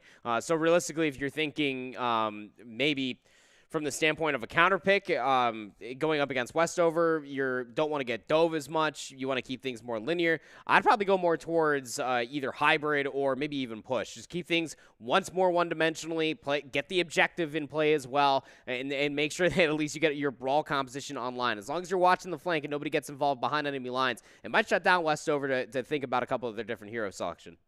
Yeah, no, you make a lot of great points there, and it looks like they agree with you as the map is going to be Kings Row, so hybrid coming out for us, and I think that's the right pick here. Like you said, they need to find ways to get more involved around the objective, have something to play around with those team fights, because it did feel like their team fight was coming online towards the end of that game. Ultimately was not enough, but I think Currents could have a better chance going into Kings Row. Yep, again, a scrims row, as we've come to know and love it ever since 2016, and Overwatch 1 was first birth to us, so very interesting map pick. Again, the point, albeit if you lose it, you do have a lot of good narrow choke points that the brawl composition, whether it stays on Malga, you go over towards the Reinhardt, or even a Sigma.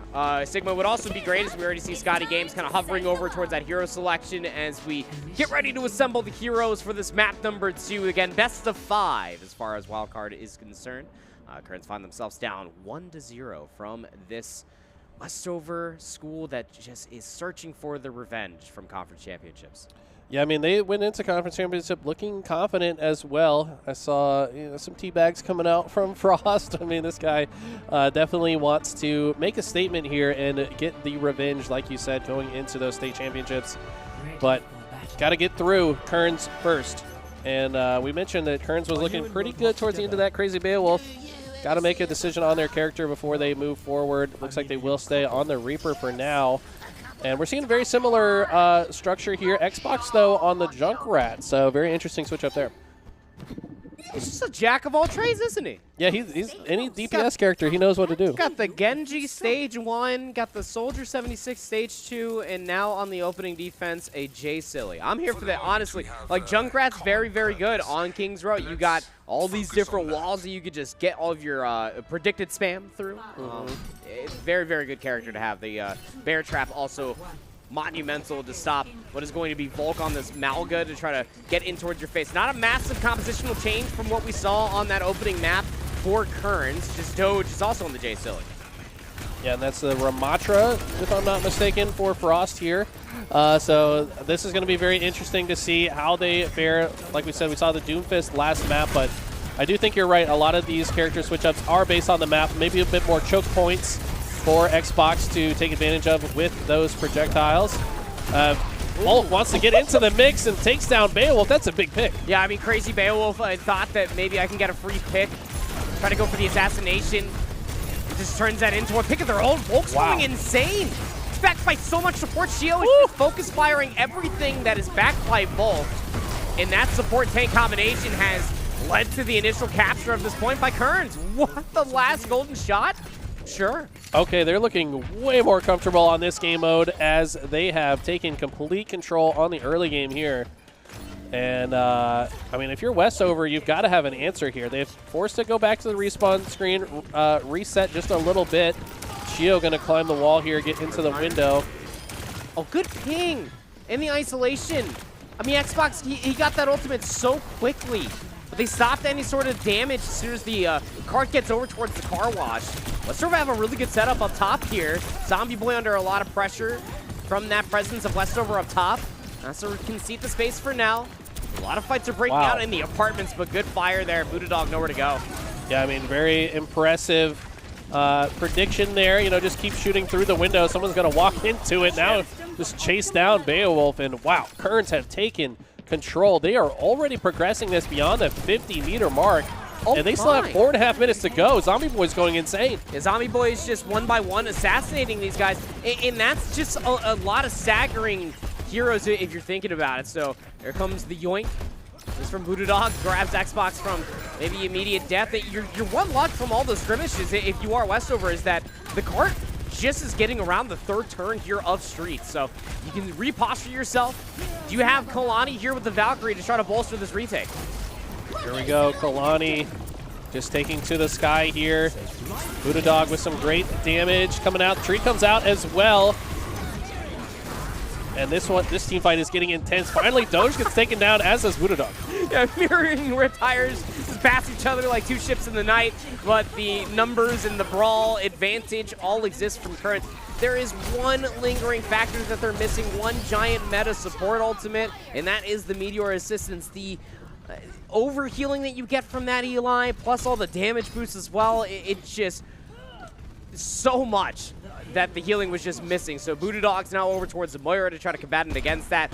Ample swaps being taken as Frost is over towards the Junker Queen, and Xbox now over towards the Ashe. Okay, very big switch up here. Multiple characters changing out as they enter the last phase of the push here. They did get the first checkpoint. Now, kind of going towards the finish line, would like to do so in a hurry. It's already been very little time since they got to this point in the first place. If they can close this out very quickly, it's going to be difficult for Westover to fight back in the next round. So it's not over yet, though. Scotty Games has the ultimate online. Volk does as well. How do they use it here? We would love to stay alive, first and foremost. A lot of damage is coming through from Crazy Beowulf, who has to just riftwalk his way up out of that situation. There's still so much time on the clock for Kearns to try to work this first bend third.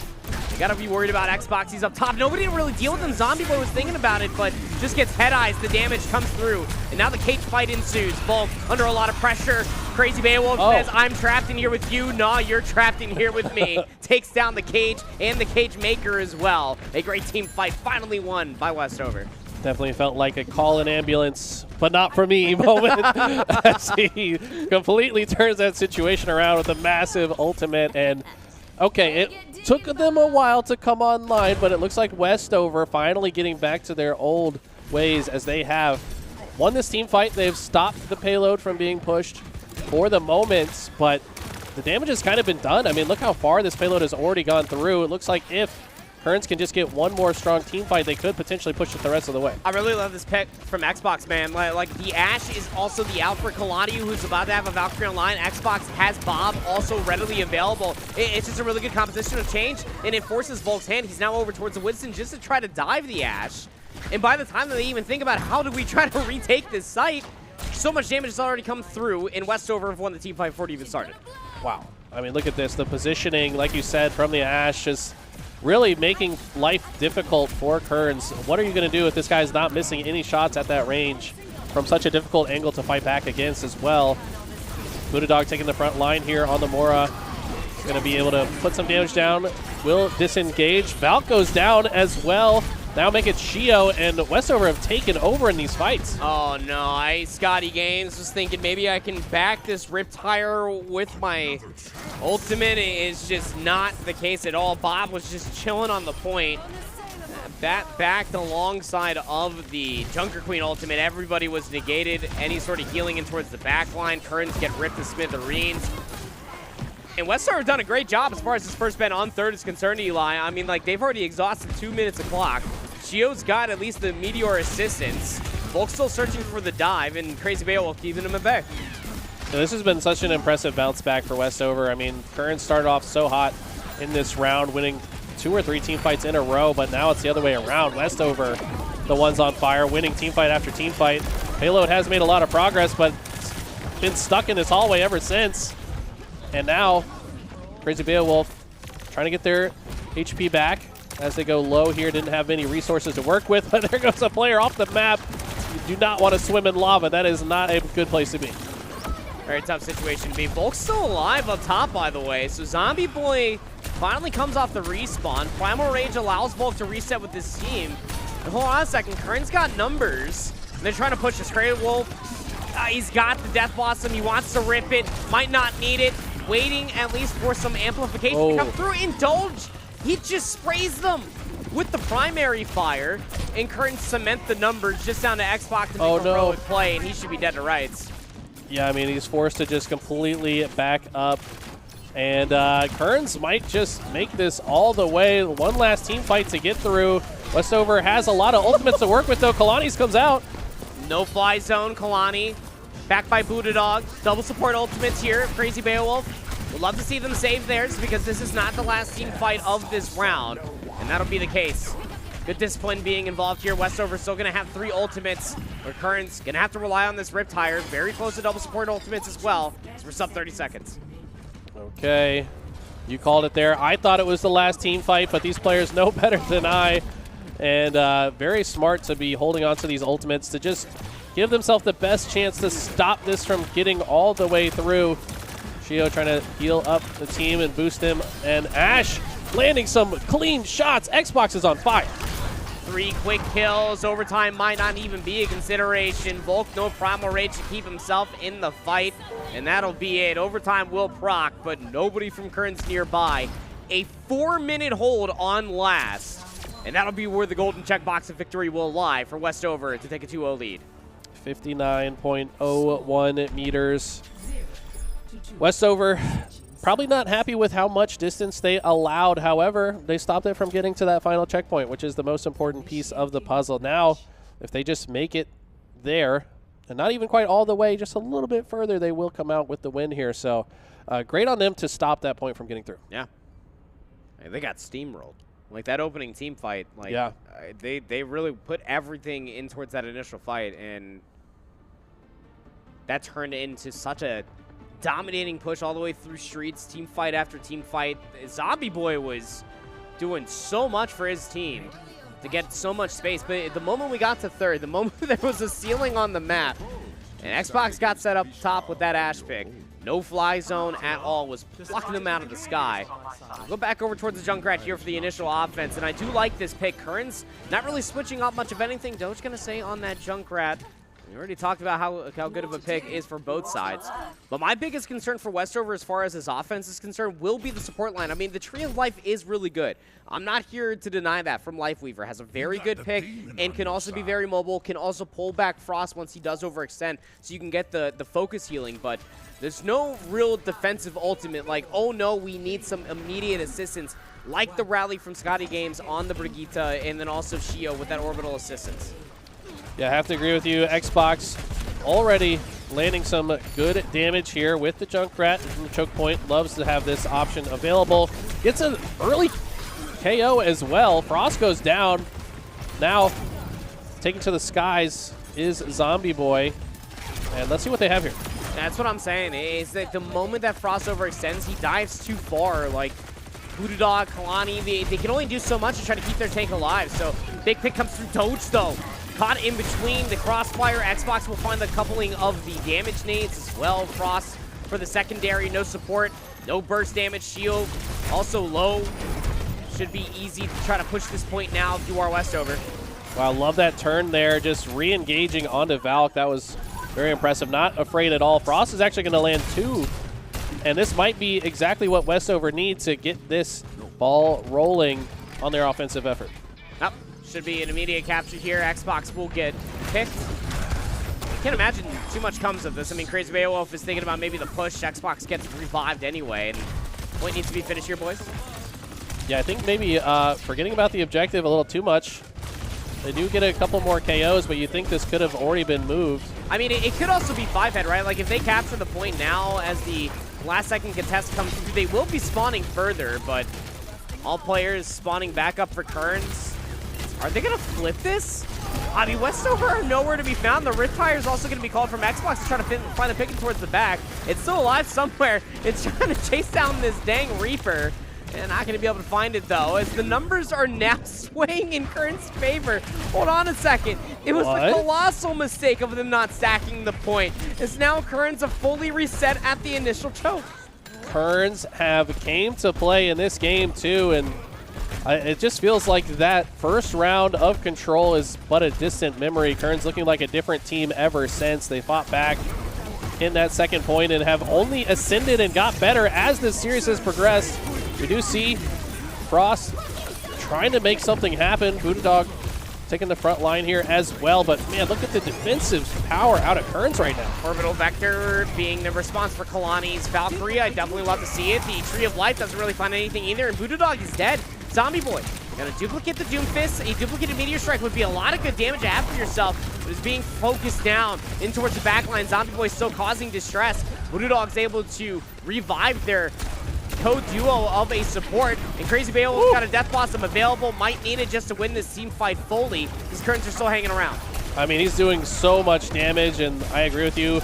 Maybe could have used it in that previous fight, but holding on to it patiently, waiting for just the right time. Now with less players in the vicinity, didn't feel the need to do so. They will get 2 KOs. Shio trying to make things difficult for them to progress, but he's probably going to be taken out. Yes, I think I was a little bit over-aggressive in that situation, but maybe just trying to slow them down a little bit. Yeah, I mean, like, if maybe you could try to get out top apartments or reset with your team, Zombie Boy would have loved the healing now, but you're going to be spawning in Narnia compared to where your teammates are trying to hold all the way here by the sidebar on streets. Going to be spawning all the way over towards the back, and that should mean that Westover can get through this car wash cleanly. Frost has already taken space through the bookstore. Crazy Beowulf taking the stroll down the road road would be here. Huge, and he finds Shio again. Oh. He was the last to die, and now he respawns him, and yeah, Xbox got traded. His spawn so much closer to the card. Wow, Zombie Boy gets a nice shutdown there, though, shortly thereafter onto Xbox. And then Cassidy comes out. Okay, so now that we're getting back into the close quarters, we're approaching that indoor area. Maybe, okay, no, sorry. Xbox now switching to the Cassidy. Doge gonna find the bear trap kill on a Beowulf. Revive scot-free. Gotta tussle over towards the point. And well, at least thus far, the battle inside of the apartments, Crazy Beowulf gonna get his own trade on the Doge. And the space should continuously be here for Westover to try to push. Zombie Boy trying to find a pick. Volk's here to at least assist him, but nothing's coming up red so far as the kill feed is concerned. Crazy Beowulf's getting a lot of damage boost. And to your point, when that first point was being captured, Eli, he's putting out so much damage with Xbox now on this Cassidy just to get some long-range follow-up. It's looking nice. Looking nice indeed. Westover finally getting back into their groove a bit. Kearns being stopped now, having to back up into this tunnel region of Kings Row. Crazy Beowulf gonna ride the payload comfortably. I would like to see him move forward a little bit and fight here, but wants to make sure this payload's moving forward. Well, here comes the dive. Cage Fight doesn't really catch much of anybody, but Crazy Beowulf on the opposite side gonna rip the Death Blossom. Shio's also right there with the right-click takedown Buddha Dog, and Shio's just pushing it all the way to the house. Hold on a second here. Valkyrie's not really effective unless you're fighting a lot of burst healing. Well, Westover losing their numbers. Kearns are going to be able to hold right before the second point gets captured, Eli. That's huge. And now it's their turn. They're spawning all the way in Bufu. Yeah, this is a great spot to be. What's he doing back there? I don't know, man. I mean, why? Your team needs you, dog. Come back. Here we go. Kearns looking pretty strong here to hold this spot. Xbox has the ultimate online. Deadeye going to come through potentially. Look at the time. Look at the time, Eli. We're sub 50 seconds left as far as this offense is concerned. And Kearns are looking ripe to take this map number 2 if they can continue on with this hold because they're finding delayed eliminations. Westover's still yet to fully regroup. Zombie Boy's taking a lot of space forward. They need Frost. Promptly just dives up out of the way. Here comes the push. Oh, man, that's not good. They needed Frost on the front line here. I think Crazy Beowulf getting a little impatient. Oh, that's a lot of damage. The overtime would have activated. You're not that much in a hurry to get in yet. You need your tank to take the front line here. Frost is back involved. Tree of Life involved as well. Xbox does have that Deadeye available, but here comes Doge. Maybe a little bit too late as far as the retire is concerned, but Volk and Shield are finding a lot of eliminations on the back end of things. Wow. Just dives on in, takes Crazy Beowulf out of the fight. Xbox didn't even get a single thought to pull the Deadeye, and it'll be a map 2 Kearns win, and it'll guarantee us to go map 4.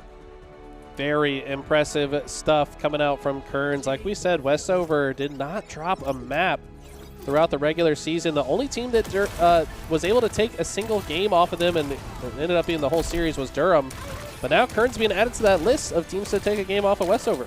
I mean, again, it needs to be said that this Kearns roster, the only teams that they lost to were the top 2 seeds from the West region. So, like, again, like, they're not a bad team. It's just like when it came down to those top 3 teams, that's just the shake of it at the end of the day. So, I mean, able to at least show their might as far as a hybrid team and quite literally putting the ball back into the court here for Westover. Again, seeding, it's just a number, baby. I mean, being able to take a map win over a higher seed than you is definitely a good feeling. Now you have to take them on their counter pick. Yeah, that's exactly right. Let's see what they have as the answer in the counter pick here. We'll keep an eye on that chat for you to see what the players do. But, man, who was the standout player for you in that game on the side of Kearns that really put them ahead there? I was a big fan of Shio, personally. Yeah. I mean, I also play like a fair bit of support when it comes to Overwatch itself. But like Shio on the Juno is the biggest difference maker. It's like I was saying, without having that Meteor assistance on the opposite side, it was the biggest difference maker for a lot of different team fights. And the Valkyrie was very good on control. When everybody's super mobile and the Mercy can fly super high, you even saw there on the third point as well. The reason why they got the full hold was because of the Mercy, having that anchor with the Ashen towards the back line. But I digress. The Juno pick puts out a lot of damage. You saw so many first bloods in a lot of these team fights coming through because of that right click that Juno has at their disposal. It's so much damage and a lot of burst healing that you can give to your tank, which again, Volk would probably be my secondary MVP of that game for all the damage that he was finding on the front line, all the space he was providing for his DPS. Yeah, I mean, the combination of the tank and support always so critical in these hero shooters because your tank's taking a ton of damage. The healer's got to be right there to refill those health bars. Of course, the DPS is in the back and outputting the damage. Usually the one that get all the credit for the W, but in my opinion, I mean, you're not a team at all without the tank and the support players. So, yeah, shout out to Volk and Shio because they were kept keeping the DPS players alive. Yep. So I'm just waiting for their Map mode choice to be coming through. So what is at their disposal? Again, Escort will be map number 5 if we do end up getting there. So they have 2 different game modes to be choosing from. And again, the objective being involved, like I was having a premonition of, very, very good for Kearns. Just being able to dictate the pace of the fight the way that the objective is mainly supposed to be played rather than playing in an open field with an open thing. So I think that Flashpoint would probably actually be probably the better of the 2 choices. If you're thinking of from Westover, just being able to play much more freely just around the active point, being able to find a lot of these free flanks. That's where they did find a lot of their value in that map number 1, Eli. You're exactly right. I mean, it's a very similar game mode to Control. It's just faster, obviously. So might as well stick to the plan that worked the first time. It feels like that is their comfort zone, is those controls where they can lock down an area versus, you know, the push situation where you've got to move through a lot more space. You don't have the ability to set up exactly how you want. So I think that is probably what they're going to opt for. We'll have to see if it's New Junk City or Suravasa.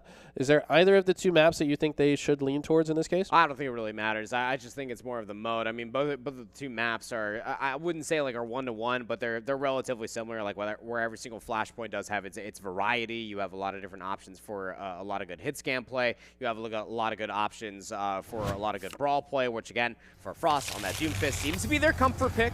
I don't know, maybe he's taking a page from Swag Boy on that Sandhill side of things, man. He's just like, hey, you like playing a big old dive tank, I like playing a very mobile, angry man with a giant gauntlet. Whatever it may be, I mean, the Flashpoint seems to be the better of the 2 decisions, as Flashpoint will be the mode choice as we move over to New Junk City as the metal's being played. Love the sound in this game as the rock band is in full force here. See a little timer counting here in the first point. Is there a place you can fall directly to your death here in this, all around this spot, if I'm not mistaken, yes? No, not around here. Not here? Okay. Nah, this is just a ring, man. Is it the second point that there are where you can fall? Well, I think that there's one area on this map. It's all the way on, like, the western side. If you're looking from, like, the map top down, that it would be at. That you kind of get, like, some yeets into towards your death. And shout out Volk, living up, giving us a canon matchup, the Junk Queen on New Junk City. Definitely love to see that. Frost and Xbox are actually going to swap up roles here. So Frost will be on DPS. Bootadog will also be on DPS. Yeah, we don't see this too often, but I mean, sometimes it works out.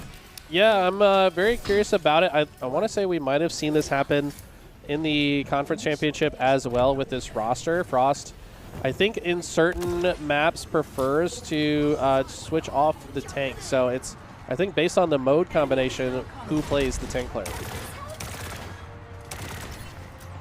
Okay. All right, here we go. I mean, Far is definitely a decision as far as this first point is concerned. You don't really have a massive skybox, but Kalani's Mercy has definitely been helpful. Bootadog taken out before the fight actually even happens. And, I mean, I think that Current just might be cleaning things up before they even fully start, and they'll get this first capture with ease.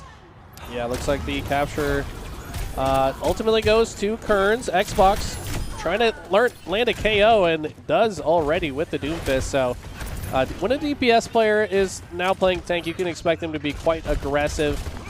Love to see this out of Xbox early. Doge taking a lot of damage, having to back up here. Does not want to be the first to fall in this next engagement.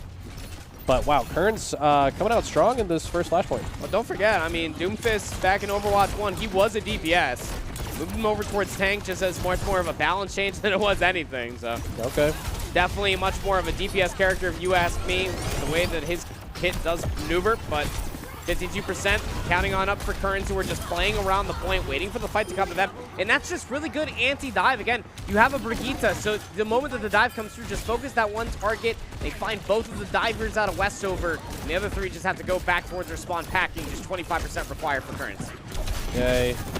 Crazy Beowulf is at the Ana that they are now playing here. Yeah. And just putting a lot of healing on. Very interesting, very different structure of this team now going into this game for Westover. So far, it's not working great, as it looks like Kearns are on the brink of earning this point, as Westover are losing members. Kearns holding strong. If you're Westover, you got to be thinking about transitioning to the next point here. Yeah, you really do. A lot of these exits, again, the late eliminations will mean that you're going to be spawning very far away from where your teammate's assistance is immediately required, as Kearns going to be pushing up and out of that initial flashpoint, going to be with this 1-0 lead. We've got a Pharah rocket barrage online for Westover. No Kalani Valkyrie to talk about for the time being, but Current's hot on the rotation, have a lot of ultimates at their disposal as well, about to have a full toolbox of 5. Yeah, I mean, to get the first point and have better resources available for the next one, you got to start thinking maybe Westover should have left that previous point even sooner than they did.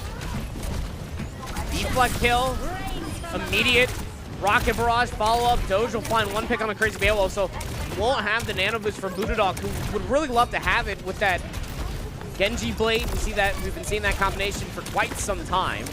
First point will still be captured by Currents, though. I love the way Shio's playing this engagement, just staying in the mix as long as possible, outputting DPS while the DPS players are coming back to the fight, and somehow staying alive. Look at the survivability of Shio, just disengaging with perfect timing and being such a nuisance, flying around this entire engagement. Now, like I was saying, good decisions back in that map number 2, Eli. Really good movement being utilized from Juno. It's just so annoying to deal with overall. Xbox did use that Meteor Strike. Crazy Beowulf is back in towards the mix. Nano boost on a Voodoo Dog would be required for this blade. He's going to rip the blade anyway. Trying to isolate some targets. But Tommy Boy, the dash reset comes through, takes down Scotty Games. Any healing for the Genji? Not going to be there at all. Shio still alive on the point there with Volk on the tank, and 64% amidst all of that chaos. Wow. I mean, that was a great Genji ult, but ultimately not going to be enough as Kern still maintains control. Junker Queen holding strong on the point here. Don't want to get in the range of that shotgun if you're on the other side. Kern's looking like a totally different team ever since game 1. I mean, Westover looking like a completely different team. Yeah. Going in towards this game because they swapped roles. Riptire is now going to be called. Here comes Doge, who did die while being called in that Riptire. So DPS for DPS, 4v4 for the point. Second point's just going to get captured. Nobody's going to touch it. Are we just going to C9 like that? I mean, Kerns are still winning the team fight afterwards, Eli. There's so much spaghetti all over the floor. I mean, New Junction was already messy enough. It didn't need this. I mean, Westover have to be making better macro decisions here. You've got to just disengage and set up. Like we talked about, the strength of this team is when they can set up around a new point. So beat the other team to the next point. Give it up a little bit sooner. I think that's going to be the lesson they learn here. Maybe not giving Kerns the respect that they deserve, as, like we said, Westover coming into this, only losing to one team, maybe thought that Kerns would be an easier process for them. 4 ultimates online. They already picked Frost. Kalani with the Valkyrie ultimate, and Volk's just saying, let's go forward. We already captured the point, y'all. And it's working out wonderfully. Has the Rampage available. Xbox is also over towards the Junker Queen as well, but one has way more support than the other one. The Juno on the opposite side for Crazy Beowulf wasn't even a part of the equation. Frost might be able to find at least one trade, but that's all they're going to be finding as Current, with 4 ultimates online, didn't need a single one, up to 40% on the potential last point here for Flashpoint. Scotty Games absolutely popping off, playing so fast and aggressive, making life so difficult for Westover. What a difference maker they have made. It's 4 ultimates online for Kerns here. Deadeye does get activated by Frost, but for what? Does not seem to be effective in this moment. He does get 1 KO onto the tank, which is a big KO to get. Ooh. But I don't know if it's enough. And Frost was starting to cook, did find 2. 35 might be there, no, Kalani's dead. And now you're just isolating towards the back. Zombie Boy also finding the duplicate in towards the back on a Junker Queen. Just displacing everybody. Your tank has to focus on the flank around the back, has to take the 1v1. And Kern still have ultimates online. Westover gonna force overtime, but they need to convene around the point. The small mini pack won't be enough. Rampage towards the point just to proc further overtime won't be there at all. And how about Kerns coming back through, winning the counter pick with a 3-0 on Flashpoint? I mean, they're looking absolutely dominant ever since map number 2. Westover has not had the answer. I'd like to see them maybe go back to their traditional setup, as we see the ultimate here coming in from Frost. This was the play of the game, was not ultimately enough to get the win, but yeah, this was the clean 2-piece that we talked about towards the end of the game there.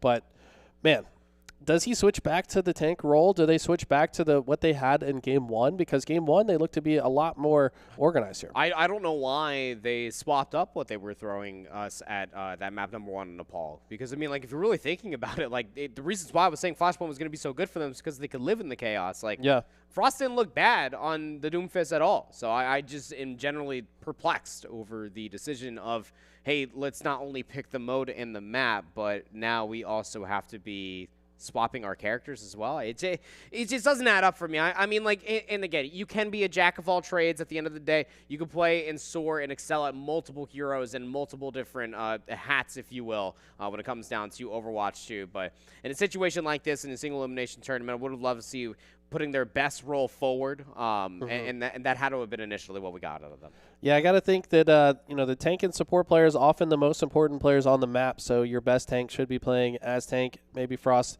wanted to show what they could do on the Cassidy, and they had some good moments for sure, but ultimately not enough. So let's see, will they be able to bounce back in Game 4? We'll keep an eye on the chat here and see what option they go for going into map number 4. How do you think they respond here? Well, it's only one more game mode is available to them, and that's going to be going down to push. Because that's the gamble that you have with yourself, is that, like, if you're really thinking about, like, because Escort is guarded for that map number 5, you had to take your one counter pick, and that had to have been Flashpoint. That's why I was putting a lot of emphasis on why it was important for them. So now it goes over towards push, which we start talking about a reason was very, very good for Kearns during Hybrid, and a reason why they'll probably still be very good as far as Escort is concerned is because you do have the objective involved, fighting around the bot continuously. You only really have so many subsections as far as the 3 maps at our disposal to try to maneuver from. So I think that this is going to be a counter pick within a counter pick, if you will, is that there's maybe a 5-head moment coming through from Kearns. It's like, look, we just won their counter pick. Now we don't have to worry about push as much. If we win, we win. But going over towards the Game 5, I'm sure that they're feeling very comfortable. Yeah, I mean, Kearns got to be feeling good. Something clicked between games 1 and 2. This is a little bit earlier than their matches throughout the regular season. You know, maybe just had to wake up a little bit. It's a Saturday. They just had a long week of school, of course. So maybe stepping up a bit here into the next game. Looks like the map has been chosen. It's going to be... well, we're skipping to map 5 somehow sooner because they're supposed to be playing push. Escort's supposed to be map number 5, but okay. Hey, sure. We're breaking GAs. We're breaking rules, man. What's going on here? Yeah, just give us a moment here to verify that. But they have been playing. Kearns has just been playing a totally different game, I think, since game number 1. Really need to get. If you're on the side of Westover, you've got to get that momentum coming back to you. I feel like the Doomfist's probably going to come back out here regardless. And we'll have to see if they can bring back that magic that they had in game number 1. So far, they've kind of fell apart. It feels like they're just not as organized, maybe staggering their deaths a little bit too much. Often the player that dies first is the team that loses that fight. So I think you just got to be more careful. You know, you got to take some risks, but not so risky that you risk losing your life and potentially the entire team fight. Yeah, I mean, exactly the case. We saw that quite often, specifically during their offense on Kings Row streets when they were trying to resurface themselves. You had a lot of overextensions coming through from DPS, and, you know, go figure, you do have numbers advantage at that point. Going to be very easy to focus more fire because, well, you do have more firepower in your favor and at your disposal. So I think that's going to be very, very interesting. Nonetheless, to be able to see how you might be able to diversify some of the compositions that you throw on our way from Westover, because Kearns really haven't been changing all too much. You know, Volk's playing a lot more of these standardized, like, he can brawl or he can play counter brawl. The Malga was very, very good for him as far as King's Row is concerned, and the Junker Queen is also a very, very good initiator as well, and that's very difficult to deal with if you are just a sole diving tank. So very, very interested to see if there's any sort of composition change that Westover can throw their way, or if maybe the dive composition is all they got, because if they do, they need to try to hone in behind it, all coordinate one dive together, burst down that initial target rather than turning it into an overextension. Yeah, I think the faster the team fight ends, the better it is for Westover. They need to get that early burst of damage, like you said, and just make it all happen quickly. Maybe start using those ultimates in tandem a little bit better instead of segmenting them out.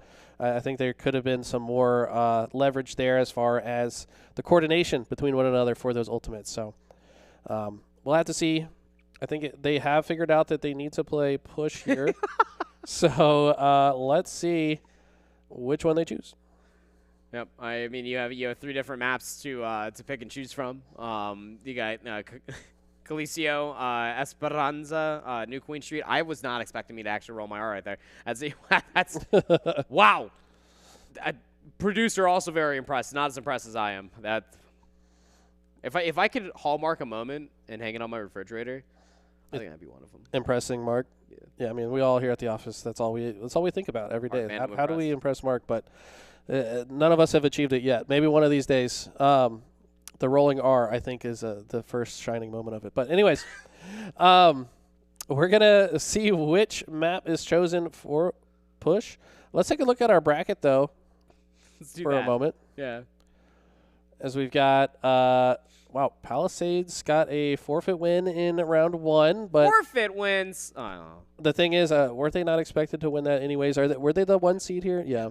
They're the 1 seed. Sun Valley expected to get the get back versus Palisades B. That was a 3-0 win for them. Don't really know what the map score wins for all of that, but I expect it might have been close. And it's funny. It's a forever evolving conversation that we've been talking about for CMS Overwatch 2. For some odd reason, like Sun Valley and Palisades, like they got beef. And they're not meeting for a grilling anytime soon. So Sun Valley having to go back-to-back, taking down Palisades B, which was the 5th seed, and now going up against Palisades A as far as that semifinal match and a qualification match, or like a further qualification match at that, going up against their regional rival, if you will. So I'm all eyes and intents and purposes, it will be on that secondary match. Should be a very fun one. And the reason why Sun Valley find themselves here is because they got Map 5 loss versus Palisades A during a conference championship, so that should be a real good one. Wow. Yeah, so it's going to be a banger matchup for sure, but we are finally entering into game number 4 as we have learned the rules, and looks like we are loading in, and Kalani on the hamster? Am I seeing things right? I feel like that can't be right. Okay, they're going to find their actual characters here in a moment. That would have been the switch up of all switches. Phone in Swag Boy real quick. Yeah, where is the swag? Yeah. No characters selected yet as we take a nice, beautiful look through the map here. Quite seasonal, isn't it, bro? It is. It is so cold outside. I mean, I know these players are hopefully in the warmth of their homes because it is too cold outside to be out there right now. This makes me miss sledding. That's one thing about moving down north. You're a sledder? I was an Advent Igloo creator. Wait. Yeah, I make a real good igloo. Real good igloo. That's crazy. Yep. As soon as it snows, you're putting one in my backyard, brother. It's not going to snow enough. I hate when people run off without me. Yeah, probably not. Nope. It feels like it's gonna, though. It was freezing yesterday. That'd be nice. I'd be here for a snowy holiday season as we start talking about some positions being picked here. And they're going back over towards their map 1 and map 2 as far as goals are concerned. And yeah, it's all you really got at this point because, I mean, back's against the wall. You lose this, you're donezo. Bonanzo. Yeah, I mean, you got to just think back. Okay, what was our comp when we won? It was this one. So get back to it. Crazy Beowulf getting back onto the Reaper. He's been so good with it. The cross on the Doomfist, which has been his signature character here throughout the entire season. What do they have for us here? Doge now on the Junkrat once again. And looks like the early team fight going to Westover, maybe going back to what they're comfortable with, was the right play. Yeah, I mean, as far as New Queen Street is concerned, you have so many good lines of sight available for Xbox. And much like how we were talking about from 3rd on King's Row, you have a lot of good line of sights. But Volk looking to take the 1v2 in towards the back.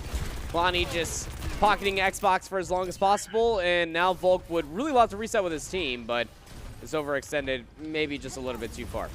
Almost 20 meters already on the push for Westover. Great start so far. Approaching this first checkpoint pretty quickly. Definitely have to get through this next fight, though. Xbox getting so much damage boost. 70% to Bob already. Turn this into a 65 very, very quickly. The Currents don't really have much to show from. I mean, Volk's 70% towards that cage fight, but Frost has been wreaking havoc in towards his backline.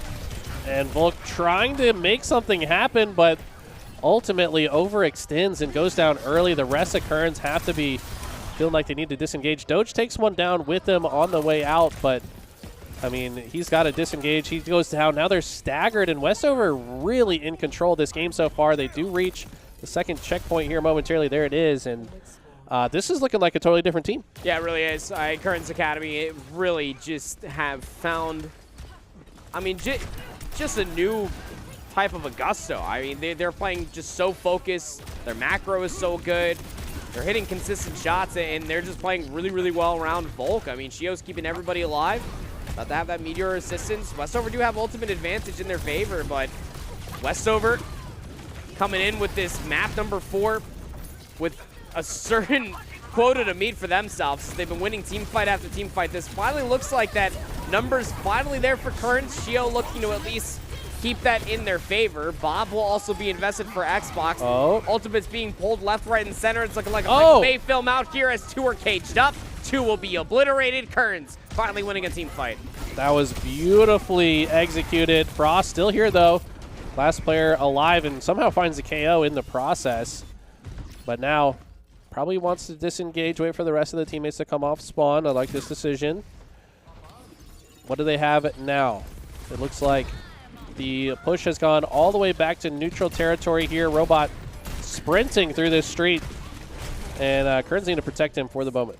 Taking away the forward spawn is a massive step in the right direction for Kearns. This is going to be a lot of progress. You have to try to meet up. I mean, it was a hell of a push, pun intended, towards the game mode out of Westover since that initial team fight, Eli. Now they're coming back in with the Death Blossom. Again, Kearns have been doing or dying by the initial push out of Volk, who's incredibly low. Meteor Strike will be involved after losing their Mercy. Frost is there for the trade. Okay. What does Beowulf have? I mean, it's already 2 down for Kearns in this moment. Frost taking heavy damage, probably having to back up here off screen. Okay, Shio, once again, just kind of holding things down. Taking a lot of damage, though, and doesn't seem to be aware of which way it's coming from. Does finally get taken down. Beowulf has this ultimate online. Things looking good once again for Westover. They've already got this robot almost back to as far as they made it the first time. Yeah, forward spawn will be picked back up. And Kearns, off of that team fight that they won, Eli, never actually made it towards their barricade. So the push never really got picked back up for Kearns. Now you're back fighting right outside your spawn.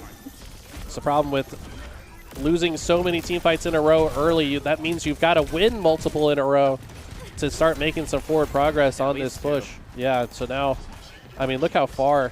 Almost all the way to the 99 meters to 4 meters so far. Kearns have their work cut out for them. Good mining coming through, at least for Doge to send Beowulf away. Death Blossom is ready. Nobody turning around to help out Scotty Games as Crazy Beowulf just finds a very easy opportunity for them for a pick. Here comes the orbital assistance out of Shio, but Xbox Bob just plucks Zombie Boy out of the air, couldn't find a duplicated target. Now finds himself on a very free flank and was still hanging around the robot. Westover might just force us to a game 5 off of a very emphatic team fight win.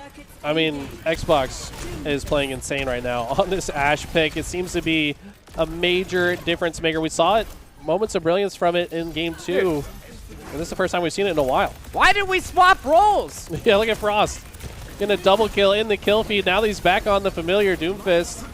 Buddha Dog gets the tree of life out. Keeping everybody in the back line alive. Down in numbers are Kearns.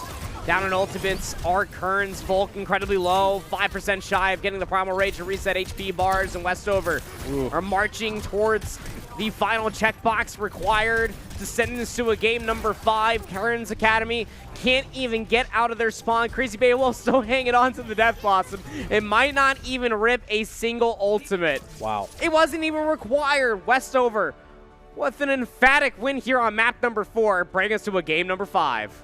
Was that our fastest match yet? After losing 2 in a row, I'll say. Westover bounced back, and man, maybe they just needed that slightly extended reset between games 3 and 4 to get their mindsets correct, as now we finally will go to that escort map that they tried to go to previously. But it won't be their pick this time. Yeah, they don't get to pick the map, so that's kind of interesting if you think about it, because now Kearns know what map they wanted to go to, and they're like, okay, maybe we shouldn't pick that one unless that happens to also be one of their best maps. All right, maybe you just don't go to that map. Unless it is your best map. Yeah, I mean, I think that this would be an interesting thing to play out, right? Like, if Kearns pick a different map and then win, like, that's going to be the question mark, is, like, was it because they knew what map that they wanted to take? The Circuit Royale was the chosen one from the side of Westover originally, but then, of course, we know the rules. They said that that's not what we're doing. So now Kearns got to decide between Dorado, Rialto, and Shambhala Monastery, which is going to be their best map.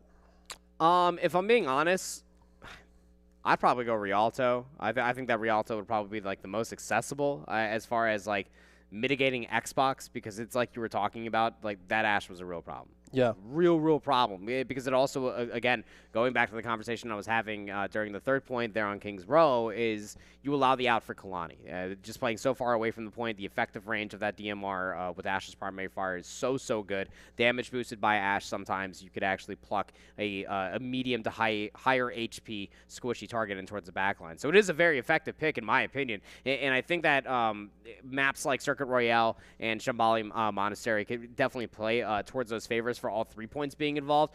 Dorado and Rialto definitely have those, but at least for Rialto, you have high grounds that are accessible to deny that easier than the ones available through the other 3.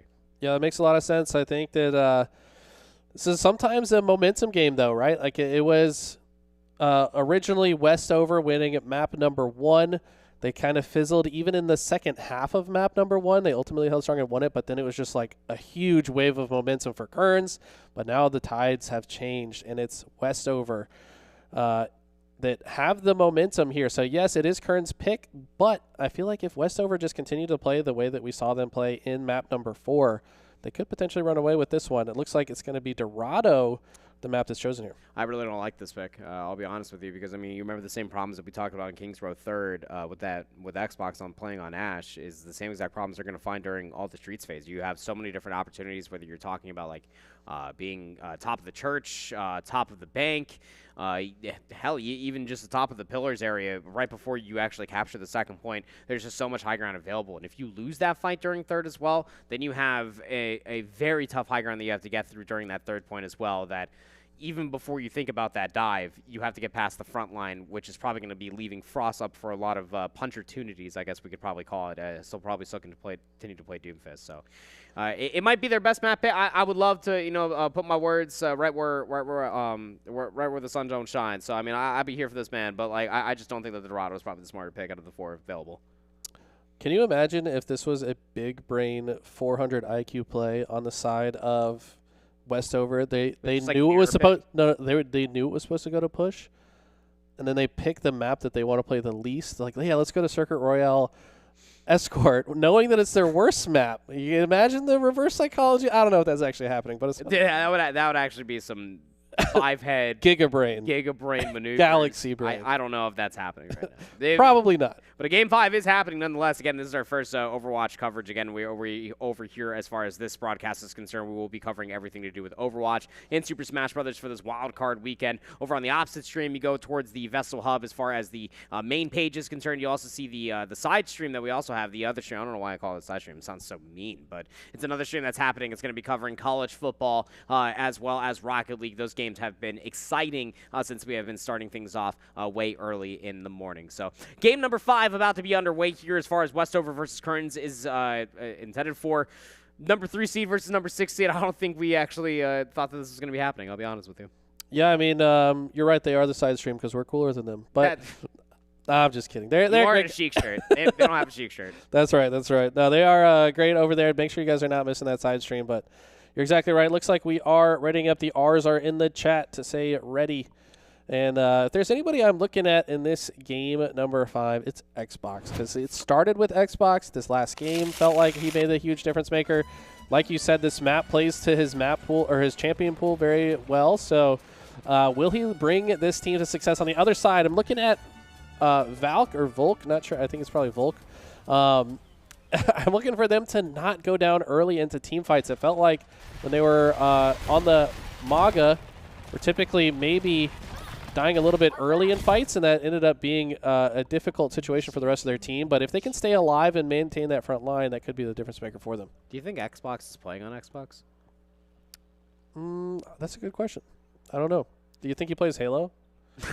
Because he's got some good aim, man. He'd probably be pretty good at it. Oh, my God. They're both synonymous, right? Xbox and Halo, man. That's the first thing you would ask. Maybe. Who knows, man? If he plays Xbox, like if he's like you and me, he definitely grew up a Halo kid. So I don't know, man. These kids are a lot younger than us. Halo's still around, bro. I mean, kind of. Anyways. No composition changes for Kearns. They're setting up for their offense, but here's what I'm talking about. Xbox on that Ashe, especially for first, second, and even third. Like, This is their wheelhouse. This is such a good map pick for them. Yeah, this is like And it a wasn't good. even their map pick. Right. That's why I'm saying it was the Giga Brain, the reverse Uno card. That's not what happened. It's feasible. I don't know. think it was. It's probably not. But okay, Doge on the what do you call this guy? Jay Silly, man. Yeah, the Jay Silly. Okay, yeah, he's pretty silly. That's what Jake _ OW plays. That makes sense. He's a silly guy. A smart, silly man. But here we go. Frost back on the Doomfist. Different skin, though. Switching up the skin. Maybe trying to switch up the mojo a little bit here. And I like the early high ground plays here. Just looking for maybe a little bit of a drop play, but everybody, as far as Currents is concerned, is just playing inside of this main red house. Maybe a cart control coming through, but I don't think Westover really know what they're supposed to be looking at. I mean, there's no focus whatsoever. Walks over towards Winston, clears away the high ground. Frost misses wildly with their rocket punch, and Voodoo Dog gets sniped along the way from Zombie Boy, who's playing very well as far as this map number 5 is concerned thus far, and the cart will continue to push on. That's a wall. You can't walk through that, Xbox. Okay, finds the doorway. And he's still outputting a lot of damage. Took a lot of damage there, though, with fumbling the footwork just a little bit. I'd like to see them get that HP back, get back into the mix, start outputting more damage. So far, Kern's probably making more progress than Westover would have liked so far. And this is kind of what we saw in Game 2, was it not? Yeah, sure was. Again, I mean, you just get coverage of this cart, and you could just start finding a lot of good push. But, I mean, Xbox just rounds the corner, damage boost, head taps Scotty Games, and will be backing towards the spawn room very, very soon. As the retake comes through rather cleanly, Zombie Boy is just going to get staggered as well. Back right in towards the command goes Westover thus far, have ultimates to play with as well. I feel like I read the body language of Xbox. He's like, "Man, we won the fight. Did you have to do that?" Like, yeah. Why, Trav? He just looked at it. And we'll take to the high ground for the next fight, as Ash loves to do, like you mentioned as we loaded into this. Let's see. Maybe Kern's map pick, not the one they should have picked, like you said. Maybe not. We'll see in this upcoming fight. Meteor Strike available, but I have a Tree of Life. Bob's available. Xbox just takes down Volk before the fight even starts. Here comes the Meteor Strike. Frost overextending in towards the back line, going even deeper. Frost will take down Doge, and Kern send packing. Okay. And Zombie Boy has been unafraid of getting into the mix. That has been absolutely clear, but sometimes going down a little bit early. This time it's going to be Scotty Games, going to be the first to fall on the side of Kearns, and they've been staggered for quite a while now. They need to take their time into this next push, get this payload moving again. Sure do. Still have ultimates available for Westover. Kearns to have that Meteor assistance. A little bit of an orbital assistance, never hurt nobody.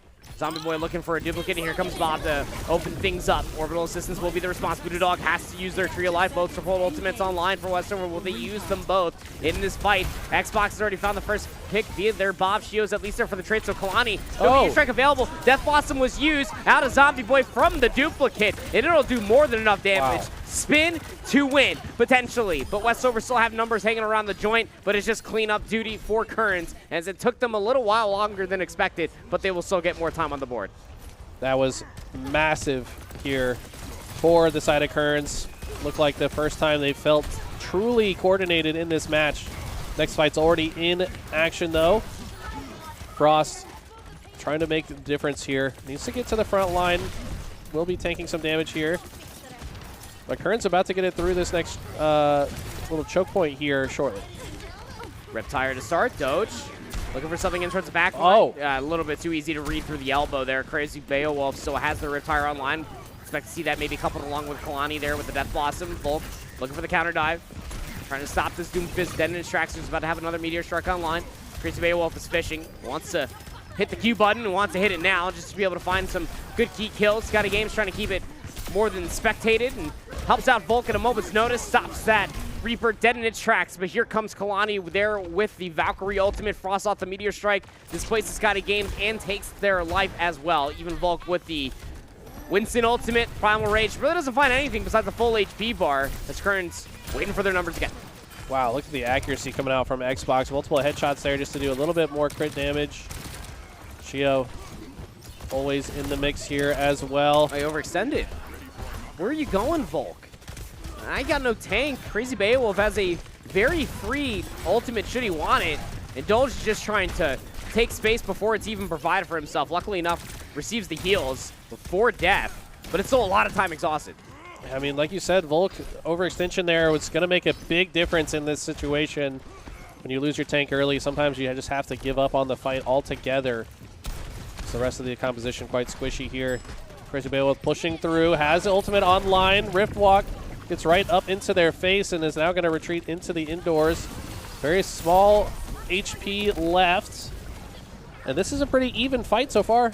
Tree of Life almost online. Voodoo Dog gonna get revived. Crazy Beowulf still fishing for this Death Blossom to be popped.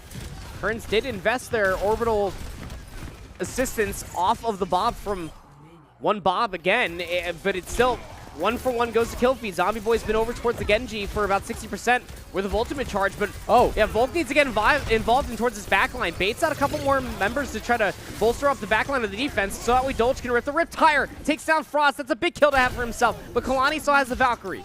Pulls that one out from their back pocket. Tries to get a little bit further forward, maybe looking for the revive. I don't think it's actually off cooldown yet as Kerns take command of the cart. Oh my goodness, this has gotten so intense. All 10 players still alive right now in this exact moment. Multiple, Death Blossom. Yeah, Death Blossom comes out. That's going to be just one KO though for Beowulf. Frost finds one at the same time onto Valk. Tank on tank violence here does go down, and that's 3 down for Kerns. Westover have taken control here. They're spawning so far away. 8 seconds remain. The only one that might be nearby to touch would be Shio. He's the one that hightailed out of the area once the fight was happening. Zombie Boy is isolated in the backside of the sign. Has assistance. Touch comes through. Here comes overtime. Volk's about to have an ultimate online. Zombie Boy's about to have theirs too. Here comes Scotty Games with the rally. Bob involved on the cart. Will remain and keep it contested. Primal Rage might need to be invested just to send that Bob packing. And here it finally goes, but Scotty Games dies. Meteor Strike also invested in towards the point as well. Oh, a lot of burst damage, and Volk can go nowhere. Zombie Boy not even a second chance to try to pull out that blade from its sheath. And janitorial duty over towards the second capture point go Westover, and they make the cart stall in its tracks here on second. Wow, impressive hold at the end there from Westover. It was decent distance on the payload here, 83.6 meters, the mark for Westover to beat now. I mean, that was very impressive. I think that Westover probably would have liked to stop it a little bit sooner, but that was a clutch way to close that round out. Could have been a lot worse. Yeah, it could have been a lot worse. I mean, they were almost stalled out to the point of not even capturing the first point. And again, it goes to the strengths that I was talking about for Kerns. It forces Volk off of tanks that made them look really good, and that's the Junker Queen as well as the Malga. Forces them over towards the Winston to try to dive in towards some of this backline. We saw some overextensions come through and leaving his teammates behind. And that's a tough situation to be in because you know that this Ashe being piloted by Xbox is just finding so much damage time and time again. Yeah, they've been very impressive on the Ashe, and I don't think I've seen them before this on this champion too much, at least not in the conference championship. So they're showing that they've got a pretty deep champion pool to choose from, and sometimes, you know, one champion just feels good for the day. And I like that choice here from Xbox. Let's see how much pressure they can apply here on the attacking side. Yep. Volk's going to go over towards that Malga. Zombie Boy going to be staying on that Echo. Has been finding a lot of good value with that, but it's mostly Shio and Volk with this combination. Wow. Nice TNT right over the top. Zombie Boy just barely receiving enough heals. That could have gotten scary. Yeah, I mean, the immediate answer and counterplay coming out from both sides here. Taking to the sky over Frost's head, but multiple members of Kerns have already fallen. Westover are taking control quickly here. Xbox just got up towards top red. He's got so much free damage. How much damage he's already done towards this fight. He's leading an ultimate charge by a good 12%. And that's a very easy team fight win. He just coach gunned himself up towards top red, double tapped Shio and said, yeah, don't worry, I'll just displace you all. I mean, that's impressive. And a reason why you said maybe this was not the best map for Kerns to choose, because Xbox in the top side of the map makes life very difficult here as they progress through this city. Now Kerns coming off spawn here. Need to take a good formation to stop this payload, but they need to win the team fight more importantly. No, that's for certain, team. Frost thinking about rocket punching himself in towards a Junkrat. Wow, good tanking actually coming through to make sure that his Reaper stays alive. Crazy Beowulf, 40% shy of getting that Death Blossom online. Kern's very low HP, goes Doge, but they're still kind of dictating the pace around the cart here, Eli. Crazy Beowulf going to at least conventional step in towards the back line, but it's a 1-for-1 trade. Support for Sword. Xbox is lucking heads once again. 3 in the feed for Westover's Xbox, who has a Bob online, doesn't even need it. Volk last alive. Scotty Games trying to assist him, but it's more than enough time for Kalani to bring the Reaper back in towards play. And if you thought numbers were here yesterday, here comes the 6 of Xbox with that Bob. More kills to speak of, and this payload is for sure hitting the checkpoint. Volk, I think, just trying to press the issue a little bit too much there. You still have time to disengage. You don't have to just dive headfirst into the engagement with all players attacking him. Of course, he's going to get taken down. Xbox going to get a KO while getting trapped. And Westover have just completely taken over this game. Yeah, they sure have. I even love the fun little animation. If you actually walk up to Bob and he's not shooting, you wave hi at him, he will wave back. I love that. Got a couple good ultimates coming online. 4 to speak of for Westover. Kern's very close towards the cage fight. Very good combo alongside the Reptile should you be able to find the timing to do that. But Xbox still finds the opening pick. That's a massive support down. Now Volk needs some assistance over towards the front line. Xbox is trying to control top Turch. And Zombie Boy is so incredibly low, just has to hightail back towards his front line just for some assistance. It's just stray gunfights after stray gunfights, and Westover are going to come out on top more often than not just from this Ash's presence. This damage output from Xbox has been insane. Volk just trying to make something happen, but feels like Kearns is just feeling the pressure, just kind of stumbling through this engagement. Not sure how to help each other. Xbox accuracy almost perfect in all of these times we've been on their screen. And here's Volk once again in the middle of everything with not as much support as maybe he expects to have, but he's got to understand that his teammates are falling around him and maybe disengage a couple more times here. But Westover, the pressure has been unreal. Finds one off the point. The shift will come through for Crazy Beowulf to stay alive. Doge gets here in time to at least contest. Valkyrie now for Kalani. Doge finds a second. Excuse me? Tree of Life is ready, but Doge just goes Giga. That is so clutch. They only need 5 meters to basically win the entire series. Doge finds 3 somehow. Volk's now on the hamster ball. Taking a page out of Swag Boy's book here. Let's see what they can do. They've got to hold on, though, for 3 minutes here. They got a Bob. They got a Tree of Life. Kearns, they got nothing. I got a hamster and a very giddy British woman with 2 pulse pistols, but Doge overextends. It's a free pick. It's about to be a full 6v4 on the point. That might have been the KO that leads to their demise. But, yeah, shield goes down. You still needed your DPS in the fight. Volk now in the middle of everything also gets taken down. That could just be the series as 4 go down. Doge having to walk his way back into the fight, but just like that, Westover barrel roll their way through Game 5. That was impressive. I just got to go back to it, and I hate to beat a dead horse, Eli, but Dorado just was not the right pick. When this dude is giving you problems on a hit scan character that loves high ground, that loves distance, and I'm talking like positions like this. I mean, look at this. This is just, nobody's looking at him, man.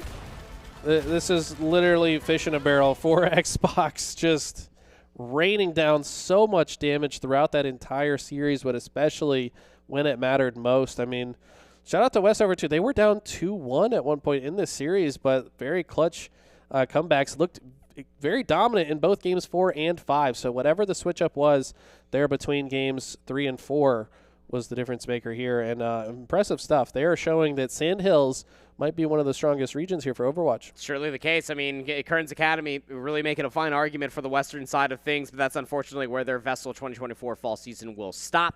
Westover will now continue on to fight a familiar enemy for themselves, so they go up against Gaston Early College, so might be able to see something coming back. Maybe they can get Kearns' trade from what was going on from the entirety of the regular season. It's going to be tough to say, but that is going to be an unfortunate ending towards Kearns' weekend. Palisades will then going up against Sun Valley, as I was already talking about, but we're going to be putting Overwatch back on the shelf just for the time being. We're going to be shifting our focus on the other side of this upcoming break, back over towards Super Smash Bros. Ultimate. Again, we have a lot of opening places available for states, but we're going to throw things to a very short break, but when we come back, we got some more fun Super Smash Bros. action. You don't want to miss it. It's Wildcard Weekend. We'll be right back.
What's going on, everybody, and welcome on back to the VESL 2024 fall season. My name is Proper. Joined with me is Eli, and we are shifting our focus once again. We just had a barn burner of an Overwatch best of 5, but we have to calm ourselves down and then get rehyped again because it's back over to Super Smash Bros. Ultimate. Yes, it is. We're back on to Super Smash Brothers. We've got King going up against Smarty. So Smarty, I think the Mii swordsman who's got a lot of tricks up his sleeve. I always talk about characters that kind of throw curveballs at you. I got to feel like most of the Miis are in that category. It's like you don't run into very many Mii players. So we're going to have to see what Smarty brings to the table here. This character's weird. It's very weird. It's very weird. All three of the variations. I mean, like, there is, like, certain movesets that are not allowed. You do have to tell your opponents, like, what your moveset is. Sometimes it doesn't even matter because, like, the characters are very strange, but you do have a lot of tools at your disposal, especially for the Mii swordsman is what we're going to be seeing. A lot of projectiles, fast projectiles as well. Very fast smash moves at the same time. Can cut the distance down, I would say, pretty quickly. Did we end up saying what King plays? I can't remember. I know King has played a handful of different characters. I want to say Cloud is one of them. But if I recall correctly, they do play a fair bit of different champions. So we'll have to see who they choose. I think they are getting ready to start the game now. And do I see a Robin? Yeah, you did. I see a Robin. Okay, this is not one of the characters that I remember. Go off. Tell us about Robin. Robin, one of my favorite characters, actually. One of the slowest runners in the game, so very easy to take advantage of. But look at that. Immediately throws the side B out. Now, Robin has a Thunder Book, a Fire Book, a Wind Book, and a Sword, all of which have a charge. You see above the percentage meter there. Every time one of the moves that utilize that element is utilized, that bar and meter goes down. Once that meter depletes, he either loses a book or the sword. So just keep a lookout for that as the looks like the Thunder Book is close to expiring already. Yep. Good damage so far for Smarty in return after being hit with a couple of different thunderous moves. Resetting the neutral, and it's mostly about that ring disc right there. You can see it has like multiple variations to cover a lot of different options. Very good once you have your opponent off stage, and that up air as well will it'll eliminate you quicker than you think. That arc fire going to hold him in place so he can land the aerial smash attack. Yes, you heard that right. Robin, the only character in the cast that can hit you with a smash attack in midair. I guess Min Min kind of falls in that category as well, but you're right about these spinning discs, as it looks like he can be quite ambiguous with it. King does take the first stock, though, and look at the movement coming out from King. This player has been very impressive. He showed up in multiple ones of our highlight videos. They are so tricky with their B-reversal movement characteristics, and we'll have to see if those will ultimately land him to W, but Smarty will even things up here. Bring this off stage will be good enough for the stock once at 144%. If you feel like that's not really meta, that's not really what you want to see. You want to be able to get that elimination a whole lot sooner. You're looking for a couple more options for the mix-up for an up air elimination, but good arc fire. A lot of good damage being tacked on here for Smarty second. This has been very impressive from King. I mean, both of these characters really not seen that often, to be honest, but both very good at them. Now, Smarty with the up air into back air, sorry, up tilt into back air.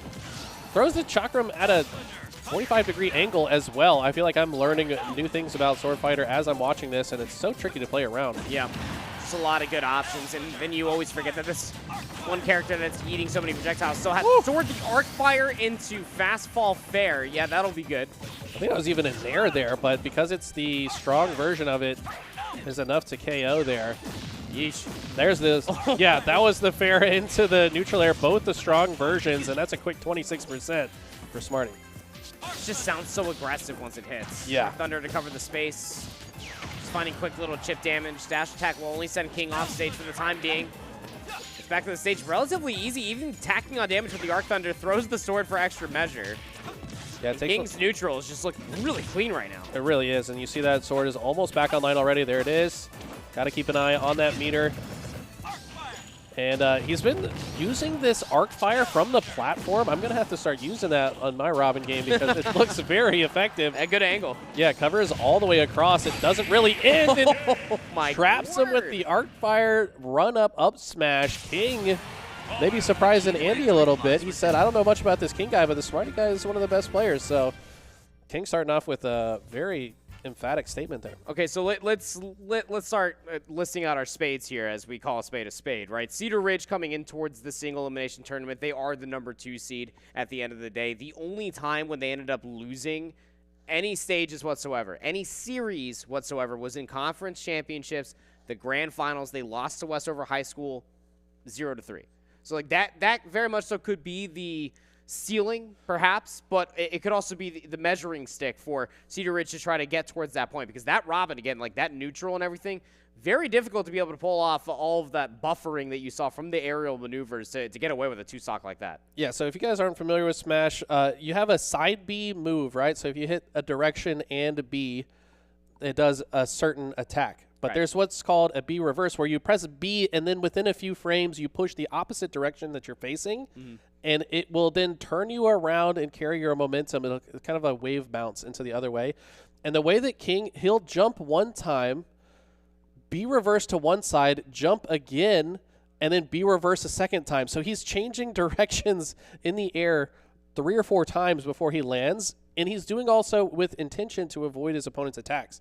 I don't think that his opponent was quite ready for that. And he's also, in the process of doing that, charging his neutral B, which is the Thunderbolt that he sends out. And that's a very strong move as well. So it's really fun to watch. He actually sent us a little combo video that we included in our one of our highlight videos.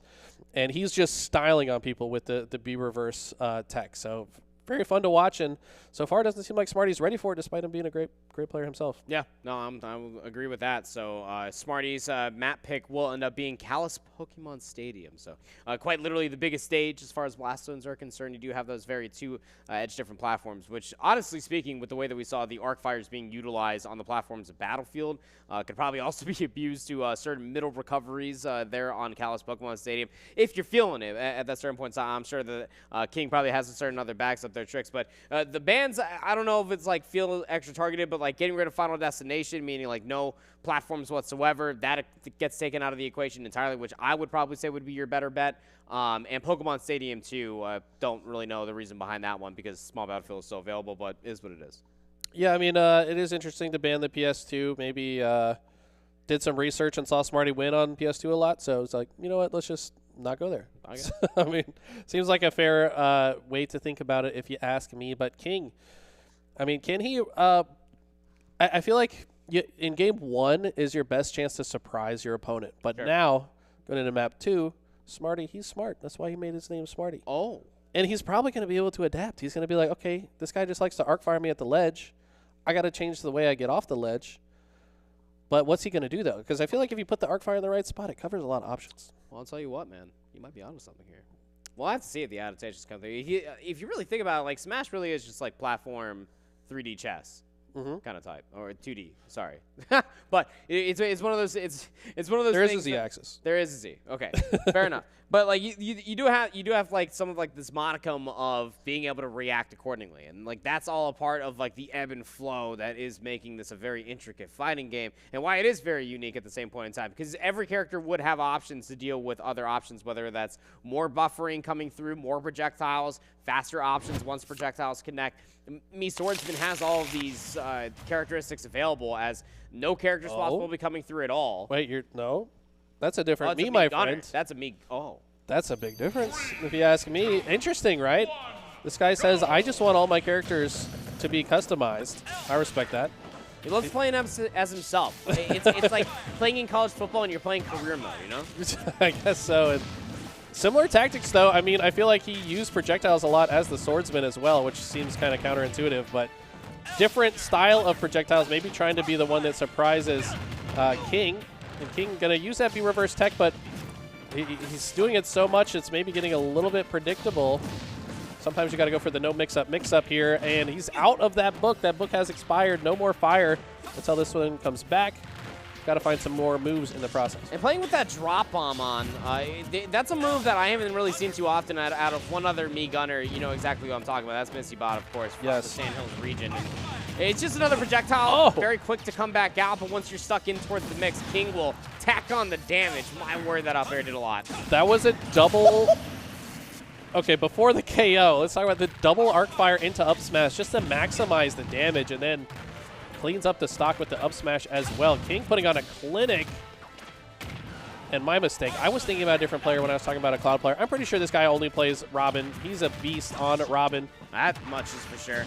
Yeah, I mean, his neutral alone is just so intimidating, but good cover there with the up air. You have a lot of good coverage with that vertically as the Mii Gunner. And only 9, well, I guess not 22%.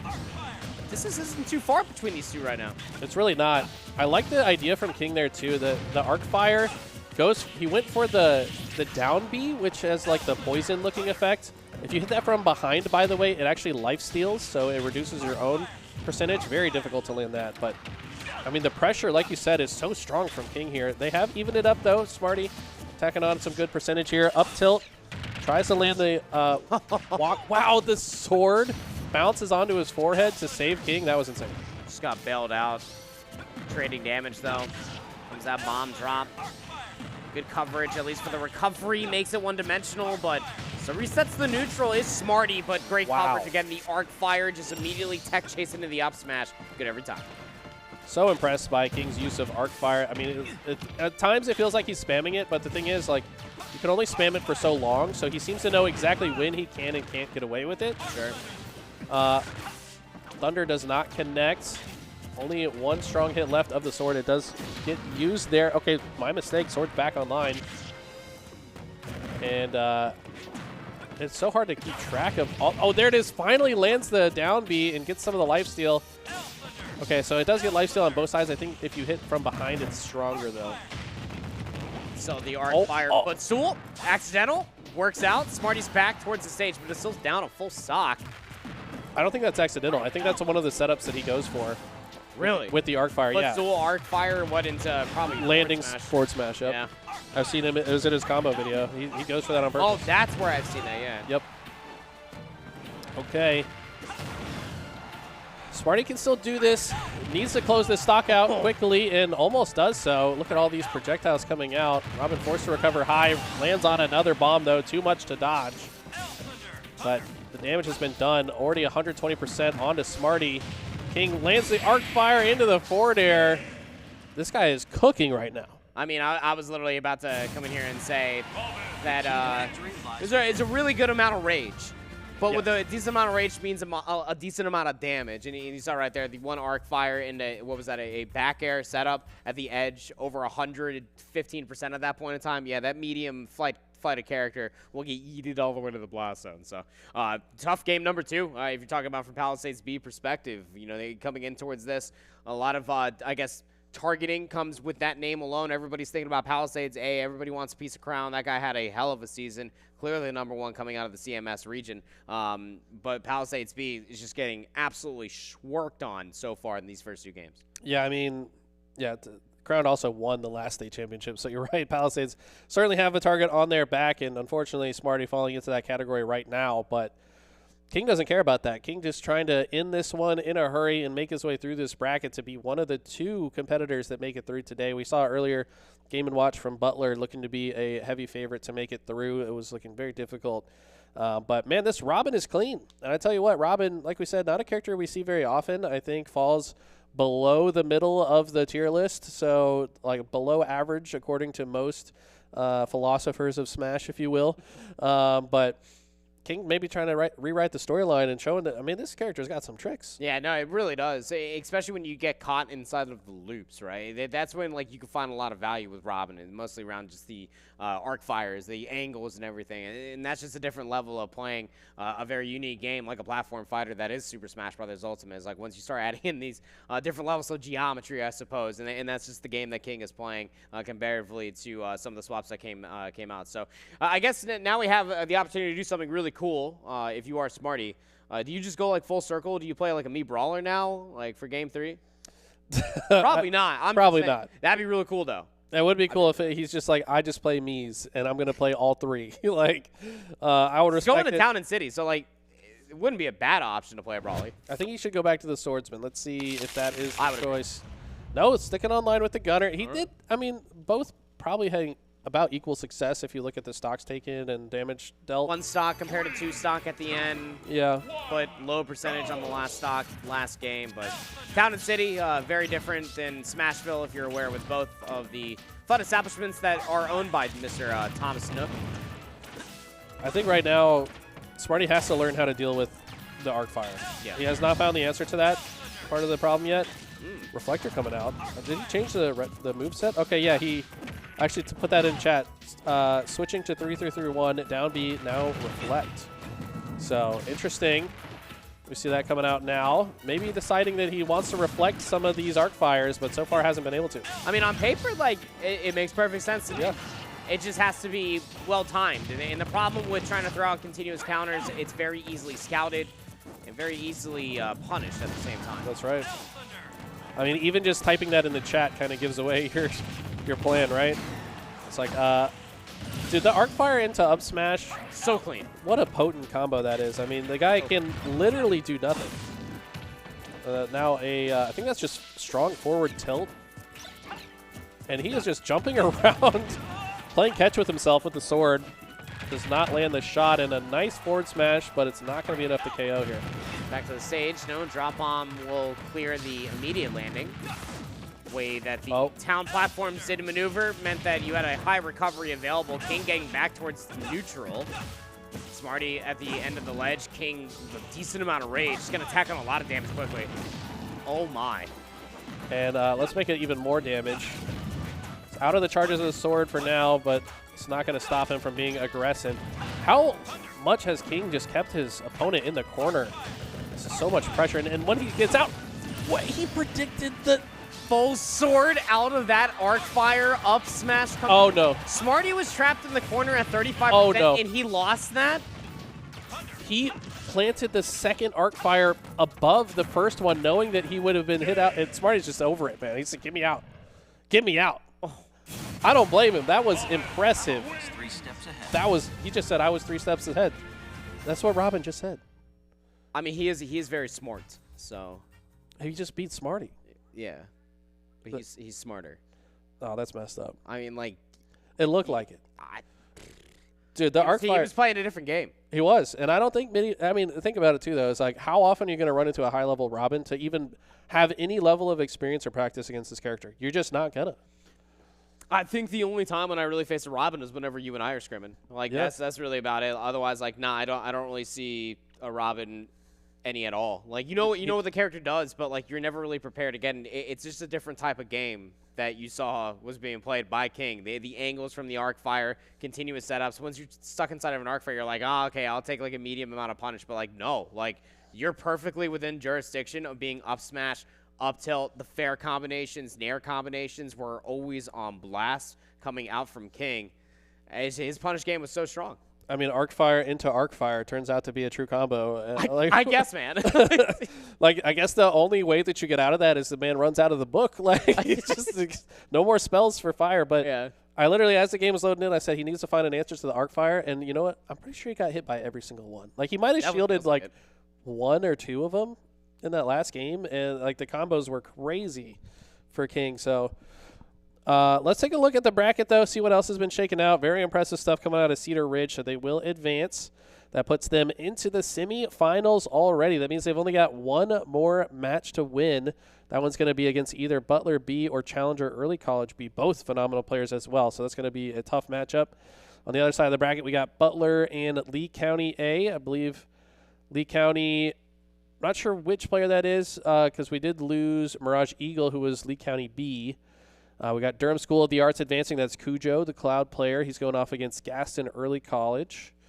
This looks like some good matchups coming up. Yeah, it should be a really good time, especially as the bracket continues to produce. Challenges Early College versus Butler High School B. That'll actually be our next matchup. So I'm sure that Cedar Ridge probably going to be watching this one very intensely, given that Challenges Early College is on the opposite side, which should be the intended matchup of Butler High School as far as a school within its own self is concerned. Quite tenured indeed. The only time when Butler ended up losing as far as conference championships are concerned was against Palisades A, which of course is crowned. And the only other loss that they had throughout the entirety of the regular season was West Mecklenburg, but I don't even think no, that was in conference championships round 2. So they won that 3-1. It was the last time that they lost the stage, I suppose. So I guess that there's a certain pizzazz behind this upcoming matchup. But I think for Challenger Early College, you're probably walking in here with your head held high. Would love to be able to get the match versus Cedar Ridge High School because that's setting yourself up for success because, again, you win the next 2 matchups, you make it to states. Yeah, that's a great point. I mean, we're getting down to the wire. These are the very crucial matchups. You know, we got the quote-unquote early easier matchups out of the way. It's just going to get harder and harder from here. The level of competition rises as we continue.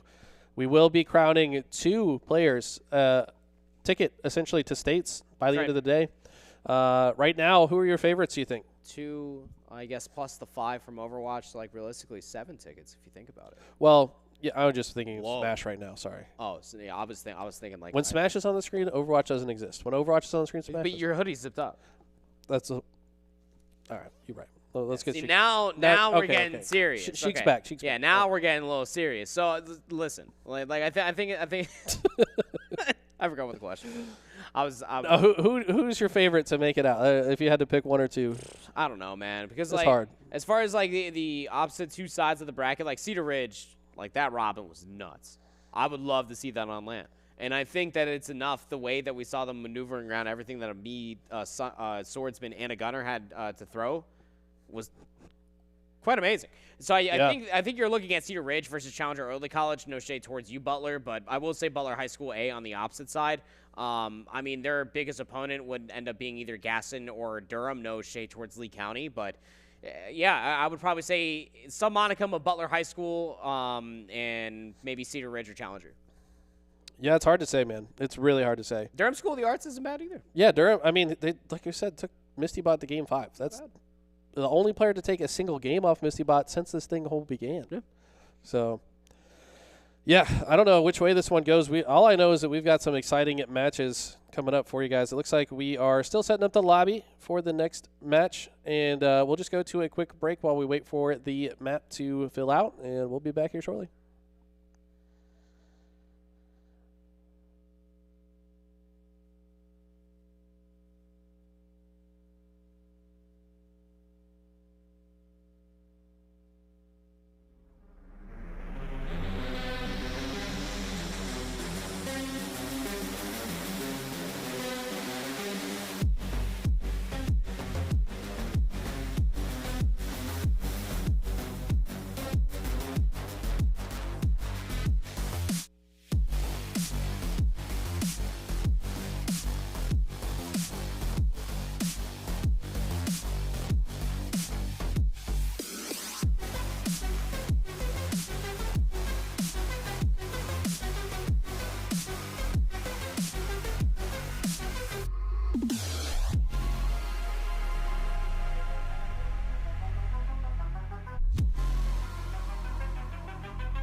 Hello, everybody, and welcome on back to the Wild Card Super Sunday. My name is Proper. Joined with me is Eli. Super Smash Brothers will be the continuation of this broadcast as we will be looking at another matchup here. Going to be taking a look at where did my notes go? My notes gone.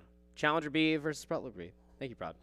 Yes, we got the Game & Watch player that we saw earlier today. He also threw out the Steve, so it kind of threw us both for a loop, but Steve was looking pretty clean. Game Watch even cleaner, in my opinion, now going off against Muffin Punch, who I'm not familiar with. I don't think I've seen this player's name a single time this season. Keep in mind, we all work in different regions. I'm the Sandhills guy. Andy here is from CMS. I am the CMS side of things. I think Challenger, early college. Not either of those. They're from the Western side, so we're going to have to see what they bring to the table. It's going to be a King K rule. Now that I think about it, I want to say Mr. J-Dog himself told me a little bit about this K rule, and he's no slouch at the video game either. Saturn looking to get the continuation going with Steve, and King K rule, yeah, he's a fancy pair of shoes, I will say that much. He's got a lot of good gimmicks, mostly with that big old belly. A lot of super armor. Yeah, I mean, I think half of this character's moves have super armor, as Saturn has unfortunately upbeat the wrong direction. I mean, K rule is scary. Oh my god. I would run away from this alligator, god. But how about a 13-hit combo? The ladders. Yeah, that's frustrating to fight against. And he's getting thrown into his own wall by K rule. And yeah, that side V with the crown throw, one of the moves that has super armor on a majority of K rule's body. See if that is often a tool used here, but Saturn says, get away from me while I'm trying to mine. Oh, wow. Super heavy character. Falls right into the up smash there off the up tilt. Offstage situation for Saturn. Finds the angle. No tech, though. Doesn't get back to the stage. Ooh. Nice little down air will come through. King K Rool up 2 stocks. King K Rool. That guy right now. Getting taken off by the minecart. Finally loses that stock. I think the heaviest character in the game, maybe Bowser, the only heavier. Yeah, I think so. So right up there, down smash. Look how much knockback that has. I can't even finish my sentence. He kills so quickly. Again, big body hitter is King K Rool, and you know a lot of people when you talk up to like the upper epsilon, I suppose, as far as Smash creators are concerned, people put King K Rool pretty low on the tier list. But he's got a lot of good moves. Man, screw the tier list. I've been saying it since day one. If you like a character and you're good with the character, play the character. Yeah, just play the character, man. Like, of course, I feel like the only ones that really belong at the bottom is like Little Mac. That man ain't coming back to the stage like ever. Yeah, but forward smash. I mean, but he's still got some tools as well. He's got a KO punch that kills at 20 on some characters, and K Rool kind of fall in that category. Like, yeah, he might not be a Sonic, but he's got a lot of ways to throw you off guard and take your stocks early. Yeah, that is absolutely the case. So we will end up having our next stage here being picked. First ends up going towards the 2 counter picks. So what we end up seeing the counter picks being Battlefield and Town and City. So we'll be Saturn's pick looking to go to Small Battlefield. Which could be a good or a bad thing. I mean, like, if you stay on the King K Rool, you will die earlier on Small Battlefield. Blast zones are tighter. So my read on the situation here from the Steve or Saturn is that the Steve he's just getting practice in with the Steve in the high pressure moments, but he knows that he has a Game & Watch if he needs it. And I think he might have just been like, okay, maybe this K Rool is special and I need to bring my best to this next game. So I do kind of expect to switch to the Game & Watch already. Yeah. I don't think it makes much sense to, take another gamble with your secondary, but it makes sense to use your secondary in tournament situations so you can get, better at playing it in high pressure moments. Well, yeah, I mean, it's good reps for sure. Yeah. But I think now it's like back against the wall moment. Like this King K Rool, like decisively destroyed you in that game number 1. Like there were definitely moments where he was cooking, but he got cooked a little bit quicker and a little bit more difficult of a hill to climb. So, yeah, better to get in towards the pants that fit the cleanest, and if that is the Game & Watch, we can only find out to truly tell as we get underway here with stage number 2 in our, what is this, our 4th match of the day. Yeah, I mean, you said he got cooked, but this man got broiled, if you ask me, but he's going to bring out the Mr. Game & Watch with the frying pan. Might start doing a little bit of frying of his own here. And, yeah, I think this is absolutely the play. He does kind of have some problems with the super armor of King K. Rool. Won't be able to as easily put him into these loops as he does other characters, but so far, already looking a lot better. Yep. Throwing out a lot of those aerial mechanics. Super armor comes through, almost put Saturn in a really difficult situation, but Ejab trying to get more damage. To speak of, I mean, realistically, if you're thinking about the weight class with the percentage, this game's just about even. Exactly right. Falling neutral air into jab, and this is a jab that's going to last a while. Finally over. It looked like Saturn might have been trying to set up a up smash. That down B reflector going to be very effective against the cannonballs of K. Rool. K. Rool trying to go for a little bit of a cheese play there, trying to absorb him into his cannon there before dropping to the blast zone. But it's going to be a couple well-placed forward airs. And look at the chase all the way down, having full confidence he's going to make it back. Love to see that. I mean, that's the one thing in between these two characters. They have a sufficient recovery, right? So both of them can go low. I mean, if you're the K. Rool, you're thinking, I'm good down here, but Saturn knows damn well that they can make it back to the stage. 48% off the bonus so far. Saturn's still alive there off the Meteor effect. Makes it back to the stage. And K. Rool just wants something to do with this Game & Watch off stage, I'll tell you that much. Yes. Neither. I mean, nobody wants anything to do with this Game & Watch, period, if you ask me. Yeah. This guy is very difficult to play against, as we see the bacon and sausage and eggs coming out of the frying pan there. It's going to cover a lot of space on that ledge. The whole deconstructed omelet coming up. Pixel by pixel. I think there's even a fish in there, too. I mean, I don't know. It's an interesting omelet. Or maybe breakfast you're building on 3 different types of protein. It's crazy. Oh, no. And I've seen this. Oh, okay. Wait. Good mash. I think he tried to charge it a little bit too long there. Yeah, maybe. Oh. Oh, wow. I mean, I like the idea to try to trade the stock there and reset the situation, but sure. Insane recovery out of Saturn there. Just close enough to find the directional air dodge back to the ledge. Good airs coming through here from Saturn. Up air combinations. Got to try to land if you are K. Rool. One air dodge will do it, but it's just not that much damage. It's just more of like the mental damage. It's so annoying. Yeah, it really like, is. can I play the video game? Yeah, for It's real. like playing against your Yoshi, man. Like, just let me get back to the stage. Okay, up throw. I know Game & Watch is light, but that's not going to KO anytime soon. Would have preferred him to throw him just further off stage there. Just like the invulnerability there with throwing the crown. Ooh! Not disrespect the king, as we'll end up getting the elimination there. I mean, Saturn down to their last stock. Jets at 113%. I was about to say, if he can make it back to stage, maybe in a good enough situation, but off stage, now you close to that blast zone, buddy. Saturn going to be able to take this one. The off-stage game out of this player has been so impressive. I mean, he knows that K. Rool wants to dip low because his up B can send him all the way back. It doesn't matter how low he is, as long as you start it in time, you can make it back. But Game & Watch knows that. He says, yeah, my recovery is pretty good too.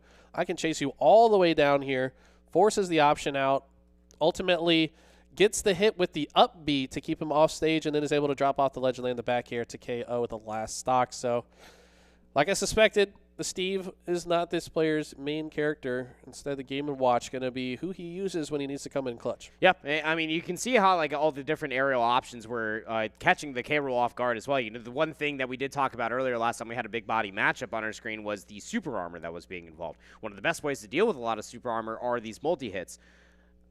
There are more aerials than there are not coming from the Game & Watch character that are multi-hits. So it does help out with a lot of the different super armor, not to mention how floaty the character can be as well. The chases off stage, like we were talking about, so disrespectful, but so necessary versus a King K. Rool that only has a one-dimensional recovery. Yeah, I mean, I think literally the only aerial attack of Game & Watch that is a single hit is the down air with the key. But even the bomb has multiple hitboxes. You can get hit by the bomb and the explosion separately. Very true. So, but neutral air, up air, and back air are going to be the common tools of destruction for Game & Watch, especially against these heavily super armored characters. But, I mean, K. Rool, I think he just needs to land more hits. Like, Game & Watch is very light. The problem is, how do you get in when a player is this proficient with Game & Watch. Well, at least you get rid of the platforms on this upcoming stage selection, as it will end up being Final Destination will be our next venue selection. So will we see a character swap, though? That's the media question. And no, it will be the King K rule. And yeah, Final Destination taking away the platforms. At least it makes it easier, if you will, to try to drift your way over towards Game & Watch during all the projectile mayhem, I suppose. Yeah, no, I think this is a great pick for K rule. Problem is, where do you go after this, even if you do come out on top? But it's a quick 71%, and that sounds at Game & Watch, man, might as well be a scream as he's being batted around by this alligator. But so, okay, I like that. The neutral air using the belly. But how do you land now against Game & Watch? He's making it difficult. Yeah, I wish I could tell you. 96%, though. Get towards an off-state situation. Saturn might lose this stock. But Ejad, again, just not going to be chasing off-stage back throw. Resets the situation. Now Saturn trying to go for the kill. Doesn't find it yet. They try to use the blunderbuss there. Here it is. It's back. And Game & Watch playing so well around that. Butler seemingly having this K roll scouted out so far. Nice parry there coming in on the forward air of Game & Watch. But K roll is just having a very hard time getting anything started. Yes, Saturn has gotten to 108%, but that's just from a handful of hits. And, wow, Game & Watch makes it back from that as well. This character's recovery is insane. Close percentages, but still the weight differential. Down air, no chase up top. Out of the K roll. Saturn able to recover themselves ever so slightly. The down air comes through the key, sends Ejad now off screen themselves. Trying to take a man with him. Gets back in time, though. Sound effects on these two characters are hilarious to me. I don't know why, but they're great. I mean, okay, we got the beans, the fish, the sausage coming out. Turtle now. I mean, this man's hitting you with all of his breakfast and wildlife that he found in the street along the way. But okay, blunderbuss going to steal the next stock. 169% on this alligator. And the blunderbuss tries to steal another one, but I don't know if that's going to work against Game & Watch. Yeah, that would have been really gimmicky. I should have been able to at least connect with one more Nair. Could have sent Saturn into a really tough position, but still Saturn able to take off that first stack from this new pair of shoes. Saturn trying to recover themselves. I mean, Ejad has made a lot of good alterations towards their approach. Helps out when there's no platforms to play with, I'll say that much. Just boxing glove plus digital bomb, I guess, man. I don't know what's going on anymore. This is a very wonky matchup. These two characters gets hit by the crown into the up air. The move comes out deceptively fast, by the way. Really does. It's one of his best options, as is the down throw. Ground into up tilt, into just get in the hit in the face with a cannonball. It's one way to steal a stock. Yeah, I'll say that much. Here we go. Dead with a stock lead over Saturn, who's coming out throwing chairs and everything else he can possibly find at his disposal. Pancakes out from the frying pan, not going to connect. Down smash also going to miss wildly. Super armor from the crown throw, just so much damage quickly. And this is all just bonus because of the one stock lead. Yeah, I mean, K Rool with the lead now has Rage on his side as well. All of us nearing max Rage at this point. Tries to not even use it though. Wants to steal the stock with the blunderbuss again. Game & Watch really fishing for this KO, but K Rool not giving it to him. Go for the side B, a little too early. 147% now on the K Rool. Saturn trying to chase all the way off stage. So both characters get back cleanly. For you guys that don't know, now at 150% is maximum Rage. All of K Rool's moves have greater knockback, and that is a example of it there.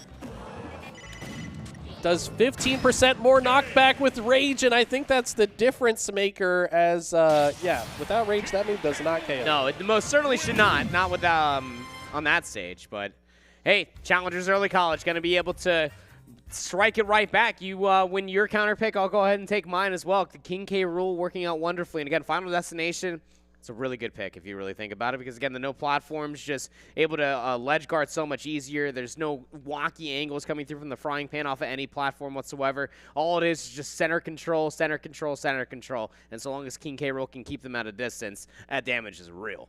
It really is. And you got to think that Saturn is maybe wishing they banned FD. It was an option of theirs. It was. And I think if this goes to a Game 5, that he will almost certainly ban FD going into that one. So we'll have to see where we get taken next. Saturn in the chat has said that they are switching. Don't know what that means, if they're meaning characters or stages, but this is interesting. I was going to give it to Butler after they switched to Game & Watch. Looks so dominant on the side of that second match, but I mean, a great answer back from this K. Rool. Yeah, for sure. A lot of the stage selection plays in part to how good your character can actually be on the stage itself, and it's why it makes stages part of the entire process, which is very different than a lot of these players we're used to as far as the regular season is concerned, which is why for competitive integrity, absolutely to the moon as far as this wildcard weekend, conference championships and states is concerned for a lot of these Smash competitors. And I think that they were probably meaning I'm switching characters, so might be a little bit of a different look as far as this game number 4 is concerned. Saturn's back quite and truly against the wall at this point as well. You want to try to at least force this to a potential final, but it should be interesting. We got the Battlefield and Town and City ban coming through from the K. Rool. No surprise again, trying to get rid of a lot of different platforms. So Saturn going to elect to go to Hollow Bastion. Interesting, right? I mean, it's just the one platform. I think that Mr. Game & Watch can take advantage of it, but you would think that maybe they'd want some more platforms to work with to play above K. Rool. Small Battlefield? Yeah, or even Town and City, I feel like would have been. Or no, sorry, that was banned. Okay, yeah. That makes a lot of sense. Yeah, Town and City probably the best pick. Pokemon Stadio. I would probably actually go Small Battlefield because I mean, like as the heavier character, you get them off stage. Like that back air chase all the way down low would for sure kill on Small Battlefield. Probably wouldn't on Pokemon Stadium too, unless at like over 120%. But there was a lot of times that we saw that coming through as stage number 4 ready to get underway here for our wild card weekend here for Super Smash Brothers. Again, at the end of the day, there can only be 2. Will it be you? I don't know, and this was not what we expected. First Steve, big Game & Watch, and now Bowser. So sometimes the answer, you're like, okay, you want to play a heavyweight, you want to take my stocks early, I'll take a heavyweight, take your stocks early. So this is going to be interesting. We're seeing a sumo matchup, if you will. Just 2 very amphibious creatures going at each other. Beefy boys. I mean, is this the turtle that Game & Watch was holding is now coming out to life? Whoa, you think? Could be. It's the Bowser at the end of the movie grown to life. One of them in the bottle. He finally got his hands on a big mushroom as the first stock will get taken. And yeah, Bowser, heaviest character in the game. He'll live for a long time, but like, don't let this big fella, don't bat an eyelash at this big fella. I'm telling you, his arrows come out really fast. Yeah, he's a hard hitter. Also has the side B. Command grab. Wow, was that a down air into the cannonball combination to take the stock? The timing. That was nice. I don't know if that was even intended exactly, but it worked out. Real nice. It evens up stocks. We're only just about over a minute left inside of this game, or into this game, and it just already feels like we've done so much damage to each other. Just how fast each other killed. Super armor off of the crown throw. We'll recover it. Almost had a jab block coming through that time around. Don't know if they were able to expect that situation. I mean, they are just scrapping. They are not slowing down at all. It's a heavyweight matchup. Yeah, just non-stop pressure in each other's face. The counter gets baited out there. Now we got the fire breath at the ledge. Ultimately, we'll get up attacked there. And there it is. Command grab coming through. Not going to be enough to KO. K. Rool quite heavy himself. Top 3 for sure. Wow, turning around the blunderbuss there. Not going to be enough to KO, but like the idea. It's important to mention, if you're in a disadvantageous position, I think for stocks, you actually control this command throw. So that right there, Saturn actually had control of that throw. Land on the top platform gives you a better opportunity to maybe go for the elimination. It works out that time. Saturn with a 1-stock lead. Yeah, he can utilize this 1-stock lead to literally end the game. Well, actually, sorry, no, Ejad would have advantage or control of it, but if he grabs him far enough off stage and catches Ejad sleeping, could be the end of the game. But back air, wow, chased him all the way down. Are you kidding? Saturn wasn't going to make it back from that. No, he knew that. But he had a stock to play with, so even if he misses it, he's at 150%. So, like, what do you lose? Love the play there. That was so smart from Saturn. The suicide kill, basically. Yeah. He knows he's going to die, but if you know you're going to get the hit, who cares? Yeah, the whole kamikaze. You're just you're chasing like mere pixels on your screen of the itty-bitty sprites going down towards the blast zone. It's egregious to chase the King K. Rool down there because the King K. Rool would have lived. Bowser simply would not have. So forces a stage number 5 in between Butler B versus Challengers Early College as the bans going through Town and City and Final Destination will be banned. And, as one stage once sung to us, you got to live and learn. I wonder if he goes back to Game & Watch now. Because remember, it was the FD that he lost to the K Rule. Yeah. But now he learned his lesson. Now he bans the FD, and he's like, no matter what stage he picks, I think my Game & Watch might be better. So I would not be surprised if he goes back to the Game & Watch, even though the Bowser wins in this counter pick situation. I think based on the map and his comfortability on Game & Watch, he might actually switch back. I think you stay Bowser. I mean, the Bowser looked pretty clean. He's going to kill him even sooner. It's small battlefield. Man, you might be right, but I tell you what, K Rule, Blunderbuss turns around, he's going to KO you off the side pretty quick too. You're not wrong. So only time will tell. Yeah. I mean, you have to win the counter pick if you are Butler B. Did you play the cards right? Because you did get rid of the Final Destination. That was the one thing that was standing in your way. Do you do the Trust Fall back over towards your main? Do you go back over towards the Game & Watch? All speculation. Things are ready to go, and it will be the Bowser, but we have a swap up on the opposite side. Wait. What is this The series? Piranha Plants? Oh, my God. So we go from K Rule to the Plant. And I thought these two were on the same team in Classic Mario. I mean, doesn't Piranha Plant... He's trying to stop Mario from getting to Bowser. Yeah, I don't know if Bowser is Piranha Plant's boss, but I'm pretty sure they agree on a lot of different stipulations. Mostly one angry plumber jumping on their heads continuously. But it's an interesting choice. We'll see if it pays out, Cotton. Piranha Plant has a lot of super armor, a lot of multi-hit moves as well. Very quick on their pot. I will say that much is a Piranha Plant. I thought we were going to see this from Mirage Eagle earlier today, but instead we're getting it from Ejad. And I don't know what to expect out of this one. Like I said before, though, this character has a lot of tools that are hard to predict. Like, when is he going to actually shoot out the spiky ball? So far he's done it immediately, but he could also choose to wait to release that and also do so at higher levels, elevation. Trying to use it as an approach tool, but so far getting shielded and the 2-frame coming out from Saturn. Yeah, really good angle there on that forward smash 2-frame. Expect to see it.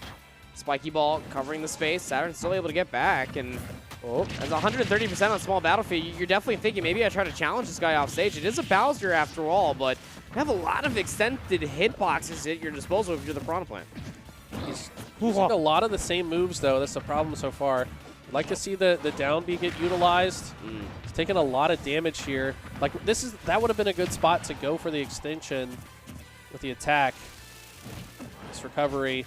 Yeah, look at that. He's going to adjust to getting 2-frame before and ride up the wall. The spiky ball has just not gotten the mileage that he has wanted so far. Weird clank right there. Forward smash.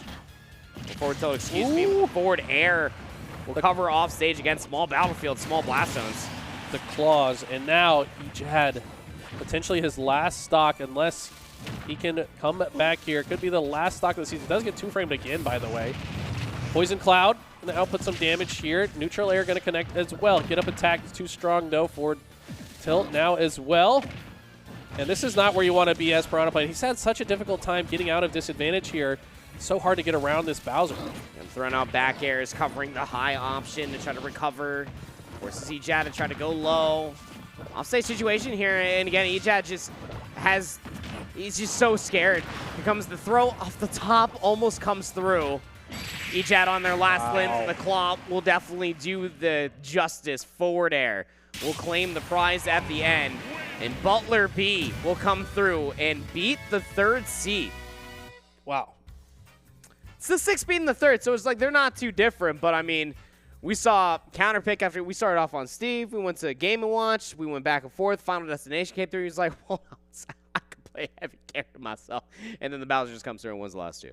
Crazy. But, I mean, so impressed by this player. I mean, they have a lot of different tricks in the bag, depending on the matchup, depending on their opponent's tendencies, perhaps. When you've got that deep of a champion pool, you've got different reasons to pick different characters, and they apparently picked the right options to ultimately come out ahead. Yeah, they lost 2 games in the process, but it seemed like they had the big brain strats that would carry them through to the end no matter what. Yeah, absolutely the case. So, I mean, big shout-outs over there to Butler B. Grit, tenacity absolutely being showcased, plus every other characteristic required for a very difficult 5-map set. So, we do have a bracket updated for you all as well to show you everything that's been happening around the scenes, as we just saw the conclusion of Butler B versus Challengers Early College B. They will go on to face Cedar Ridge, is the matchup that we just saw after they dealt with Palisades B. On the opposite side, Butler A also getting along quite wonderfully, so the storyline's still alive for Butler to be double represented for that state's bracket at the end, but they have to get past Gaston Early College first. Semifinals on the horizon. Yeah, not only that, but also Butler B's got to get through the Robin player, King, who had some schmixy movement, lots of different attacks to close out stocks throughout that entire series that we saw. So we got some killer matchups coming up. And then, of course, we will, I believe, play out that grand final for seeding in states. To see who of the 2 competitors that make it out were actually the better of the 2. So it is very important, too, if you're thinking about the seeding, being on the opposite side of the other better teams, I suppose. Very, very indicative for your bracket success as well. All of that and more is on the other side of this break. We're going to step away real quickly. We're going to be setting things up for Overwatch 2. We're getting prepared for Gaston Early College versus Westover A. You do not want to miss it. It's the wild card weekend for the fall 2024 season. We'll be right back.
You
What's going on, everybody, and welcome back to the Super Saturday Wildcard Weekend. My name is Robert. Joined with me is Eli, and we are switching our focus once again back over towards Overwatch for a semifinal matchup. And wouldn't you know it, it's two schools that absolutely adore each other. It's Sun Valley versus Palisades, a rematch of the semifinals back at the Conference Championship. Wow. And I remember you jumping out of your seat and screaming at the monitor while you watched this Game 5 transpire. I mean, this is definitely some perhaps bad blood between these two, as there was a hotly contested match. But all I know is these two teams very close in skill. Ultimately, it was Palisades that came out on top. Is that correct? That is correct. So, but ultimately, both fell short of qualifying for states. Yeah, I mean, at the end of the day, I think that if you're looking at it from Palisades' perspective, like, nobody was realistically beating Audrey Kell. They did end up taking a map off them, but after a map find bar burner versus Sun Valley in that semifinal was just absolutely insane. Like, the one stat line that always just tickles me pink about the CMS Overwatch 2 the entirety of the region is that Sun Valley only lost to one school. They lost to Palisades B in week number 4, and they lost to Palisades A in the Conference Championships round number 2. So in the previous round for Sun Valley, they just beat Palisades B. So they just got one retribution. Yeah. Can they make it a second?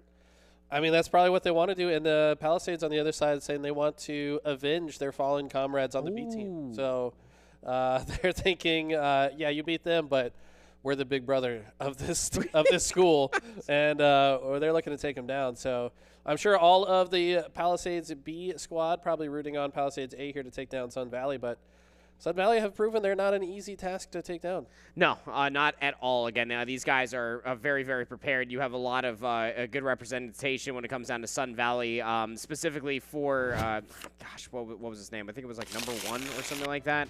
Rhino, it comes to mind as well, is one very good player, I believe, for Palisades A. That would be Sharknado 2 and Daisy Gamer. Those are some of the individuals that I distinctly remember for Sun Valley. The names at the top are swapped, and we'll get that figured out here sometime soon. It is indeed Sun Valley on the left. All right. And production's on top of it, already fixing things. We'd love to see that. We got Ren, Insomniac, Rhino, Speed. I tell you what, Speed is a player that I know I have seen on a replay or two. This player was going absolutely sicko mode on the Genji. I mean, seriously, 15 to 20 kill streaks very frequently on this champion. Yeah, his Genji is very good. I think the one player that sticks out more than anybody for me when it comes down to Palisades A is actually Rhino. He's got main tank, big boss capabilities. I know you have a lot of experience of that coming from the Sand Hills region. Again, that's where Swag Boy does exist. Top 200 in the world, by the way. Yeah, that guy's insane at the video game. Happy that he has confirmed they will be there at States. Woo! Wanted to make sure those players made it out, and they will. But who will be their opponents? Likely one of these two teams here, if they have anything to say about it. And early fight so far looking pretty even.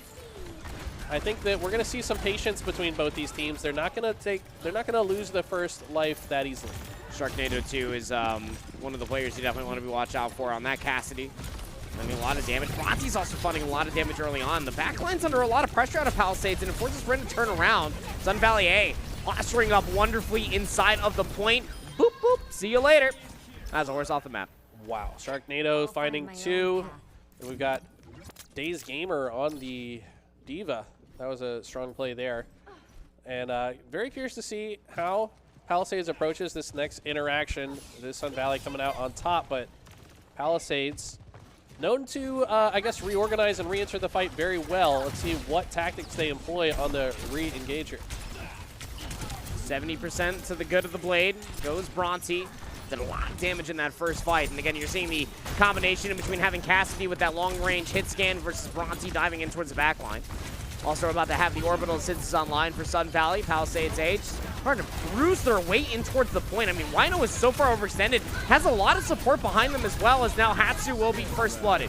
Days Gamer will get traded. Sharknado with the Deadeye. Bronte with the blade in towards the back line. Some would say expensive. I would say absolutely necessary. What a quick turnaround there for Sun Valley. Sun Valley looking dominant right now so far in this game. Already almost 60% on the point. Palisades with another chance to figure out their engage. They need to take their time in this one, I think. Need to maybe take a little bit more angles of approach. That looks to be the option here, as 2 or 3 will go right side, as multiple members do hit left side as well. Mililove now pushing in, maybe a little bit too far, but no, they're going to be able to stay alive. And Hatsu and Sharknado going to be the first to fall. Now Palisades finally with the chance to get on the board. Fox Rush used after the point was captured. I think that might have been a misfire on Palisades A. The team fight was already won. He already flipped the point. Daze Gamer under a lot of pressure. Would love to stay inside the mech. And the burst healing does arrive just in the nick of time. Still have 3 ultimates online if you are Sun Valley to try to reintroduce yourself towards this fight. But you lost Bronte. Got to wait for that number to come back through Palisades. The only ultimate they're missing was on that Fox Rush after they captured the point. But a lot of good utility after disposal to win the team fight quickly. Yeah, now just healing up, waiting for Bronte to re-enter the fight. Like you said, this is what we see from these really good teams of Overwatch. They are so choosy when it comes to deciding when to push forward. Now, with the full squad online, they take down Rin early. That's a massive pickup. One healer down. They're going to push through with the ultimates as well, potentially. But unfortunately, Sun Valley lose 3 in the process. Yeah, Terra Surge at the front door there from Rhino. Speed with the blade and towards the back line. These gamers thought that they were maybe getting a little cheeky over there with the lion statue placement with that self-destruct. Not the case at all. Now Palisades A, a couple ultimates. Bring themselves up to 55% here, Eli. Heavy hitting ultimates about to be online here for Sun Valley A. They might need this orbital assistance to come through from their Juno just to help get closer towards their point. Need a lot of help here for sure. I mean, Palisades pretty close to tying this one up as far as percentages go. Sun Valley looking for a chance to break through. Fortunately, Bronte goes down early again. Hatsu taking heavy damage as well. Daze Gamer having to retreat as the tank, and unfortunately, Deep 69 will be taken down as well. So Daze Gamer with the retreat here. Let's see if they can get some of their health back, but it feels like this is absolutely their last chance to get this point. They don't have much time to work with. No, they really don't. 90% since Palisades has flips. Sun Valley really haven't even gotten close enough to sniff the point flip.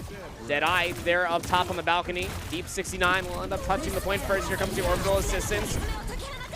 You have at least the overclock used from Insomniac on the opposite side. Sharknado 2 will find that first pick, but quickly, Insomniac with the overclock was able to at least find the opening pick, took down both supports for Sun Valley, and now they're left scrambling. Last few players located in through the side doors of the current point. And how about Palisades A? 78% Sun Valley got off the initial capture, but Palisades just reversed 100 to 0 them. So impressive. I mean, Palisades very resilient in that moment. I mean, they did not falter even despite going down so much. They took their time on their re-engage, took control, and never relinquished it. So if you're on the side of Sun Valley, you got to start figuring this out. And what is your option going into point number 2? See a couple switch ups being considered here, but ultimately very similar setup. Looks like Rhino going to swap over to the Maga though. I like that pick coming through. Again, when we get in towards Control Center, you're already indoors, so the fight will always be center focused around one column or two, specifically inside of white. Once the point does become activated, you'll see through the upper staircase is exactly what I'm talking about. That's where this opening fight will probably take place. Daze also swapping over towards the Zarya, just trying to eat a lot of damage and turn it into a cannon themselves. Okay, Insomniac here on the Reaper, outputting lots of damage. Speed on the Mei, finds Sharknado, takes him down.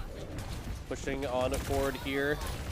Mililove, Palisades, trying to completely get control of the situation.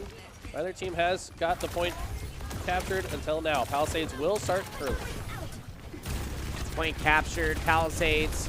Also posted behind this. I mean, yeah, Rhino took our immediate focus, but Insomniac's also on this Reaper, so that's a lot of damage up front. Yeah, Daze Gamer gonna take the mirror matchup. That's the smarter of the two decisions rather than trying to bash your head against the wall playing Zarya into a Malga. You are exactly right here. Mililove having to retreat a little bit. Speed on the Mei. Puts the wall out to cut off half the forces here. I like this play. Keep the back two players out of the picture, at least momentarily. Having to fight their way through now. Rhino took a lot of damage, having to retreat, and look at the damage output coming in from Insomniac.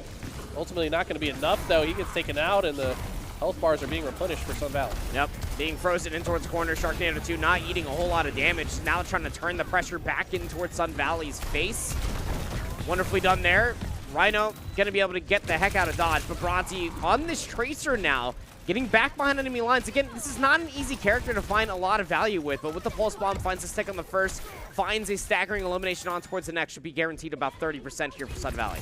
Tell you what, I don't think I've seen a single Tracer player throughout the entire VESL season until now, so it must be a difficult champion to use. Very interesting here. Let's see what they can bring with it, though. Have the rally available now for Rin. Rhino almost has that cage online, but he's running incredibly low. Rin was nowhere near him for any sort of assistance. Traded 1-for-1, and Insomniac's going to take down their counterpart, but it's just a pinstripe kill feed continuously happening. You also have the orbital assistance now out for Sun Valley. Overhealed, over-damaged, just absolutely pressured out of the control center. Sun Valley eclipsing past 50%. Wow, impressive fights there from Sun Valley. Now, finally with a chance to tie things up. Got to hold off the pressure from Palisades, though, who last time we're in this situation were able to win the team fight and never relinquish control thereafter. That has to be fresh on the minds of Sun Valley here, want to hold off these forces. And I like the way that so far Palisades is approaching this. Rhino swinging it on the right side of their setup and getting a lot of damage. Now, Daze Gamer kind of isolating themselves on this side. Will get some help from the squad, but I think they have overextended, and they have, as Insomniac with the insane ultimate triple kill and might just close out the rest of the squad. Oh, Sharknado! Wait! Death Blossom of their own! Rips 3! Wow! And again, the entire idea for Palisades, they wanted to have their orbital assistance. Mile Love died to Bronte and towards the backline on this Tracer pick. So you didn't have the orbital assistance online. Sharknado 2, one of the last alive, pulls Death Blossom. There wasn't any sort of support.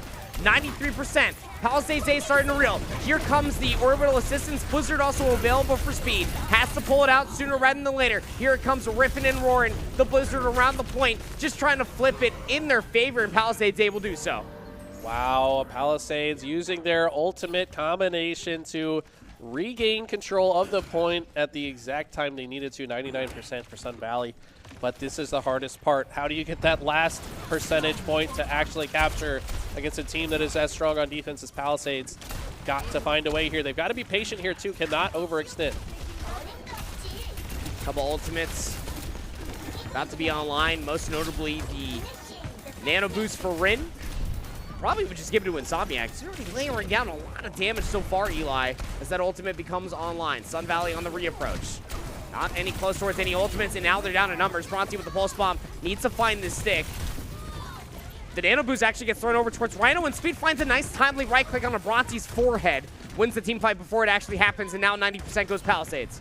Oh no, this could be another story just like point number 1. Will Palisades get control and steal the point from right underneath Sun Valley's nose? This is not looking good for Sun Valley. They're still coming up spawn. Bronte for 2 with the Pulse Bomb. Rhino's there for the trade, but both supports are dead.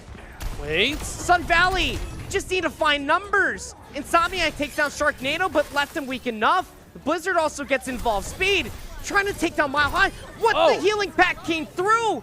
Kept Balls Deep alive. Are you kidding me? Did they actually just reverse the situation? Overtime expires, and a Sun Valley, just like that, tie it up. This is why you were losing your mind the first time you watched this. Now I'm starting to understand, Andy. It's insane. Like, it's just something between these two schools. Like, to bring everybody back to conference championships for the CMS region, we went 3-0, 3-0, decisive. Then we got to these goofballs, and then they delivered a map 5 barn burner. Again, good counter swaps, good macro, good mechanical skill, all of it's at disposal in this matchup. Just excitement after excitement. 199 on Control Center Stage 2 can only mean one thing. And we're going right over towards the dojo here for stage number 3. Who's going to take this map 1? I mean, Sun Valley have had some of the most clutch moments that we have seen all season long. I mean, I was talking about how Palisades was winning the fight so heavily multiple times, and then Sun Valley somehow turns the situation around. Can they continue it here? Both teams tied up. Rhino going to be the first to fall, kind of finding themselves in no man's land in the middle of everything and without enough support to stay alive. It looks like the rest of Palisades are very likely to fall here. Bronte looking very strong on this champion. Again, I mean, Tracer, very difficult to find value with, but Bronte making it look very, very easy. Yes. They have the most damage in this round already, 48% on the ultimate. And they just, as soon as Rhino went down, Bronte just went in and cleaned up the rest. That was impressive. Meeting him at the door, Days Gamer back over towards his Diva. We saw some semblance of this back over towards Nightmark in that stage #1, but Speed, what a massive pick. Love the Cassidy swap. Deals with a very annoying flanking British woman in towards your back line, aka the Tracer. Now 4v5. Across the bridge, Palisades will finally cross. Sun Valley just concede back towards the point. Okay, yeah, Bronte going down early here is going to allow Palisades to move forward a lot more comfortably. Tracer will re-enter the picture, though. She's back here. Rhino finds the next KO, rather, onto Hatsu. Finds another onto Ballstein, and now Speed with a double kill of their own, making a triple. And just like that, it's a 4 down for Sun Valley. Yeah, and Sun Valley did the smart thing originally. You know, they lost Bronte, so they just conceded the space, got back towards the point, and we're just waiting for Bronte to maybe cross back over towards the bridge. But so open maybe too many different windows of opportunity, and Palisades just started finding way too much damage. Now the ultimate advantage starting to swing in their favor. Gotta be watching out for Bronte here with this pulse bomb towards the back. This is a crucial moment for Rhino on this Diva. Are you privy to the situation to eat that pulse bomb? Looks like Palisades having to back up quite a bit here. The pressure's coming in from Sun Valley, but they find the pick onto Bronte, which allows them to move back forward.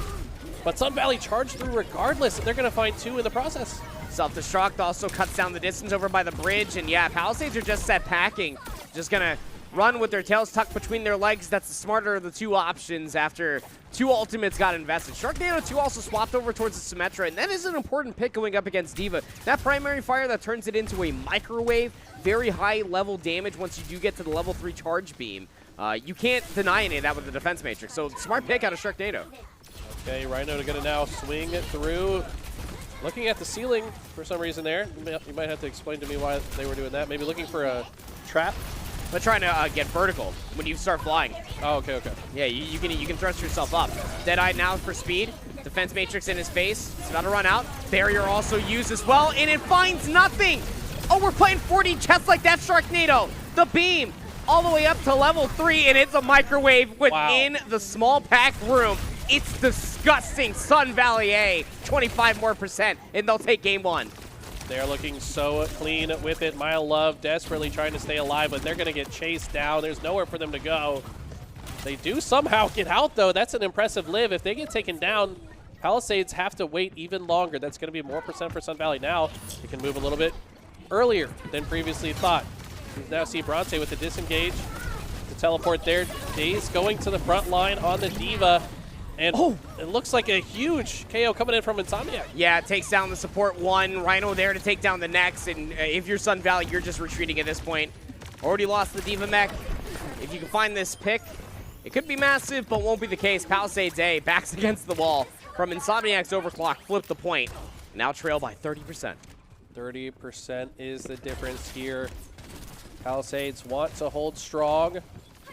Sun Valley need to wait for their full force before they can push. They just need 1 more %. This is exact same position they were in the last game. They were able to clutch up in that one. Can they do it again? Oh! Gamer's over towards the Winston, trying to dive over towards Speed, who's dropped down incredibly low. Pulse Bomb goes a little bit wide. Sune Rush on the opposite side, Speed shooting that revolver incredibly fast, finally gets traded though. Insomniac has a free angle at the back line, and Rhino's right there to take down the secondary support. Palisades about to reach 99%. Overtime might just tick unless Sun Valley are wiped off the map, and Palisades A are able to do the first step in the laundry list. They get the counter swaps required. They get to the point in the nick of time. They are also able to get the flip. The teleporter desperation call comes through for Sun Valley just to try to keep overtime going. And they're doing a good job. Bronte takes down Rin towards the back line. Orbital assistance also involved here for Balls Deep. He dies. Pulse Bomb goes wide. Graviton Surge also invested. Nobody's looking at this Tracer. Nobody's looking at Bronte. And he takes down Speed on the opposite side. 1v1 versus Mile Love on the point. Support versus DPS. The assistance is here for Sun Valley. Mile Love, nowhere to go. The point's about to flip. Oh my, what are we watching? This is absolutely insane. They bought enough time, though, for the contest to come back through on the next cycle. Everybody's dead. Who's there to contest in time? Everybody's dead. Palisades A, you thought Try again! Sun Valley ripped the rugs right underneath their feet. I don't even know what to say. That was incredible from both teams. My Love bought so much time for Palisades to come back into that. Just spinning in circles around the pillar to just desperately try to keep their team alive. Both teams contesting for so long. Back and forth we go. Speed with the play of the game as we're used to seeing from this player. There's so much to break down, man. It's when these two teams face off against each other, I'm telling you, poetry in freaking motion. Like, we started off like the first stage was the least competitive out of the two of them, and it was 100-78. And then we go back-to-back double overtimes. Insanity. I don't know how to predict this one. We're going right back to a week ago when these two faced off in the conference championship. They are putting on an absolute show for us, Andy, and it feels like we're only getting – is this destined for another Game 5? It kind of feels like – It feels that way. It feels that way. And, again, this is just the play-in. Like, this isn't even the qualification match. This has a grand finals big match feel. Like, there can only be one Overwatch 2 team at the end of the day. And Gaston Early College versus Westover is also happening simultaneously. So, like, just the same thing that happened for Palisades after they got with the Game 5 barn burner. They had to go up against Audrey Kell in the CMS Conference Championships. The same thing's about to be happening here. It's a very tough day of Overwatch. It feels like the semifinals are always the craziest matchup that we see in these situations. I mean, same two teams. Wow. I mean, Palisades got to be, I guess, feeling a little bit frustrated about that, but they put up a good fight and, like, almost stole the last 2 points. But Sun Valley's clutch factor is just insane. Yeah, no, it really is. Again, I think that you're looking for, like, a lot of key moments that ended up coming through for, like, the counter swaps, specifically for Sun Valley. Like, the Symmetra change, it was just so smart. I remember back at the beginning of Overwatch's tenure, Symmetra was just a meme character, just like setting teleporters and constantly just dividing their teammates with walls, and it was just the most annoying thing possible. But where they're at now, especially going up against a D.Va composition, helping out your tank win that matchup is just so smart. The more space that you help your tank take away, the more space that your DPS have to play. And that's always just such a really good macro strategy that can come all the way through. And whether that was the intended purpose or not, that was the result. And even in a desperate moment in time, I'm not too sure what drove Bronte to swap over towards the Tracer, but I mean, he was, oh my God, he was finding angles and timings that shouldn't honestly exist. Even counters be damned, the Cassidy was on the opposite side, didn't stop him. He was dashing beautifully through the entire point. He found, what, 4 KOs in a row, just dashing and shooting, dashing and shooting, dashing and shooting. They could not track that man down, and it was just so impressive to watch. That Tracer gameplay was absolutely lights out. I'm so glad the Observer stayed on them as long as they did, because that was insane. Yeah, surely was. So map pick will go over to Palisades, and you know it's one of those things that Palisades, again, that was technically their map pick. Like, they win towards Lijiang, so they'll have a ton of different maps at their disposal. Again, you can pick between every single game mode besides Escort. Escort is favored for that map number 5, again, for a deciding factor. Very difficult to tie that game mode. So you have Hybrid, Escort, and Flashpoint. And I know you're thinking, well, what game mode would be better off that game mode? I have no idea, bro. Like, everything I know just gets thrown out the window because, like, these two are exemplifying some wonderful Overwatch 2. No, you're not wrong. I know significantly less about Overwatch. I'm even less capable of predicting how this one goes or what map it gets chosen. It feels like these two teams are so evenly matched. I just can't wait to watch them play even more because it's been very intriguing.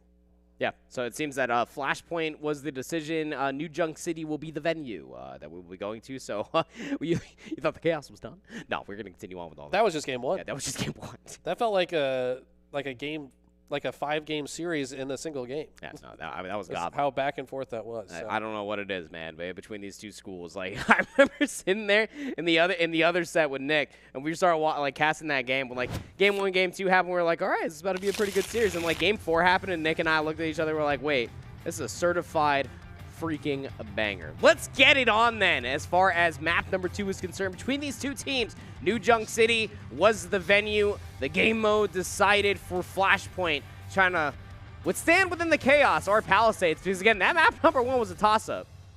It could have gone either way as far as those decisions are concerned.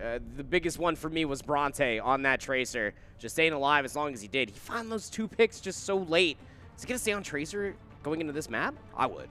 I mean, I don't know if, what I've noticed from watching these players is they have different strategies for different maps. Yeah. Instead, it's going to be the Reaper. I think the reason Tracer was effective on the last situation was because of the maneuverability within the point itself. Like, they can exit the point and re-enter the point, but with more choke points and alleyways, I think that Tracer probably not as effective with those dashes. Yep. Because they can't be as ambiguous with their movement. So I think the Reaper makes a little bit more sense. They're able to control space a bit better in these tight range situations.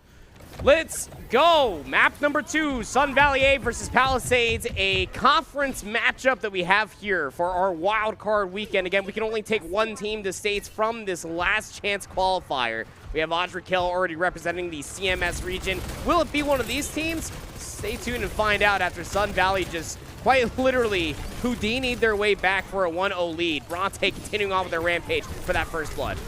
Okay, here we go. Rin barely staying alive. Oh, never mind. Cast your curse. It will be taken down as soon as I say that. That's 2 members of Palisades down. Sun Valley winning the opening engagement, and they should take a lot of early points here while Palisades kind of figure out what to do. Yep. So right back to the respawn block. Go Palisades off of the early pick. And again, Bronte just continuously finding so much damage. Same thing for Sharknado too. Again, on that May. It's a very good DPS combination alongside the Malga. You already have so much upfront DPS that it mostly comes out of target prioritization. Wow. And how about a wall to start things off? 2 players just cut off from the distance, and it's deep to at least find that first pick on a Rhino. You ain't got no tank. Palisades sent reeling. Okay, a wall of their own on the other side. Get away. Just to try to give themselves some space to back up, and they have. But I tell you what, you don't want to have to back up in this situation, as Sun Valley is getting a lot of time. Already over 60% on the first flashpoint. Palisades trying to find a way in. Have to get through this choke point. Do they only send all their players through here, or does one maybe swing out and try to enter from another side? 80% counting on up for Sun Valley. They have a Blizzard available. It's going to get thrown right in towards the mix. But Rhino, he's swapped over to D.Va. Defense Matrix shuts down the ultimate with just a simple right click. And now Palisades are trying to turn this fight, but Bronte now with the Death Blossom of their own. Only so much Defense Matrix to work through as Bronte takes down the mech, takes down Insomniac. Sun Valley capture the first flashpoint. Wow, like you said, I mean, it's such a good defense matrix, but it's not even enough. Sun Valley able to just fight through it and still come out on top. Not only that, but they should have enough space to go to the next rotation. Rin actually going down there for Palisades makes it even harder for them to rotate tonight. That's such a massive exit elimination, and now Sun Valley actually have info on where Palisades are lurking at. They got numbers for this fight here, Eli. The flashpoint just became active, so they're thinking about trying to favor towards the capture point. Oh, it's just another great wall. Still have the thrusters available for Rhino to get out of that situation, but point should be captured here as it becomes active. Bronte will drop down to reposture around the current flashpoint. Jay's Gamer might have gotten the memo just a little bit too late. Here comes the nano boost over towards Rhino, trying to focus down one of these targets. Cage fight involved, wall included. So much damage over towards the D.Va, and not a whole lot of space to run from. But the damage gets focused. Rhino has to use a self-destruct just to get a remech, and Sun Valley are trapped within their own cage. I don't think that's how they planned that fight to go, brother, but it's the one that it resulted in. I mean, it works, and they finally get themselves on the board in this game.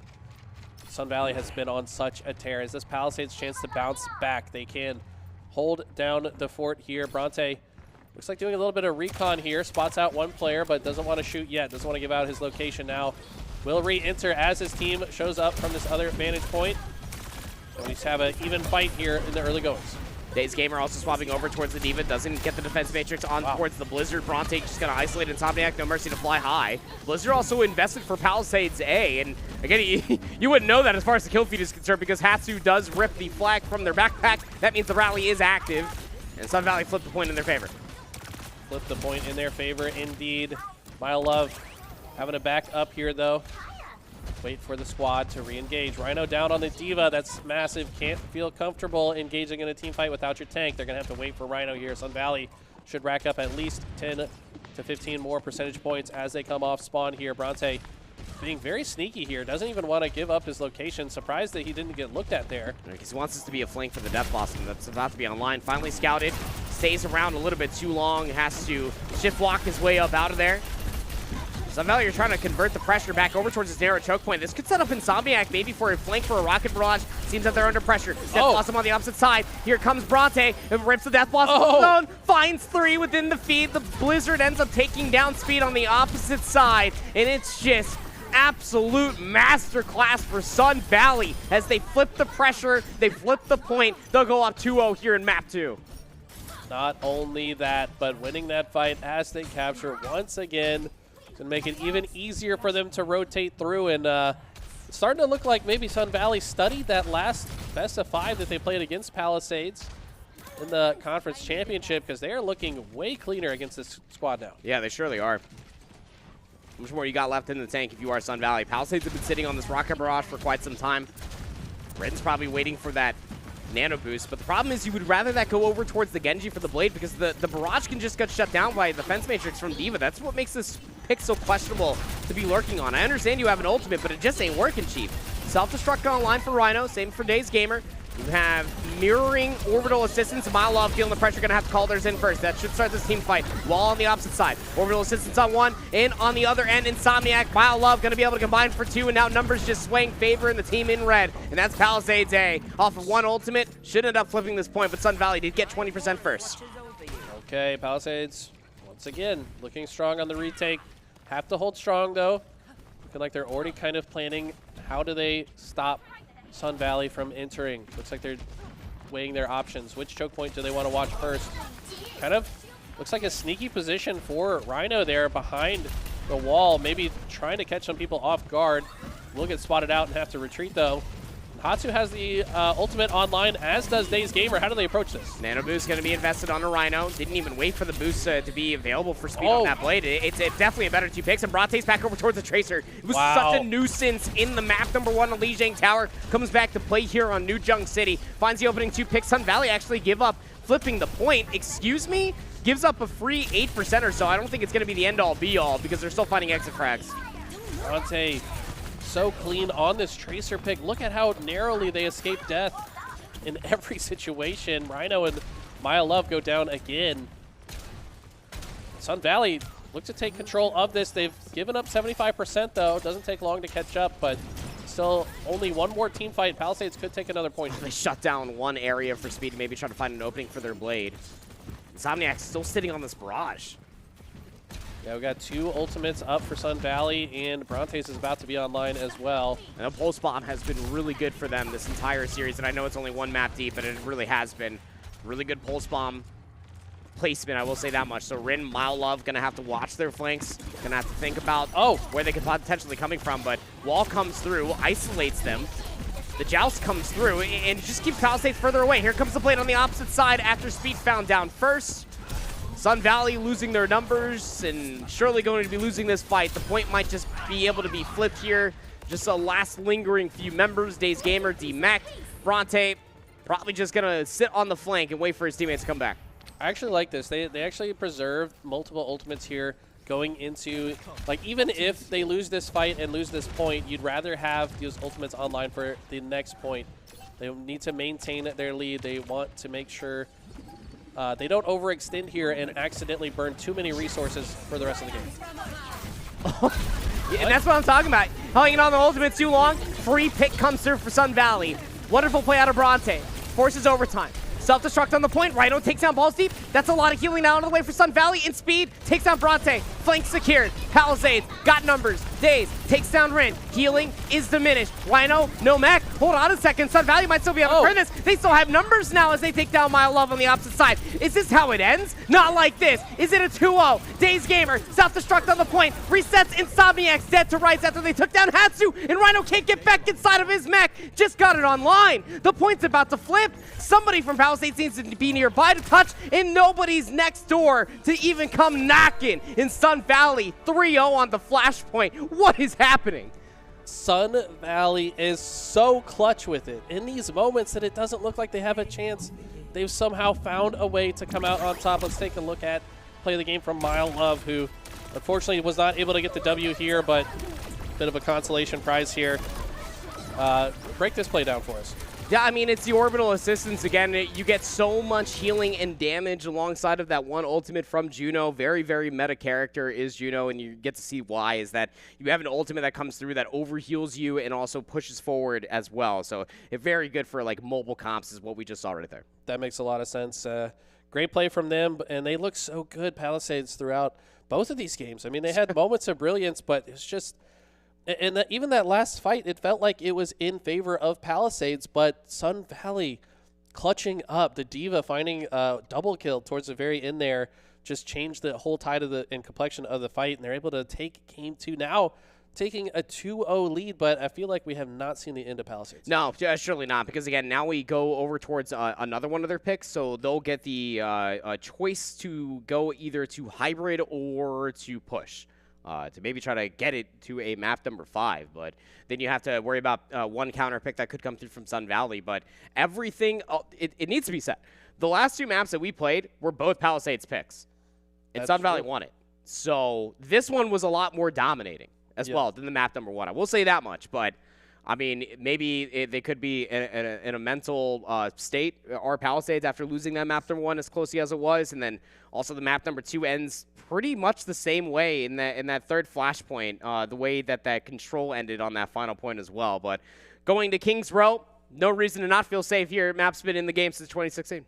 Yeah, I mean, these guys have gotten the 2 control King of the Hill style game modes out of the way. Now we're going to either see hybrid, push, and escort for the remainder of the series. So all 3 modes that are much similar to one another, and maybe that's the change of pace that Palisades needs to come out on top here. Keep in mind they did win the best of 5 just a couple weeks ago at the conference championship. So maybe that's the way they come out on top. Can you recall, were they better in the push-based modes the first time? So I'm pretty sure that throughout the majority of the cart-based game modes, Sun Valley were actually a lot better. Really? And throughout all of like the open free flow maps, that was Palisades' best playing grounds. And mostly being is because, like you were saying for Palisades, you remember Speed specifically. Like Speed was one of those players that was constantly on the Genji, was constantly flanking them from behind, and their flexibility really set up Palisades for success. But I don't know. I got to talk to Sun Valley's mentor. Maybe it wasn't even him, but these guys are looking great as far as what they were producing 2 weeks ago and what they look like here. It's like an entirely different team. Bronte's playing with so much gusto. You also got Days Gamer and their flexibility on the tank, coupling that along super well with their supports, especially in that last fight that, you know, I don't even know how Deep was staying alive as long as they were alongside Days Gamer. Defense Matrix and healing from Juno is one crazy thing, but then you also couple that along with Sharknado 2 on that Mei, finding a lot of good right clicks. Always felt like they had a chance in that fight, but I was ready to write them out. I mean, one thing that stood out to me in what you just said about the first series was Speed getting behind them constantly on the Genji, right? So if you're thinking, practicing, VOD reviewing team, maybe you just say, maybe all we have to do is watch our back a bit better. You know, play champions that we can quickly disengage and turn the fight and go take care of Speed, get them out of the equation, and they can do better. So maybe Speed recognizing, okay, I can't flank as easily as I did the last time they faced him. Now he's switching off to the Widowmaker. Obviously, this map plays into that decision as well, as there's a lot of long-range sights here, but maybe Speed recognizing the situation as well, and the adaptation is going both ways at this point. It's just first point shenanigans. You're getting baited.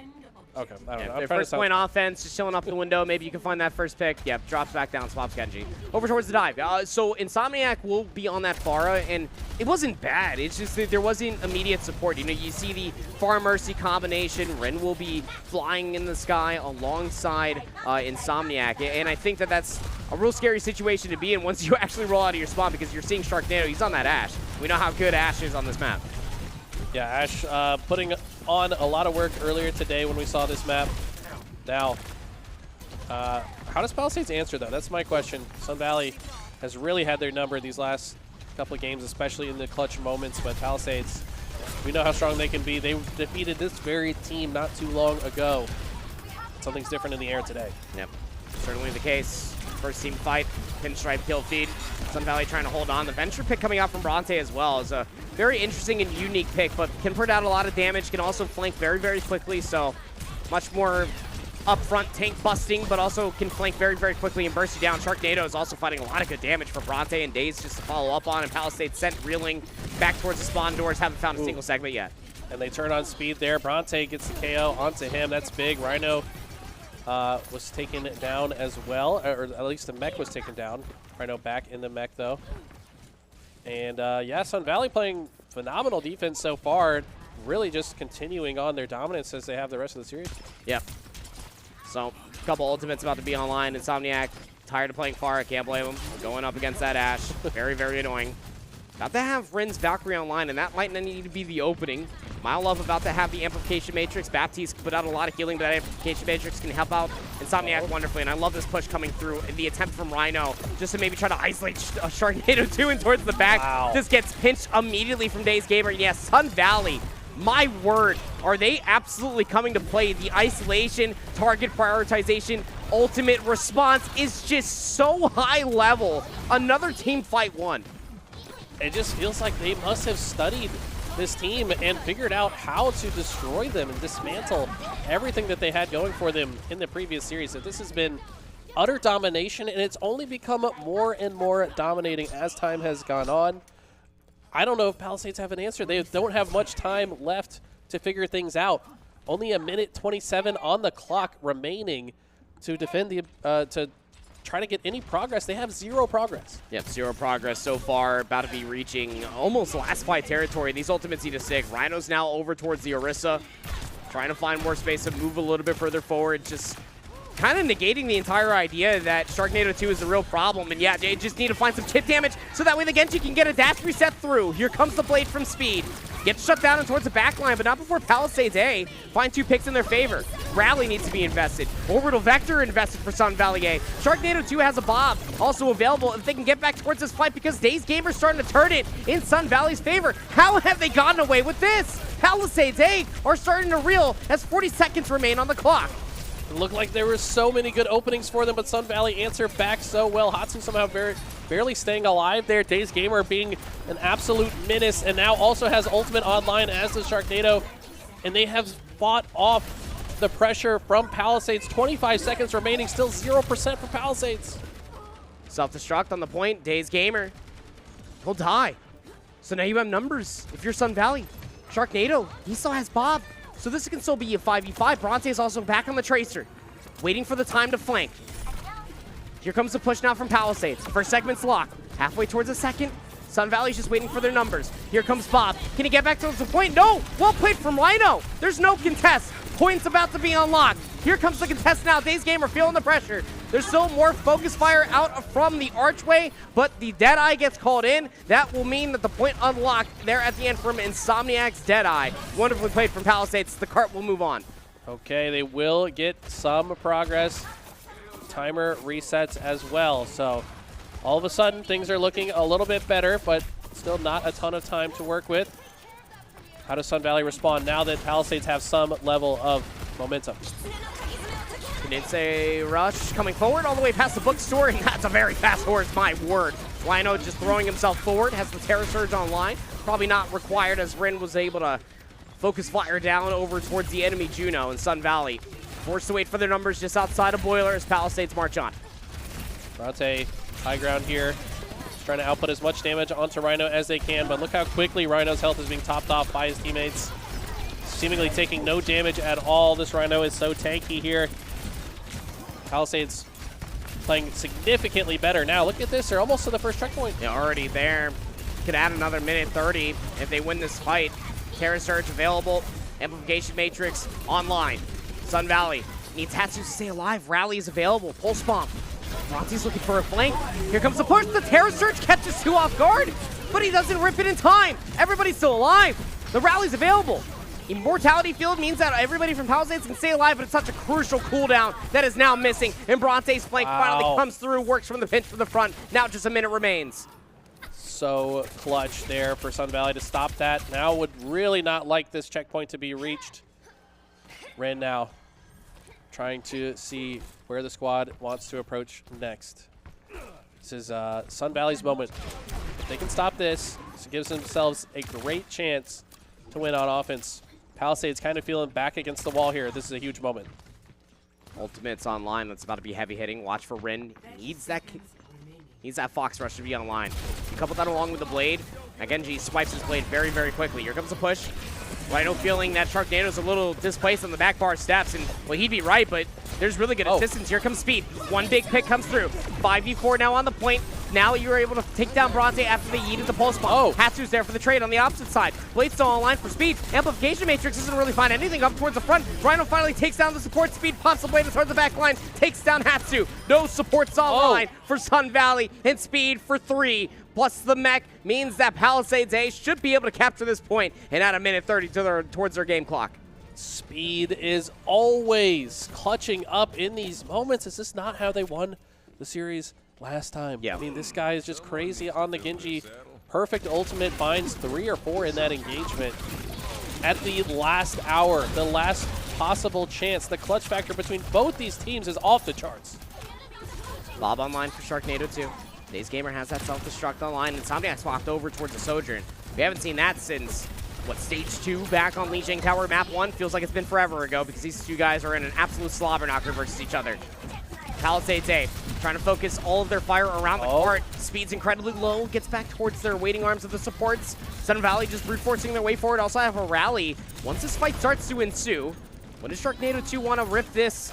Bob may not even matter because Bronte, again, on this Tracer has been a real problem for Palisades just to deal with, but they're still trying to force the issue here in this 5v4. No numbers to really speak of. Sun Valley's not really wanting to give any of their ultimates away, but they're okay with farming the rest of theirs. Wow, Rhino could not get around that corner in time. Now the rest of the team has to scurry away as their tank has been taken down. Maylove does survive, but Sun Valley's okay with that. Let them go. Let them run away. That means they will not get progress on the payload. Now sitting here, like you said, Bob's still online. Probably going to use it here in this last fight. Probably feeling the pressure of just under 30 seconds. Need to get towards the cart, try to exert overtime. They're able to do so. Sun Valley are okay with conceding the space. Self-destruct setup is more than there, right over the top. Might be thinking about it. Yeah, here it comes. Gonna drop down in between the doors. Does it find anybody? Bang! Finds 2! Nobody can get out of the way. The terror surge, though, around the point in desperation. Team kill Gong in Sun Valley A. It was so well orchestrated. You could see immediately they conceded the space. That's exactly what they wanted. Incredible stuff on both sides. Once again, every single game, these teams are putting on a show for us. It is 2 checkpoints with 45 meters. But man, Palisades, I mean, to even get as much progress as they did, they had to clutch up multiple times. I mean, the clock was winding down just to capture the point. In the last 10 seconds, they capture it. As they're on the last checkpoint, in the last closing moments, they capture it again to get the next checkpoint. It was like Sun Valley was so close to having them not even allow the point to get captured at all. Yeah. That was crazy. Yeah, the entire cart got unlocked with like 10 seconds on the clock. Yeah, exactly. Less, I think. It's just, it might have been an overtime, honestly. I don't know. I blacked out. This entire series has been immense. And both these two teams really delivering on the absolute narrative that has been Sun Valley's upcoming through the entirety of the season. I mean, Sun Valley, again, just to say the narrative one more time, the only school they've lost to all fall season are Palisades. Both their B team beat them earlier today, and their A team lost to them in conference championship semifinals. Now we're up 2-0, and they have a golden checkbox of victory for a 3-0 to go on to the qualification match for states. So impressive. I feel like if this is the only team you've lost to, you have to be studying these guys inside and out, right? Yeah. They are looking totally different now, and it looks like that study has been paying off so far. It's not over yet. So you see the Maywall coming up to push Dazed Gamer to the skies. A little bit of a tricky opening to this fight here, and Speed taking heavy damage. They're going to have to back up. Speed on that May, looking for the wall picks. Rin's looking for biotic grenades, but again, it's just one more variable that Dazed Gamer needs to be aware of with the defense matrix. Push through Hotel, repinch comes through. Biotic grenade hits Daze, but doesn't get demech because of it. Forces out the ice block from Speed outside of the Hotel, and Rhino's going to take down Sharknado 2. Now it's a 5v4 in favor of Palisades, and it's just a scuffle inside a Hotel. I don't think that the management is going to be quite happy with how the lobby just got thrashed about, but Palisades will as they win their first team fight. Palisades needed that first team fight. As this was kind of the case, it seems like defense a little bit easier to play on this map, at least for this first point here. One of the more difficult points to capture. But the way Sun Valley have been playing, they are not scared of that at all. As Diva's going to take the front line, and now Rhino scurrying away. He will survive. but the entire team of Sun Valley's here. The flank coming in, though, from Rhino at the perfect time is going to take down Deep and win this next engagement. Yeah. Early picks coming through, just trying to jostle for position around the statue itself, right? The Biotic Grenade has a lot of ample splash. We'll catch you off guard if the defense matrix isn't ready to eat it, so here comes Sun Valley again. The numbers have remained intact. Speed has the Blizzard online. Also have the Kninsene Rush from Mile Love, who's on that. So Rhino with the self-destruct might be the response once this push starts to happen. Here comes the Fox Rush out of Palisades, trying to get themselves trapped inside the secondary spawn. Sun Valley 8th, not that they really had a read on the situation, but Palisades just strike. I mean, Insomniac looking so clean. Are you kidding me? Cassidy putting on a show for us. Didn't even have to use a Deadeye at all either. This Palisades win the fight and still have 3 ultimates. It is all 5 ultimates online for Sun Valley. Maybe waiting to have it for some kind of wombo combo coming up here. Bronte likely going to use a Riptire here in the near future. How do they approach this with these 5 ultimates? You're going to need it. Here comes your orbital assistance out of Deep. Deadeye available. Would love to combo that.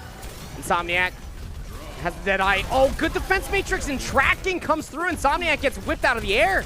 The flank defense matrix comes through. But Daze's gamer. He's everywhere he needs to be. Helps his teammates stay alive. And now Sun Valley are flipping the point. Oh. Self-destruct for Rhino. That's a beefy phone booth. Bronte still stays alive. And Rin's last alive. Dealt with. The point should be captured. With a minute on the board, Sun Valley strike. It took them 2 ultimates. And Palisades thought we had the ultimate advantage. Rip 3 didn't work. And they're going to have a lot more time on the clock as this point comes to exist than Palisades had in their offensive round. So right now, Sun Valley looking just a wee bit cleaner going into this round 2, but Palisades may have the answer. Speed does have the Mei ult online. Rin has theirs as well. Bronte still sitting on that Riptire. That could be a team fight win quickly, if you think about it. You can get towards the back line, but it can also get focused down by Insomniac and Rhino if you're not careful. So self-destruct ready for Daze might be the introduction for this fight. Very popular area just outside of the bookstore for a self-destruct to ring on true. It could actually herd them into some grenades. Bronte, you know you didn't mean to get that elimination at all, but that's a massive pick. It's a lot of healing now out of the way for Palisades in their front line. Rhino feeling the pressure. Here comes a rally forward. Wall right in their face. Doesn't matter. It gets evaporated. And then Daze Gamer, Defense Matrix, shut down Blizzard from Speed. Thought they could turn the fight, and Sun Valley just throws it right in their face. And look how much time is still on. 2.5 minutes. They're going to get very close to this checkpoint before Palisades can even fight again. This is so impressive. I mean, Sun Valley just seemingly, like you said, Daze Gamer has been in the right place, right time to not only output damage, keep their teammates alive. They're doing it all. There they are. This might be the last fight for an extra minute 30 on the board for Sun Valley.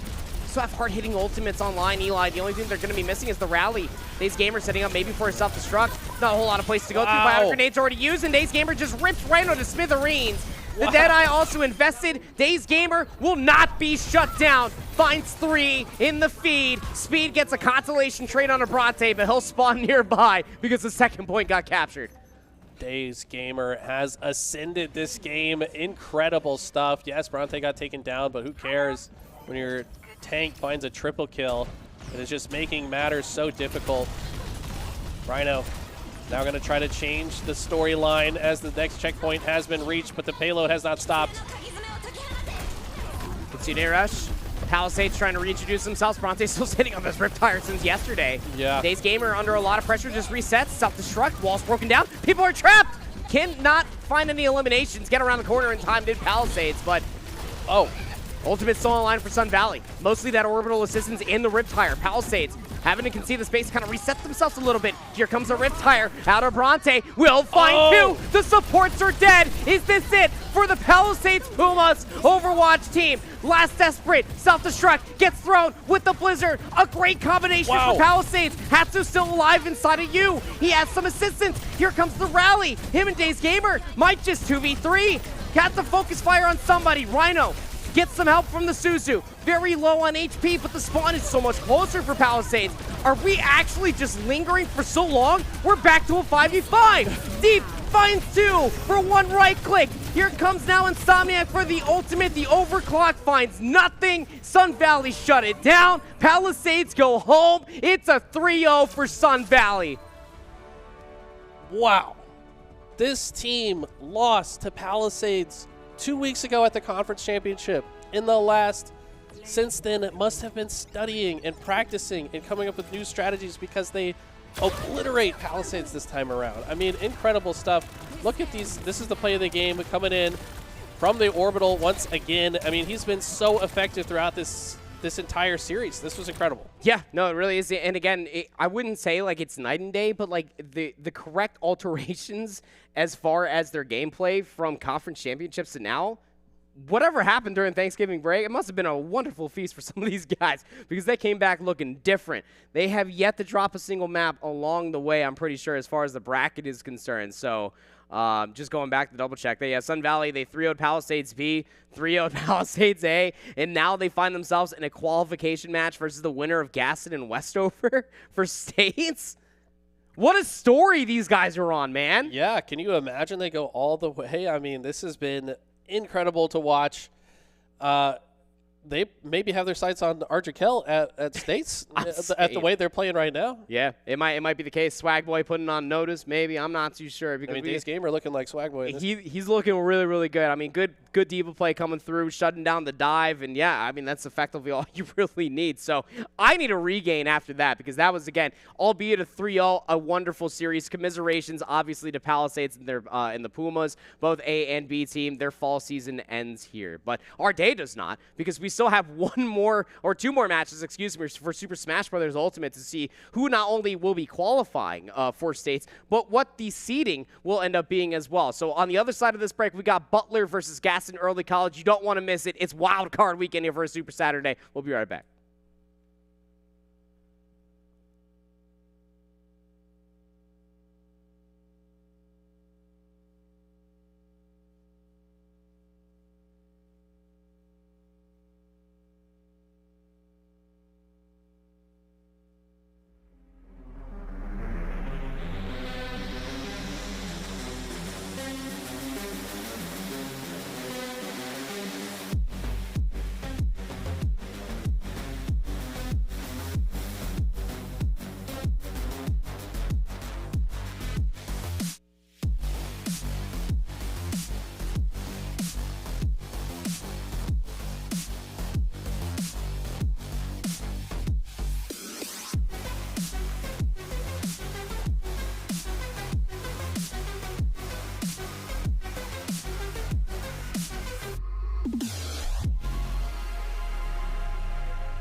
Learn some CAD design software, that's computer-aided design software, in order to create models for 3D boats that are going to be used in physical competitions. Ooh, these physical competitions put both their 3D modeling skills as well as their boat design skills to the test. And at States, their boats will be 3D printed for use in the VESL Wave Simulator.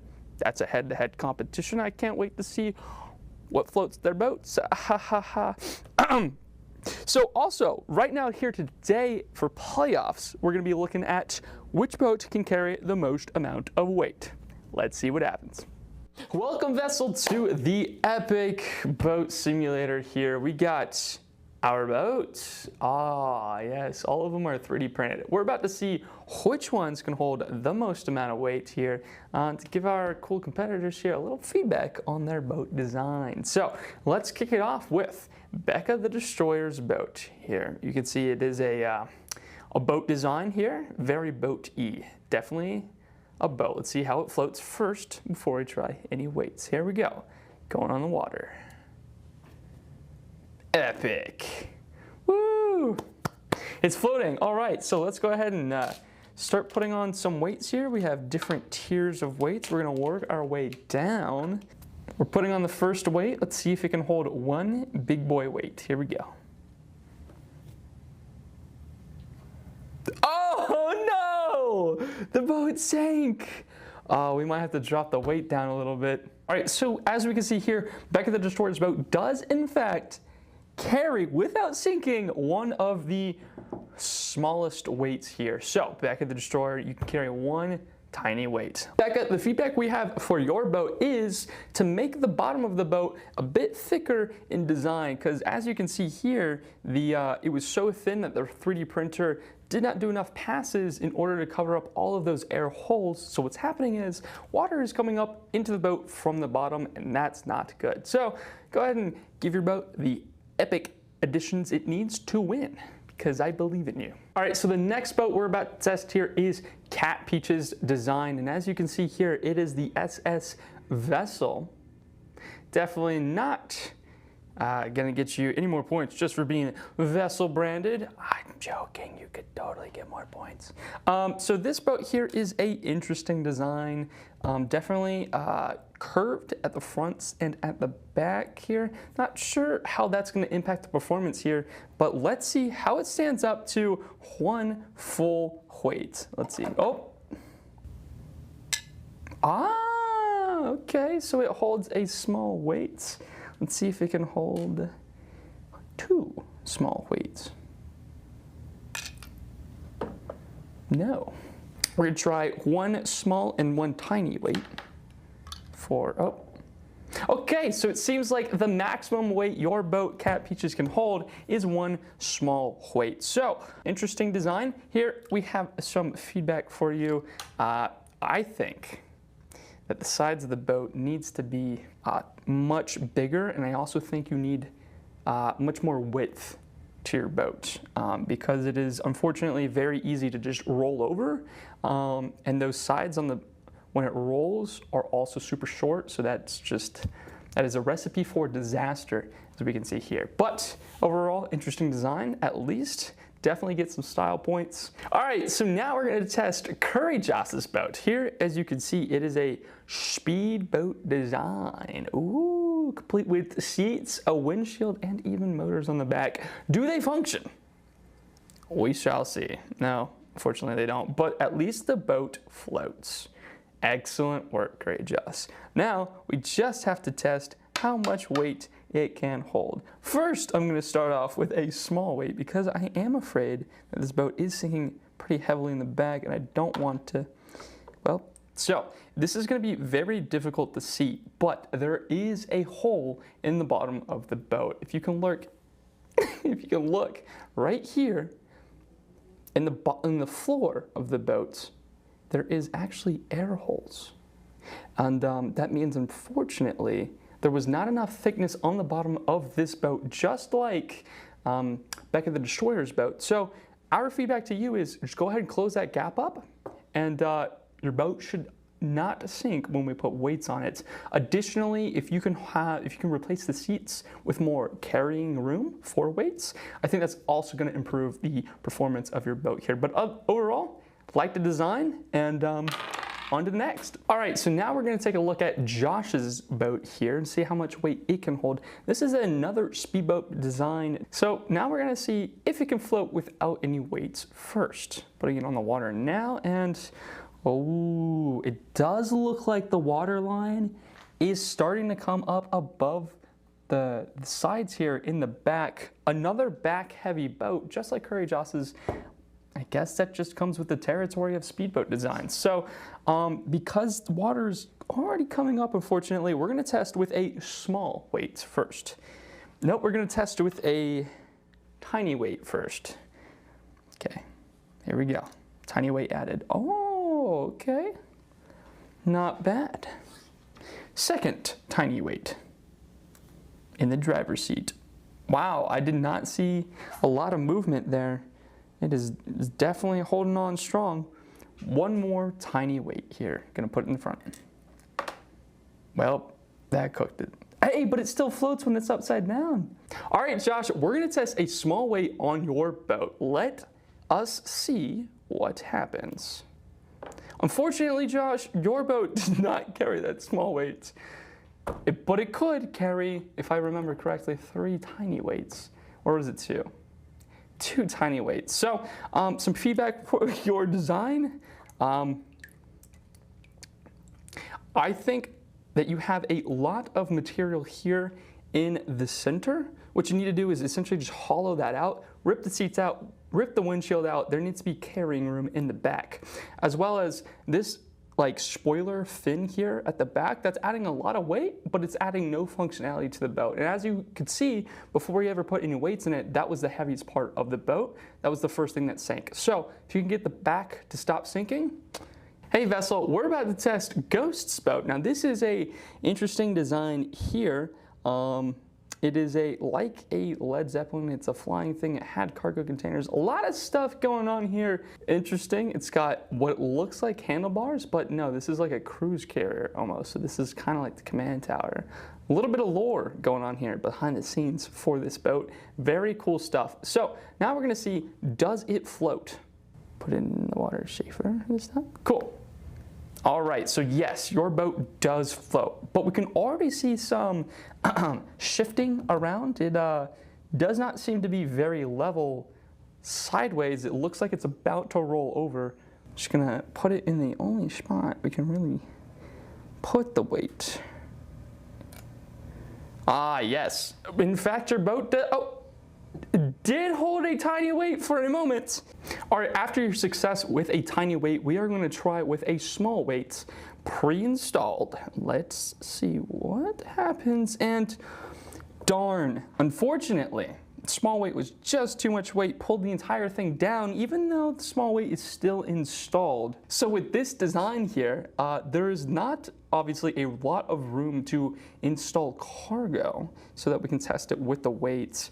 It is prone to rolling, although it was floating on its own after it rolled up until the weight was just too much. So what's going on here is that all of your floating potential is really just coming from the buoyancy of PLA, the plastic, as well as some air holes that are in random pieces of this design. So what I would suggest is hollowing this thing out so you have a lot more air within the boat itself. So, you know, you have better water displacement and you keep air in the boat below the water level, which is the whole reason why boats float. So yeah, go ahead and put some more hollow things. Make sure that they're closed up or they're only exposed to the sky so that no water gets in those air places, and you should have yourself a pretty good boat here. All right, Kachow kid, we're gonna test your epic boat design. All right, this gives me, if you stand it up on the bottom, it kind of looks like a house or a shelf, like a bookshelf. Pretty cool. Boxy, but I do think this is low key gonna be successful. I think this is a very good design. Some structural integrity, crossbars here in the center. Simple is often most effective, like Occam's razor or something like that. So we're gonna do just a normal boat test here, normal float test without any weights. It's looking strong, although there is a little water on the inside. Can't tell if that's seeping in or if that was from,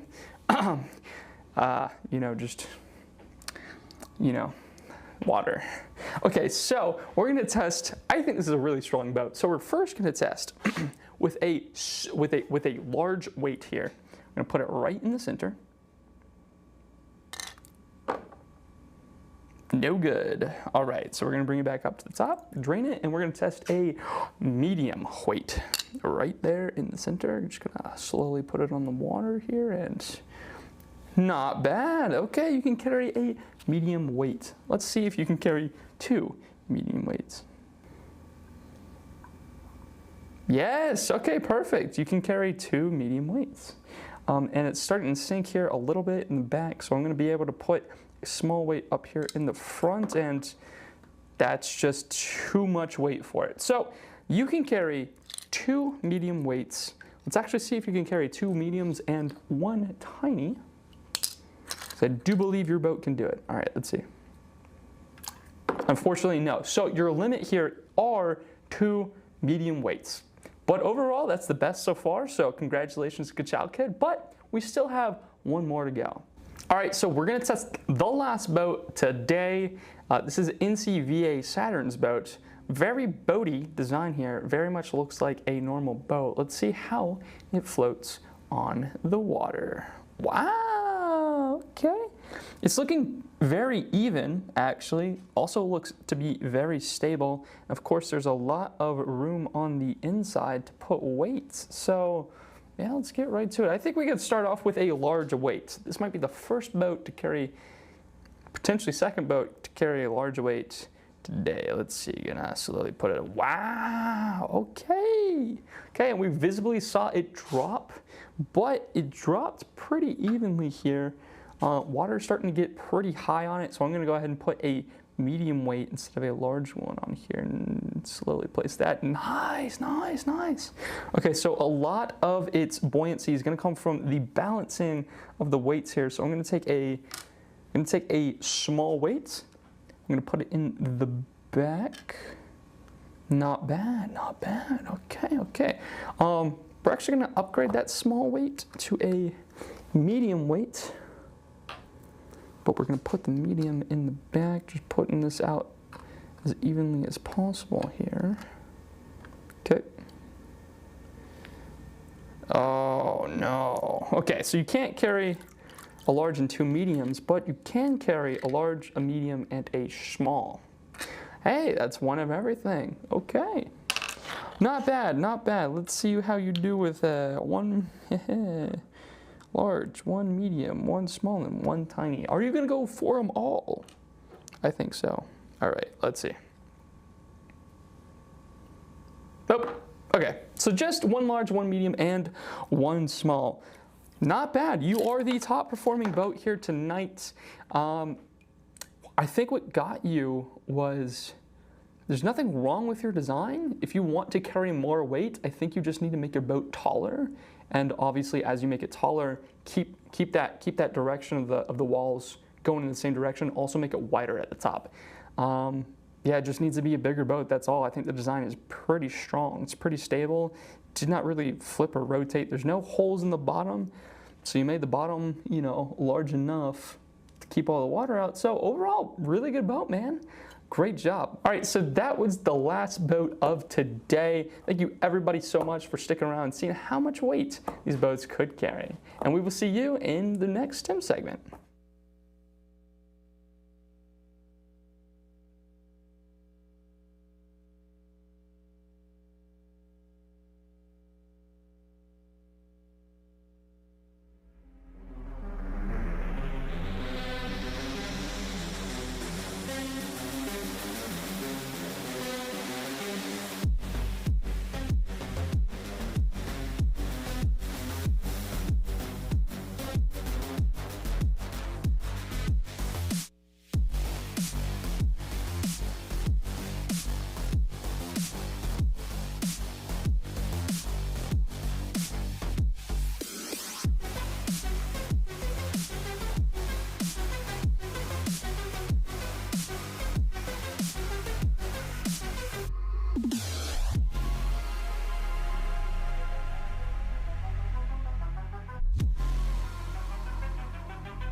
And we are so back, chat. Welcome back to the wildcard weekend here for the VESL Fall 2024 season. My name is Proper. Joining with me is Eli, and we are again venturing across the bridge over to Super Smash Bros. Ultimate here for a semifinal matchup win, and you are in towards states. We are going to be taking a look at Butler B going up against Cedar Ridge, two teams we have seen today already. Yeah, this is literally the most important match of the season for these guys. You lose, you're out. You got to watch from afar. You win, you make it to states. This is a huge moment for both of these players. We got the Robin player that we saw before that was blowing our minds. Yeah. Defeated one of the better players that we expected from today. I think it was the B player from Palisades. Yeah, so for King to defeat them was very impressive. But can they get through Butler B, which is the Game & Watch? Steve, we even saw this player play Bowser against the K-Rule. I don't think we're going to see K-Rule in this matchup. I feel like the Game & Watch might be tough for Robin to deal with, though. Yeah, Game & Watch has, again, a lot of lingering hitboxes and a lot of good aerial options available as well. First stage will be Pokemon Stadium 2. That was Cedar Ridge's pick amongst all of the different starter stages available after the striking phase was complete. Butler High School, though, again, has a bag of tricks. So definitely not afraid of counter picks. Maybe the Steve could be a little bit of an egregious option, but we both know, like, both characters realistically love to camp. Just if you let Steve camp for too long, he becomes pretty freaking strong. So you got to be pretty careful of that one as the series should be getting underway. And again, Butler High School is on one side of the bracket. Butler High School A is actually on the other side of the bracket. They are the other semifinal match that are going up against Gaston Early College High School as well. So that's two different win and you're in situations about to be unfolded. We're about to be taking a look at one semifinal, and then we'll be taking a look at the grand final as far as this bracket is concerned, solely because we got to make sure that all the seeding is correct. So Saturn going with the what? This guy plays half the roster. I guess, man. I mean, I don't know if this is the pick against this Robin. I mean, he has got the reflector. That might be part of the thought process here. But I feel like the Game & Watch could have a lot of answers to these projectiles as well. So I was thinking like Bucket. Yeah, Bucket would be very potent here. I'll tell you what's potent, though, is that was almost an early KO. Looked like he went for the spike as well. Not going to connect, but some impressive early game here from the Robin. Saturn, good spacing on a couple good moves. Actually evens things up percentage-wise. Wow, good tech chase off of the up tilt. Chasing a little bit too far. Now we good. Woo! Down air, though. Sending him right down towards the blast zone. Great first stock take from King. And some tricky movement as well. Throws the sword into the down B. Going to recover some of the percent that they had accumulated on that first stock. Love the movement coming out of King, so clean with it. I see him also approach with these back airs, landing into the grab. Oh, reflector, the angle is perfect. Send it right back at him. And these two are scrapping. Up smash, not going to KO though. Wow. 130%, well within kill distance. Jab's going to connect. He's maneuvering around all these projectiles really well. Good shield, good punish, up smash, last stock, or second stock now from King. But 74% worth of bonus for King. Again, with the aerials for Robin's disposal, be quite potent to kill and find yourself off stage. Ooh, the wall jump gonna pay off, but arc fire into up smash is one of King's favorite ways to end a stock. They've done so quite successfully multiple times today already. And I just feel like King has these options from Falco scouted out and has been putting on a clinic so far. So far, so good. Saturn 60% already on their last stock. Good connection there, running low on the Firebook. Will run low, just tries to throw it. Just as an option, but the jab will be more than fine. And we've seen this before from King. Their neutral game, pretty darn impressive, but Saturn gets it better this time. Last stock now for both. Wow, up tilt into reverse aerial back air. Had to hit the full hop for that to work as well. And the combos will continue for Saturn. Falco, one of the best characters at these frame trap combinations. Making it so difficult for most characters to get out, and they have brought this all the way back for the most part. Saturn still, though, with the at disadvantage. He's making them think twice. He's throwing out his shine quite a bit. Yeah. There's a nice illusion just to get back to the stage. Pretty snappy. Runs low on sword, recharging halfway full. Jab still connects, and Saturn's now perfectly within that kill percentage. And yeah, there it is. Just immediate cleanup coming through. You felt like it was inevitable at certain points in time, with just so many straight hits coming through onto Saturn's beak, as it may be. But like, I'll tell you, man, the Falco pick definitely was keeping me on my toes throughout all of that as well. Really good maneuverability around a lot of the options that Robin has available. It was a curveball for sure, but yeah, it still looked quite good indeed. In the end, was not enough to overcome the Robin. I feel like this player, though, Saturn, it seems like their game plan is to pick a character to feel their opponent out first and then decide what to do from there. I feel like we likely will not see the Falco again. The Reflector, I think, was the primary thought process in that pick, but why not just use the Game & Watch bucket instead? Like it also acts as a reflector in certain situations. So it looks like Smashville is going to be the stage chosen here. It's got to be Game & Watch, you would think. Right? I feel like Game & Watch has to be the best option here. It's a really good stage for Game & Watch as well. I mean, say center platform, you get a lot of good utility to be able to spam off stage. Again, smaller blast zones on the sides, a little bit bigger as far as the top and bottom is concerned. For Smashville, Town City, the opposite, as nature is predictable. But you know, it's one of those things that, again, I feel like that you got to go with whatever works. Yeah, it's a single elimination tournament, man. And going down 0-1 is no good place to be, but going down 0-2 off of trying to feel your opponent out, we all want to be Goku, but we just don't all go Super Saiyan Blue. You know what I'm saying? That's a good point. Yeah, none of us are actually go full strength. Be like Vegeta. I mean, I think we're all humans, are we not? All right. Well, Game & Watch is not a human. He is some type of pixeloid creature. Let's see if he comes out with all the different tools, bag of tricks here, as they are getting ready to start here. Okay, battle is about to begin. What characters do we have on our screen? Falco's here to stay, which I don't is mind surprising. I don't mind it because, again, making a lot of difficult aerials actually connect quite wonderfully. I don't hate it at all. It just mostly came down to getting caught with a lot of straight hits, throwing out Shine way too many times. Good parry to start. Yeah, what's really interesting about Robin, if they do the Gentleman, like the 3-hit jab, it actually uses a fire spell.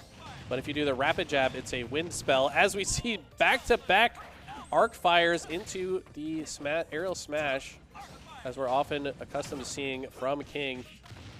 There's the Gentleman into the arc fire. That one can't be reflected if it's already on the ground, though. And King's just, I don't know, man. He is so good at finding his entries and playing around reflectors. Yeah, surely does. Quite artistic when it comes down to the different projectiles and just trying to set up a lot of these different aerials, up smashes as well, back airs. We talked about the aerial smash attacks, Robin's disposal. King just looking so good with it. Back throw almost kills. Good SDI from Saturn. Able to at least get back with the forward smash, more than good. Looked like he read that get up attack there as well. Just perfectly spacing himself so he can get the, I think that might have actually been a down smash instead of a forward smash there. That's going to be good for it. Getting off the ledge with the aerial smash. Falco trying to do some pillar combos as we're used to seeing in Smash Melee, but not as effective in this game. Not as much, no. 121%. No attempt at ledge guarding. No ledge trap. Resets. Down smash doesn't hit. Down air connects, though, from King. Almost set up himself. Yeah, I was about to say through the platform would have been nuts. Yeah, almost tried to connect it into another smash attack. Up smash twice. But no, it worked the first time. Just do it again. And King with a 2-stock lead now. Runs out of support. Oh, no. It's fine. Okay. Offstage situation. I thought the same thing was about to be happening. Okay, Saturn getting his stock finally in this game, too. And there's a lot of ground to make up. Falco, very explosive character, though, if you can find your combos. So far, King has not made it easy, though. Okay, I thought we might see a spike attempt there from Saturn. It seems like an early KO, likely what he needs here to come back into this one. Arc Fire. Gonna stop the up B from Saturn for the time being. Almost gets the full reset. Illusion twice. Gets back to the stage cleanly, but that was a scary situation. Again, all of this chip damage that King keeps falling. Don't forget, this is bonus. Even if Saturn finds the second stock, any damage is good for King right now. Ooh, probably tried to get up into a grab, but the grab Saturn is going to find instead. Yeah, the back throw, very strong option for Robin, and it looked like he fast-falled. Okay, tried to hit him with the double arc fire there. Knew that the up smash probably wasn't enough to KO. Like the thought process there. Forward air, illusion. Good up air, not going to eliminate quite yet. King, though, at 137%. Saturn just sub 100. Running incredibly low, gets back safely, trying to time that with the dare. Puts himself in a really tough situation. Good tech off the stage, though. So neck and neck, but the fair finally brings down King to their last. Yeah, but over 100, and you know how hard Robin can hit. It's going to be the jab combo here. Falco back on the side, and another down smash to close it out. Cedar Ridge looking so potent right now. Yeah, again, I feel like it's one of those things that, like, you think just on a fundamental level, like, you don't see Robin too much. Like, it's not a talked about character. So, like, even in the matchup, like, practicality is out the window because, like, you don't really have it rehearsed. Like, it's not something you're just like, yo, let me practice your Robin even at locals. Like, that doesn't really happen all too often. So it's kind of sick to at least see that, like, one curveball being thrown into the mix. A 2-0 lead now for Cedar Ridge. I feel like we're right there if you're Butler. You bring them down the last stock both times. Yeah, and that second one is like a JV2 if you really want to call it like that. Didn't find any damage on that third stock, but I feel like you're getting so close to at least winning one of these games. Like, we've never seen the Falco from them. We've seen a lot of Game & Watch from them. Again, we are almost begging at this point that if you want to stand a chance, I think Game & Watch definitely is better for this matchup. It has to be, right? I mean, the character is just broken. Let's be honest. The character's S tier. Him and Steve. Pick an 8-bit character. Just pick someone at the high tiers, man. You know, Falco, pretty good as well, but I just think the options that Game & Watch have would be so much better here. But maybe just not comfortable in the matchup. You know, sometimes you just have a feeling about, you know, which character you're going to use in certain matchups, and maybe it just says, you know what, if I'm playing a Robin, I play Falco. And I respect having a matchup chart down to a science like that, but so far it's not working. So sometimes you got to change things up. Yep. I mean, back truly against the wall. Very much so could be the last game of your fall season if you are not careful. For Butler, the final stage will be Town and City. So staying within the residence of Tom Nook once again, Wolf will be the pick. The 6th character that we've seen from Saturn today, I believe. We've seen so many different champions. Let's see what this Wolf has in store for us. Also has a reflector, but also has the gun as well. And so far, King is not worried about this Wolf. Yeah, so Wolf, as far as the spacies are concerned, heavier. Yeah. Very fast faller. Easier to juggle. Okay, combos though. Yeah, we saw King go for a B reverse, but accidentally just ends up side being in the wrong direction with the cross-up back air sweet spot. And King is showing off that movement that made him so strong. Double forwards or aerial smash. Look at this damage. This is crazy how strong King is coming on in this third game. Yeah, this is egregious. Moving platform helps King reset. Gets back to stage. Arcfire misses. Saturn, off-stage situation slightly. Trying to find the 2-frame forward tilt. Can't get it, but the damage keeps racking on. Good spacing and timing with that back air. Even the chase off stage. Gonna need some more of that. Impressive. Neutral air. That's a good way to even the stocks, but look at the damage. Double Arcfire into his smash attack. Wolf needs to get some of these combos going. Cannot keep getting hit by Arcfire. That's going to lead to so much damage so fast. Going to also push him off the ledge there, too. Sword. Oh, I thought there for a second the little arc from the fall off was going to be good. Good string across the stage. Final destination until the platforms come back in. Okay, he's really brought this back. This is really impressive from Saturn. This is a much closer game all of a sudden. With the as hard as Wolf can hit, that could have been it right there. Take the lead. And dude, the juggles are so clean with the sword when he drops it. Chasing with the fair. Trying to set up maybe something off stage, but finds themselves in a bad situation. Good run up and grab. The end lag and the back throw will eliminate. What was that? Somewhere near about like 140%. That's good. Yeah, definitely the stock that he was looking for now actually takes the lead for the first time in the series. Probably has to feel good about the Wolf pick, but this is your potentially last stock. Has to clutch up here just to keep himself alive in this series, but Cedar Ridge has been so clean. Look at the catching the sword, immediately throwing it down. This is the Arcfire, though. That's huge. Very nice tech away, though, to not get hit by the laser gun. Falling Nair is not connecting. King's Nair will. Ooh. Good setup there. Falling up air into back air. That's a lot of damage, man. The pressure is insane from this Robin right now. Oh, fastball pair. Golly, that's gross. Again, it was so close, just until it wasn't. Just plainly put, so close until it wasn't. Like those last 10 seconds. The pressure was insane. His spacing was perfect too. I mean, just throwing out constant hitboxes. Wolf doing a great job to avoid half of them. Yeah. But there's just more on the way. There's more hitboxes swinging at you. And, I mean, it really started with that cross-up, what was it, cross-up up air, gets behind Wolf up air into jumping back air to send him to one side of the stage. Wolf tries to recover, sends him to the other side of the stage, and now he's relentlessly throwing out back airs until he cleans up the stock. I mean, King came to play today, and it felt like he just got better as the day gone. Yeah, it's insane. Yeah, I mean, like if you really think about it, like his entire bracket, like was not an easy one, but like he definitely made it seem that way. Again, going what was it through originally Palisades B? Yeah, we were talking very highly about how well adapted Smarty was. Me Gunner was pushing him to the brinks, but Robin stayed true. Even in this situation, brought down the last stock every single time. Dude did not budge and just stuck through with the Robin every single time. Was just so clean. Even in those very, very unique moments, was just picture perfect, frame perfect with the Robin. Knows that character inside and out. And that means he is going to the state championship. So congratulations to King and Cedar Ridge for the representative for Super Smash Brothers. I cannot wait to see this Robin on land. Like you said earlier, you're like, it'd be really cool to see a Robin on land. That's not something we see very often, but we're going to see it at states. So congratulations. There's not as much buffering involved. So I think that is one of those things that Robin might actually get better once he gets in that situation. It might be something he's not really used to as well. He might really enjoy it, but something we're going to enjoy is more Smash. I believe that I heard we're going to be going to a very short break while we set up the next match. Will be Butler High School and Gaston Early College. I don't think we're going to break, actually. I heard incorrectly. Oh, we're not doing for that one. We're waiting for the final. I got real excited. I wanted to watch more Smash.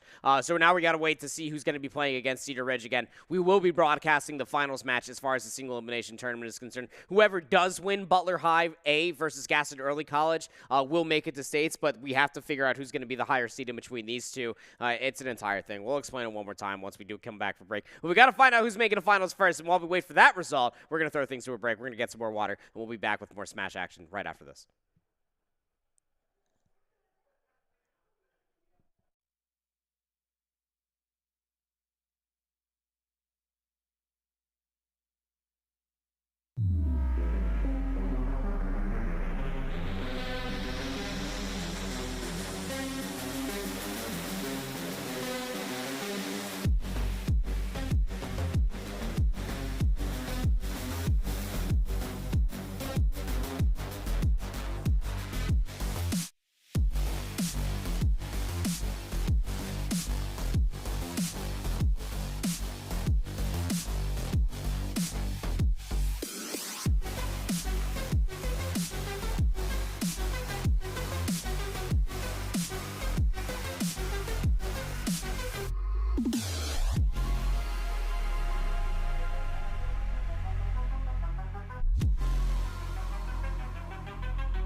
What's going on, everybody, and welcome back. We have reached our conclusion as far as the wildcard weekend is concerned, only for Super Smash Bros. So far. Don't worry, we still have one more Overwatch match coming your way. But first, we have to do some little bit of seeding work involved. And we have our two contestants that will be making it to states in those finals. Butler High School, the #1 seed. Cedar Ridge, the number 2 seed. Who would have figured the numbers worked out correctly? They're going to states. Yeah, I mean, it's great when that works out. We seeded it properly, apparently. So congrats to these two for making it through and fighting off very difficult matches throughout the day. I mean, just because they were the #1 and 2 seed doesn't mean it was easy for them to close the deal out throughout the day.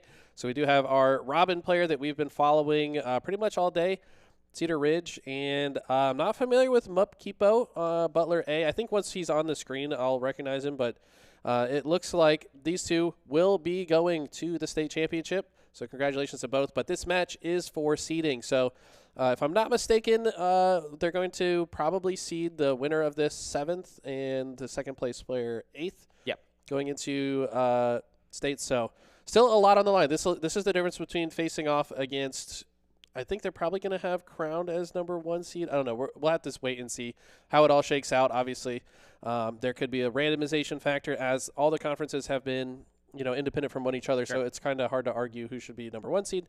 But regardless, this should be a good matchup and good practice for both these players as well before they go to states. Absolutely. I mean, King's been on an absolute rampage. If we know for one thing, we have just concluded our previous semifinal match, the one that got King in this situation, and this Robin is just absolutely exquisite.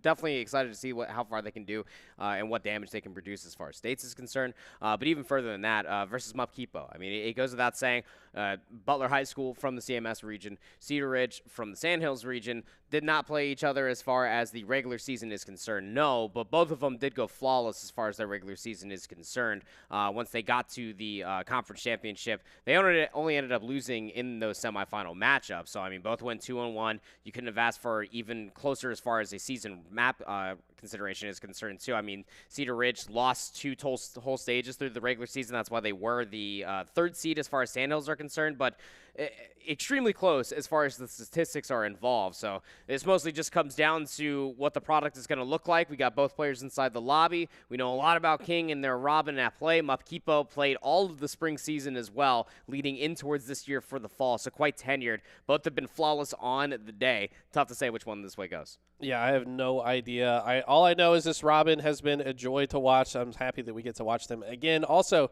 want to see who Butler A has in store for us, because we saw Butler beat quite a bit today as well. That was the Steve, Gabe and Watch, Bowser, Falco. 20 different characters we saw them play. But for the level of talent that they had, who's the A player? Because A player typically the better player at the school.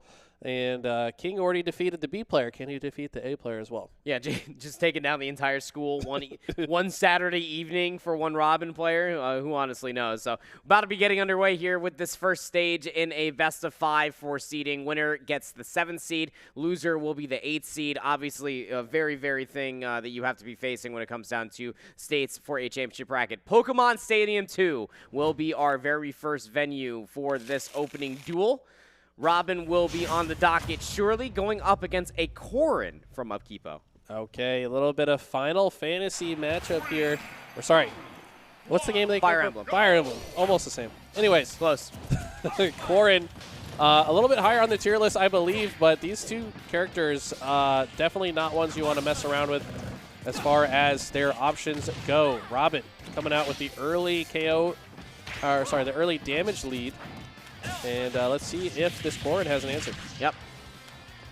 Again, mostly all off of their aerials and maneuverability. King has been exploiting a lot for their enemies today, but Corrin's Nair and just the Stavic is just so good at just cutting down space very quickly and denying a lot of these options. Good response, though.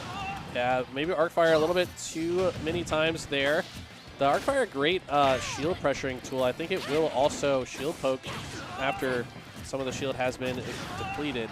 But so far, this Corrin's pressure has been very strong. The pin with perfect timing also grabs the sword from Robin, turns around the F smash, tries to catch them with the charge there, but ultimately does not connect. Pin connects, but the follow-up does not. Yeah, I don't know if that was mash or Something for input out of Mapkipo, who is 45x21, by the way. I don't know what that math actually is, and no, I'm not going to try. But 145% from King. What? Is that a down smash? Down smash that sent the other way. It's interesting. It's part of the hitbox there, apparently. Great parry, but it's not going to matter, as 45 times 21 is a very large number. Takes the lead. A very large number gets sent to the upwards blast zone. King going to even things up, 0% each. Oh, no. Not like that this. Is a very unfortunate SD that comes through. Not intentional at all, but probably lost their jump along the way. But good combination off the Angel platform. My God. This hits of the aerials just sound so satisfying. Impactful. Yeah. Oh, yeah, impactful as well. They definitely hurt. Okay, corner pressure from Korin. Very strong, though. King trying to get off the ledge. And, okay, I was a little bit worried about another SD there, but finds his way back, has the double jump online. Catches the book, tries to use it as an attack. Moves forward with the forward air, now turns around for the back air. Ledge trump comes through. What's the option afterwards? A good pin, though, sends him right back to the opposite side of the ledge. And King on this last stock is taking a lot of extra percentage, and Mapkipo more than aware. Keep playing with the food. Aerial smash attack going to get Mapkipo down to their last, but already 75% to the good. Okay, sword is thrown, has it again, the regrab.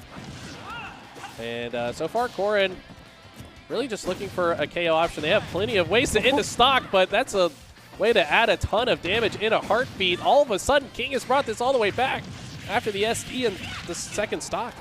Tries to go for the turnaround arc fire. Oh, no. Not the option available. Full stun, run up, forward smash. It's good. And Mapkipo had to work a little bit extra there at the end, but will win game one nonetheless. I mean, to be honest, that was very close to a parry. He just dropped his shield maybe a couple frames too early. Does get hit by the projectile and stun.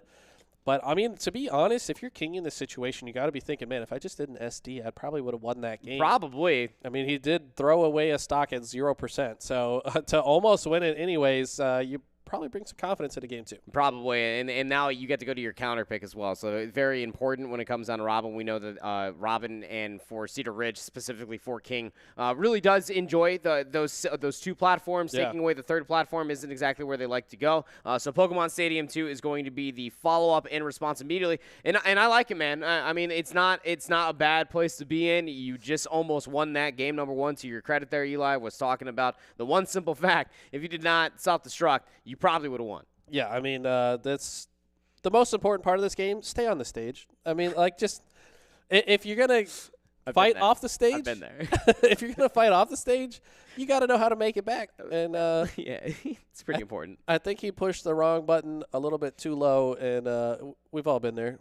It's a common occurrence. You just overheat sometimes. Yeah, exactly. So pressing buttons and giving away jumps when you don't mean to, and then you give away those options, and you just don't come back from that. So about ready to get in towards this map number 2, or stage number 2, excuse me. The venue will remain the same, but the severity will get that much more steeper. Especially for Mapkipo losing that game, or for King, excuse me, for losing that game number 1, potentially. But as we were talking about, no sweat off their brow, just one more extra game that you get to play for Super Smash Bros. If this opening is good.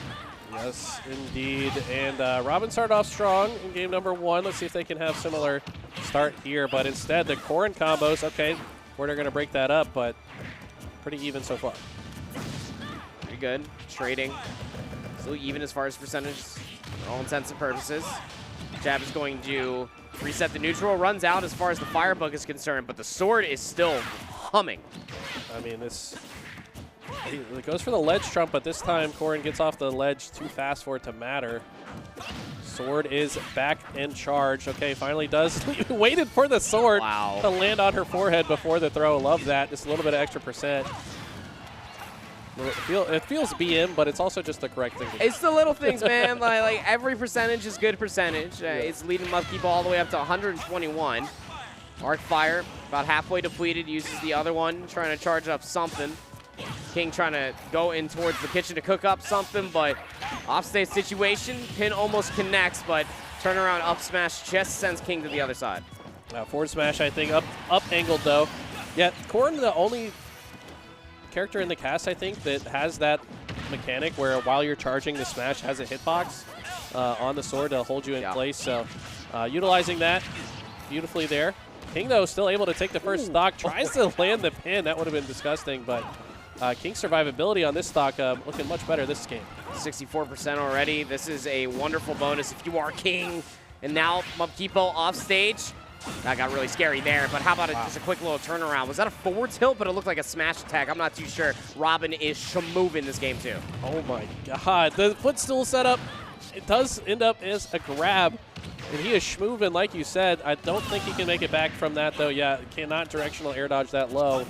So much in lag on that, but it doesn't matter when you have this big of a lead right now. And you cannot roll into an Arc Fire. No, Arc Fire comes back through again.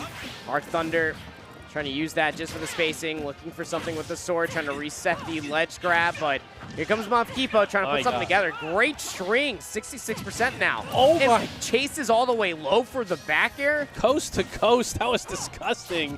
I feel like you got to stop DIing in if you're King in that situation. But all of a sudden, this has gotten way closer. Was formerly a last stock situation, and he can do it again. He went for the same exact setup. King was ready for it this time, though. Arc Fire, the shield, waits out the air dodge, but ultimately King does DI far enough away. Arc Fire going to stop him at the ledge. Oh King playing insane right. Both these players playing insane. We go back and forth in between these two as it's a one-stock win for Butler, a one-stock win for Cedar Ridge. Both of the losing players cooking within the last 30 seconds before they lose the game. And Pokemon Stadium 2 really does deliver some of the best. I'm telling you that much for certainty. So we'll be the counter pick now for Mupkipo on Butler. And for all intents and purposes, did pick Pokemon Stadium, so I wouldn't be surprised if we see it 3 more times. I would not be surprised either. So looks like, no, we were incorrect. Okay, so King bans FD and Kalos. Mudkipo actually picking Battlefield. So let's add a third platform to the equation. Corrin maybe, wants to get those up airs and neutral airs back online, sure. Maybe forcing Robin to land higher than Corrin. I think that when Corrin is underneath Robin, they certainly have the advantage. So probably what they're going for here. Up throws on the third platform as well. Very, very good for how long they've been surviving on all of these stocks thus far. But game 3, a big swing map here on Battlefield. The counter pick for Butler High School very much so underway. Again, trying to get their teammates trade. I mean, this is really impressive aerial combinations coming out from a Corrin. Looks very difficult to deal with, but King, with just one hit, will take those 12%, make it 4. Double Arcfire doesn't connect, but King's got other options as well. Sure does. Pretty much even as far as percentage is concerned. All about perspective. King trying to find at least some sort of tech chase. Our Thunder will just narrowly push Mupkipo away, but I mean, this dance all the way into the fair strings is just so exquisite.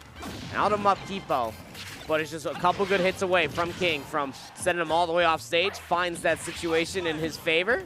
Arcfire just barely misses it, but you knew that was about to be the stock of a hit. Coverage. King seems to have everything scouted here. Regular get up, you get hit by the sword. You roll in, you get turnaround grabbed. So good at these situations. Also like the way he uses up B to try to hit his opponent off stage, but instead it's going to be Butler taking the first stock in game 3. Oh. All right. 116%. Can you get this stock quickly if you are King? Wow. Good ledge trump there, at least with the arc fire. Calls out the roll get up as well. 134% burning all of the fire book. Yeah, it looked like he wanted to burn that so he could throw the book at him too. Yeah, I guess, man. I think I'd rather have another arc fire personally, but hey, timing might matter here as well. Looks like the firebook's already back online. Back throw, very strong, not strong enough though on Battlefield. Wow. And probably not expecting the way that stage spiked. I don't think anyone would have. No, so what an angle. Yeah, does not get the tech. All right, so even as far as stocks are concerned, King, though, taking a lot of damage. Good bonus coming through from Mupkipo at the end of that previous stock. Sword runs out. Good grab, and just the burst damage that comes through to send you packing. Yeah, getting stunned by the neutral B, and of course the charged neutral B. Very interesting attack that Corrin has. The reverse aerial up air, get the right part of the hitbox there, and these Corrin combos are insane on Battlefield right now. Yeah, I mean, Butler definitely is cooking something up here with their counter pick on the Battlefield. In a killable position, finds himself for King, 90%. Running out of sword, has to wait for the recharge before any big damage comes through. He's just trying to dance around the neutral, but if you're Butler, you're quite okay with this. Mupkipo is just hunting for that kill. And King has done a good job to avoid a majority of the aerials. The problem is they just don't stop. And I think that's going to be the KO. Yes, the charge forward smash at the ledge. And what an emphatic way to end that one. 2 stocks as the lead that time. Yeah, and Mupkipo there going to take the 2 stock in tow on their counter pick.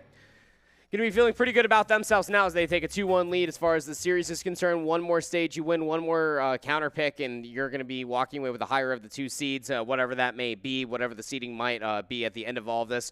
Well, we're not going to know until this tournament comes to a grand conclusion, but it should be a good one. So I imagine that we'll probably end up going back over towards Pokemon Stadium 2 unless Mupkipo changes up any of their bans. Yeah, I mean, feels like that is their stage of choice. I would imagine if this goes to a Game 5, King will end up banning the Battlefield, but it's very interesting the way they're choosing these options here. Let's see. I don't think we're going to see any character changes.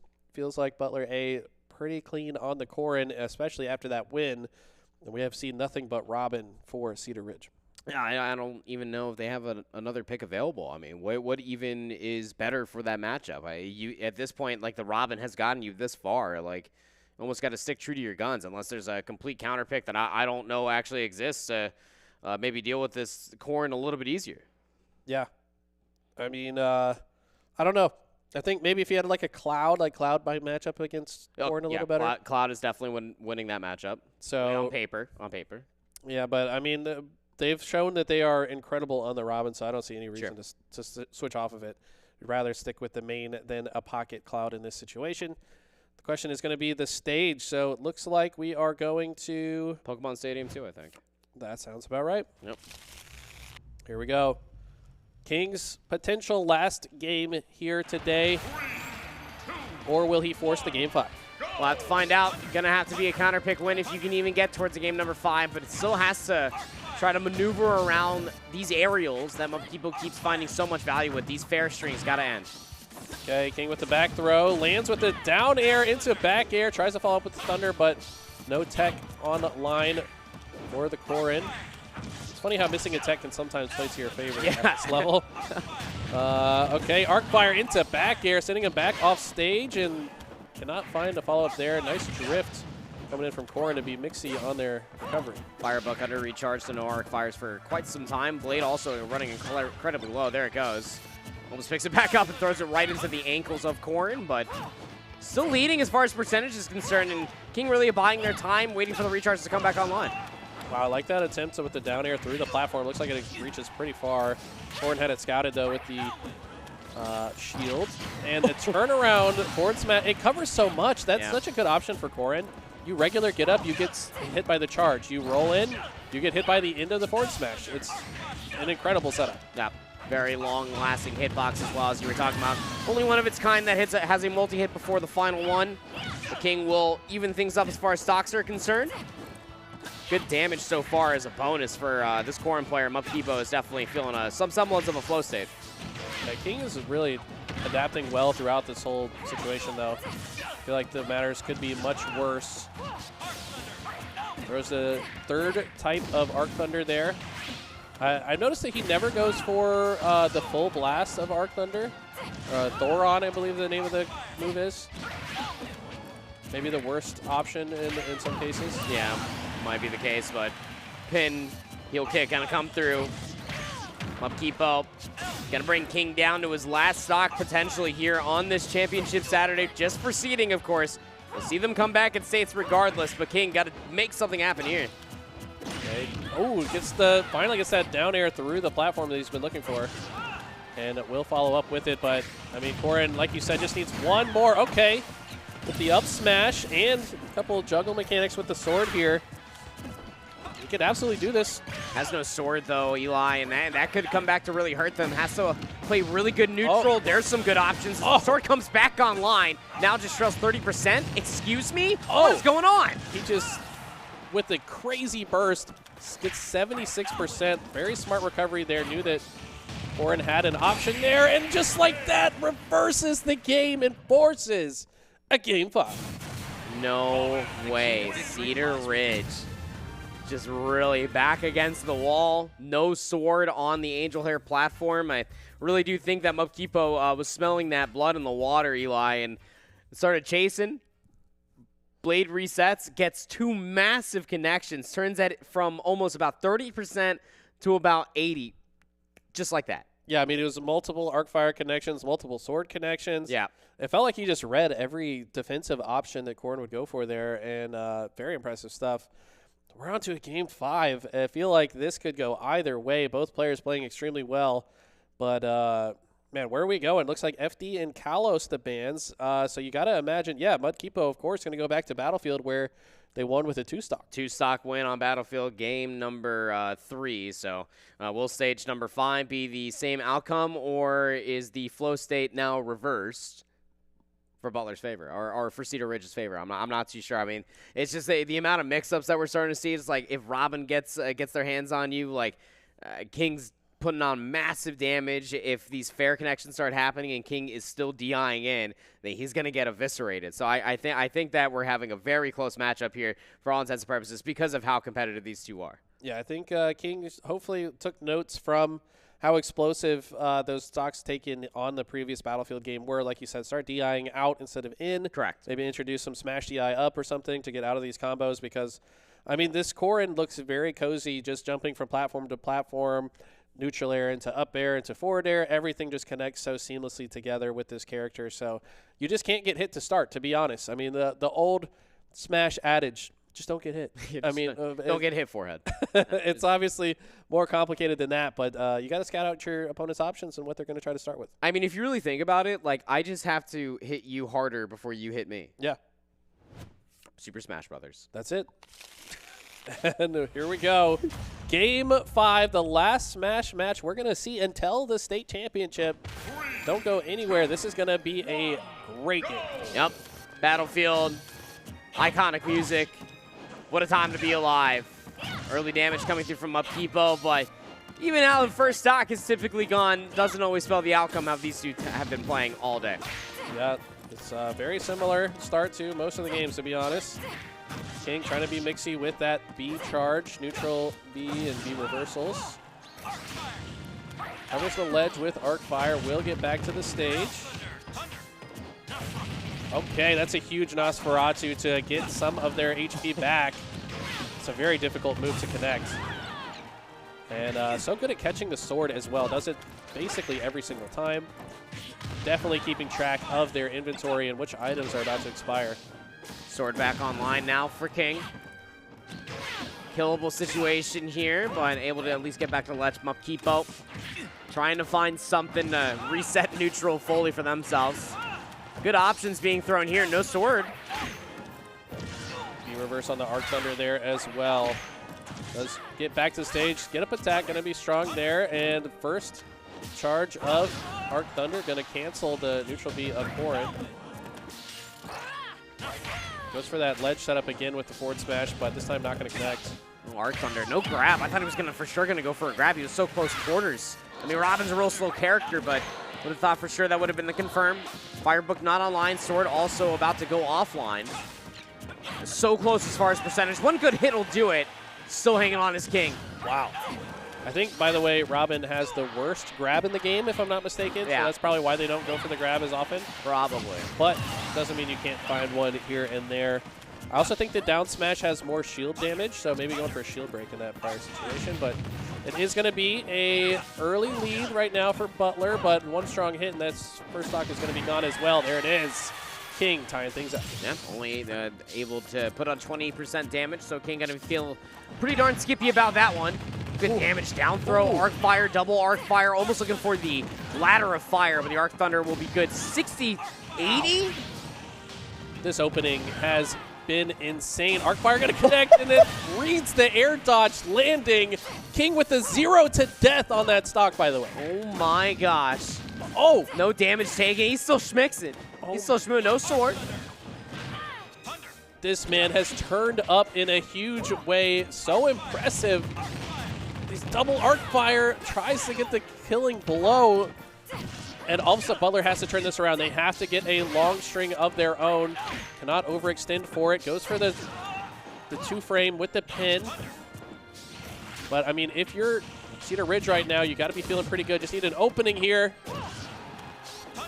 82% to 77.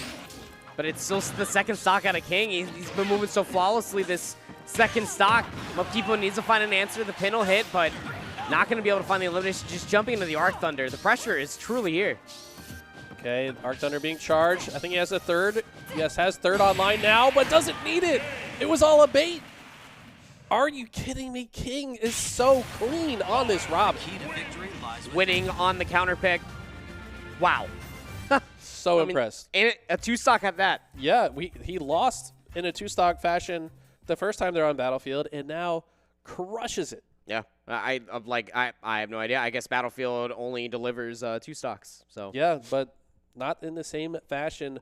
So King will take the better seed of these two players. Like I said before, both players will be making it to the state championship. We will be seeing them here in Charlotte just next weekend on Saturday. So congratulations to both of these players, and even more congrats to King for taking a brilliant set in Game 5 and representing Sandhills. I don't think many people had a Sandhills player making it as the #1 player to make it out of Wildcard Weekend. No, not at all. I mean, it's definitely impressive stuff coming through for all of that.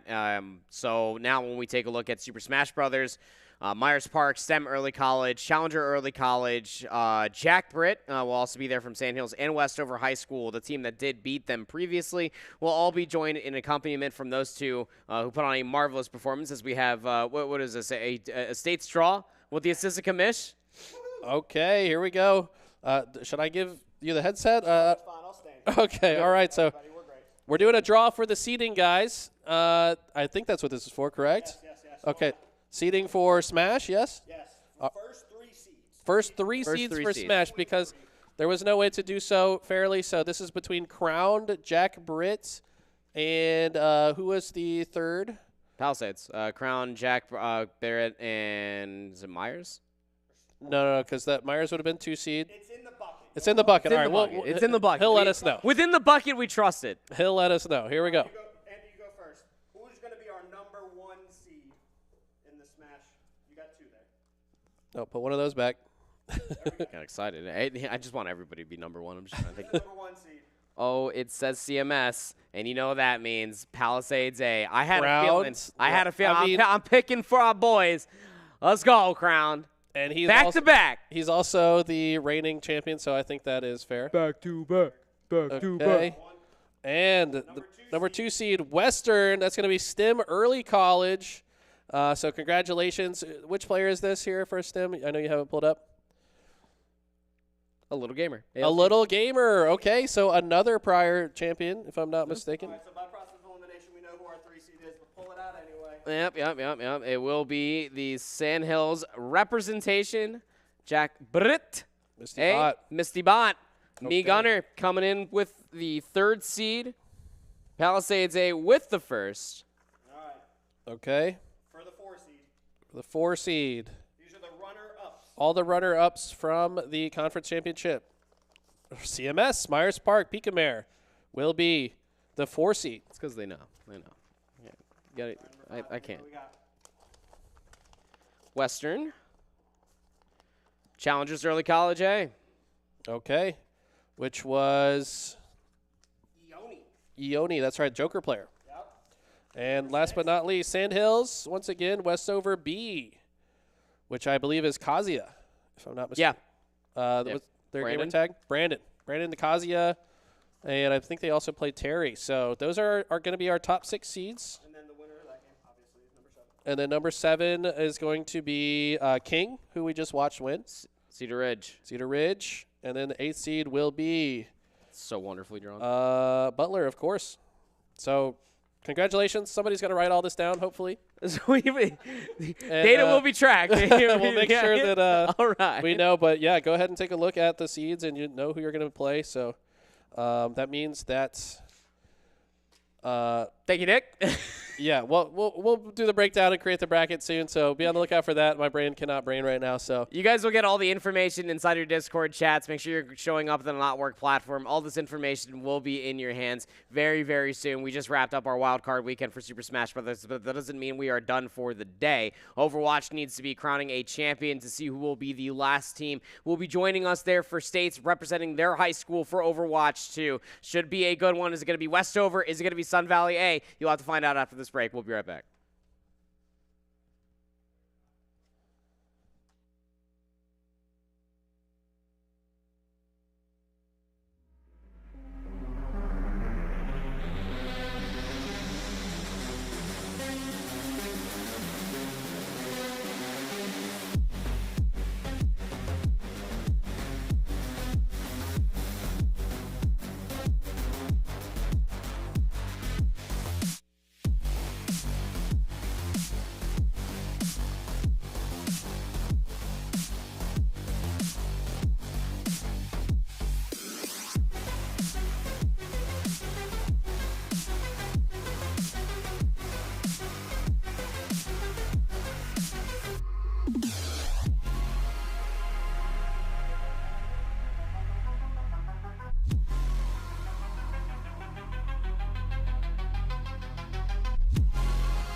Hello, everybody, and welcome back to our final match of the evening. Can't believe this Super Saturday has gone this far and this fast. For so quickly, we have gone through the entirety of our single elimination brackets to find out who our wildcard champions of the day are. My name is Proper Joe, and with me is Eli.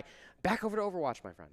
Yeah, I mean, the first one was one of the craziest 3-0s I've ever seen. It did not feel like a 3-0 for all intents and purposes, but Sun Valley really put on a show for us, and now we have the finals, which is, who are we? Westover versus Sun Valley. Okay, so we get to see Sun Valley again in Westover, who, that is the Doomfist team. Yep. Yeah, so this will be a very interesting one to watch as well. Yeah, Westover brought all the way to a map number 5 versus Gaston Early College. You and I got to actually witness that one.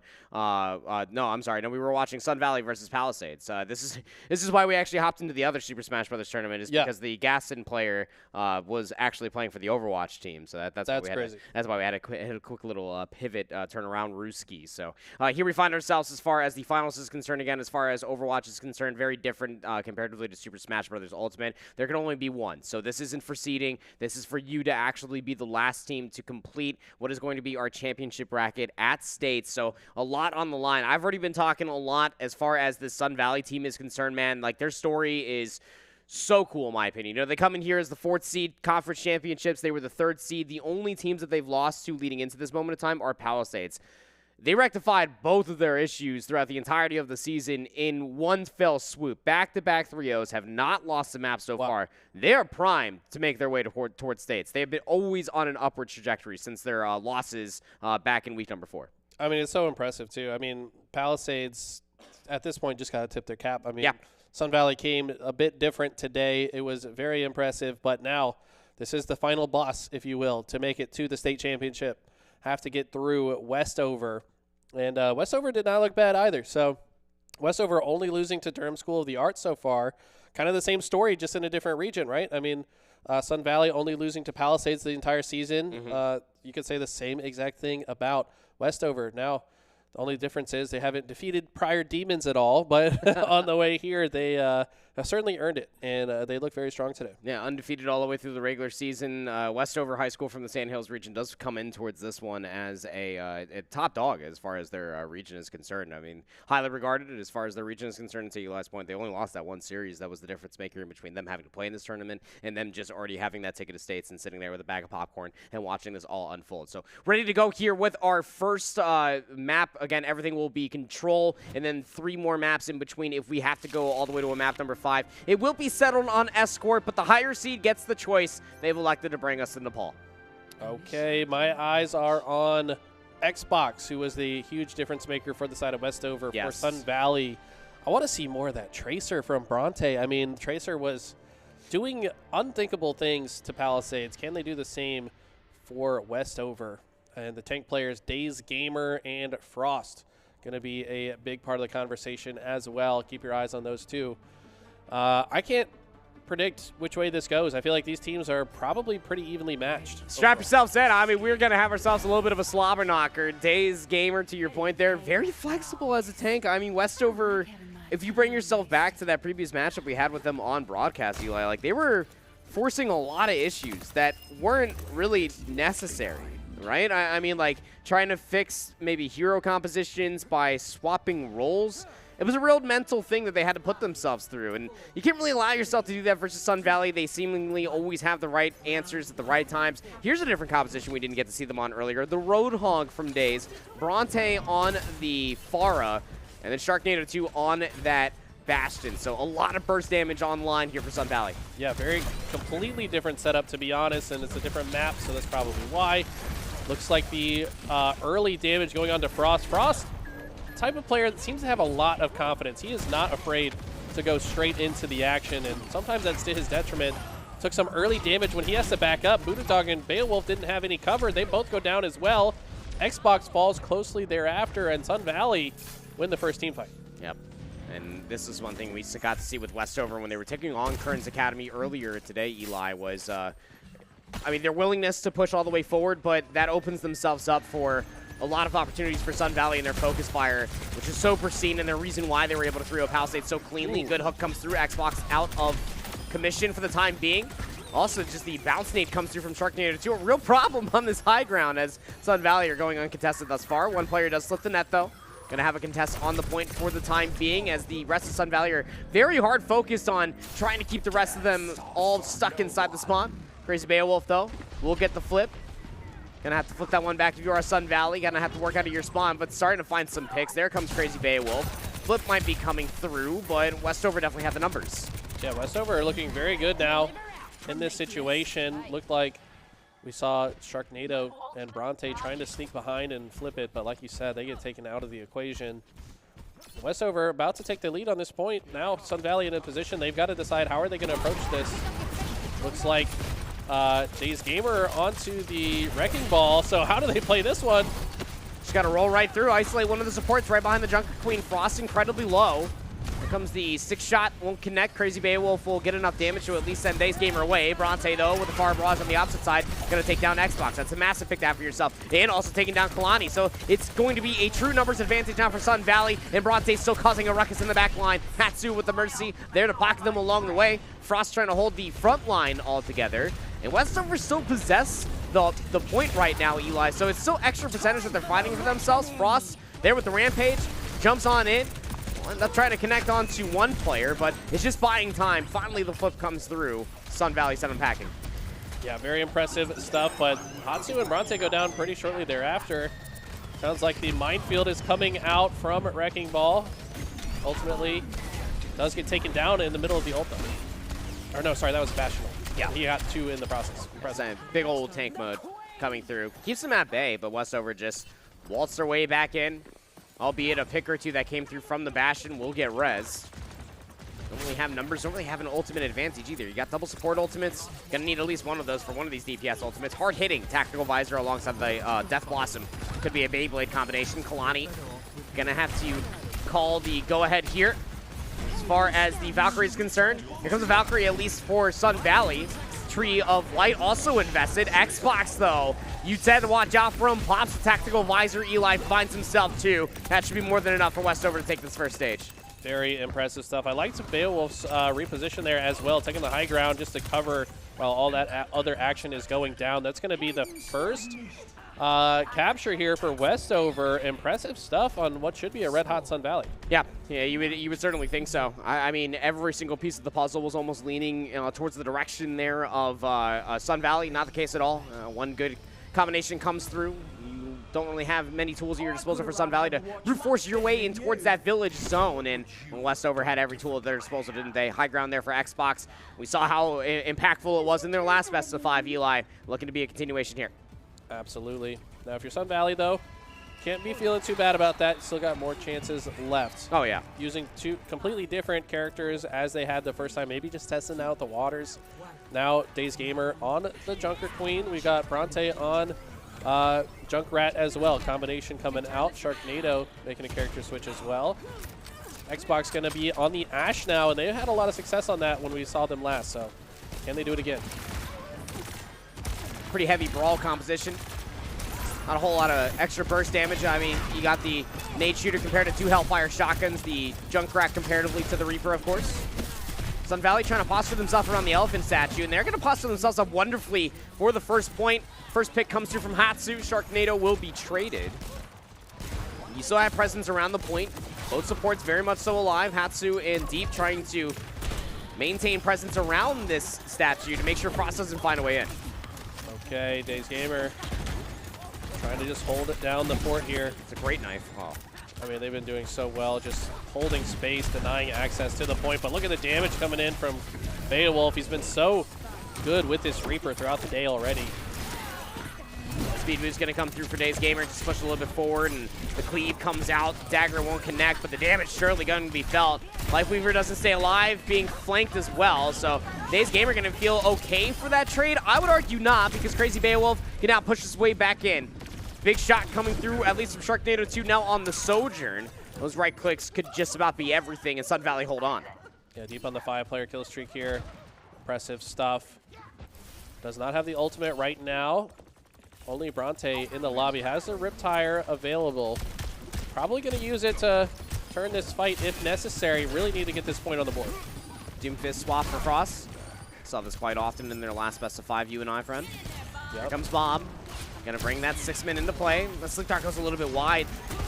And Frost is gonna connect with the Rocket Punch right onto Bronte's forehead. So now Doomfist in your back line. Bob right within the front, layering on the damage. Comes down to just a cold breeze, and that's realistically all you need for Sun Valley just to get wiped off of the floor. And well, 74%, at least to the good for Sun Valley as they rethink their chances on contesting this point.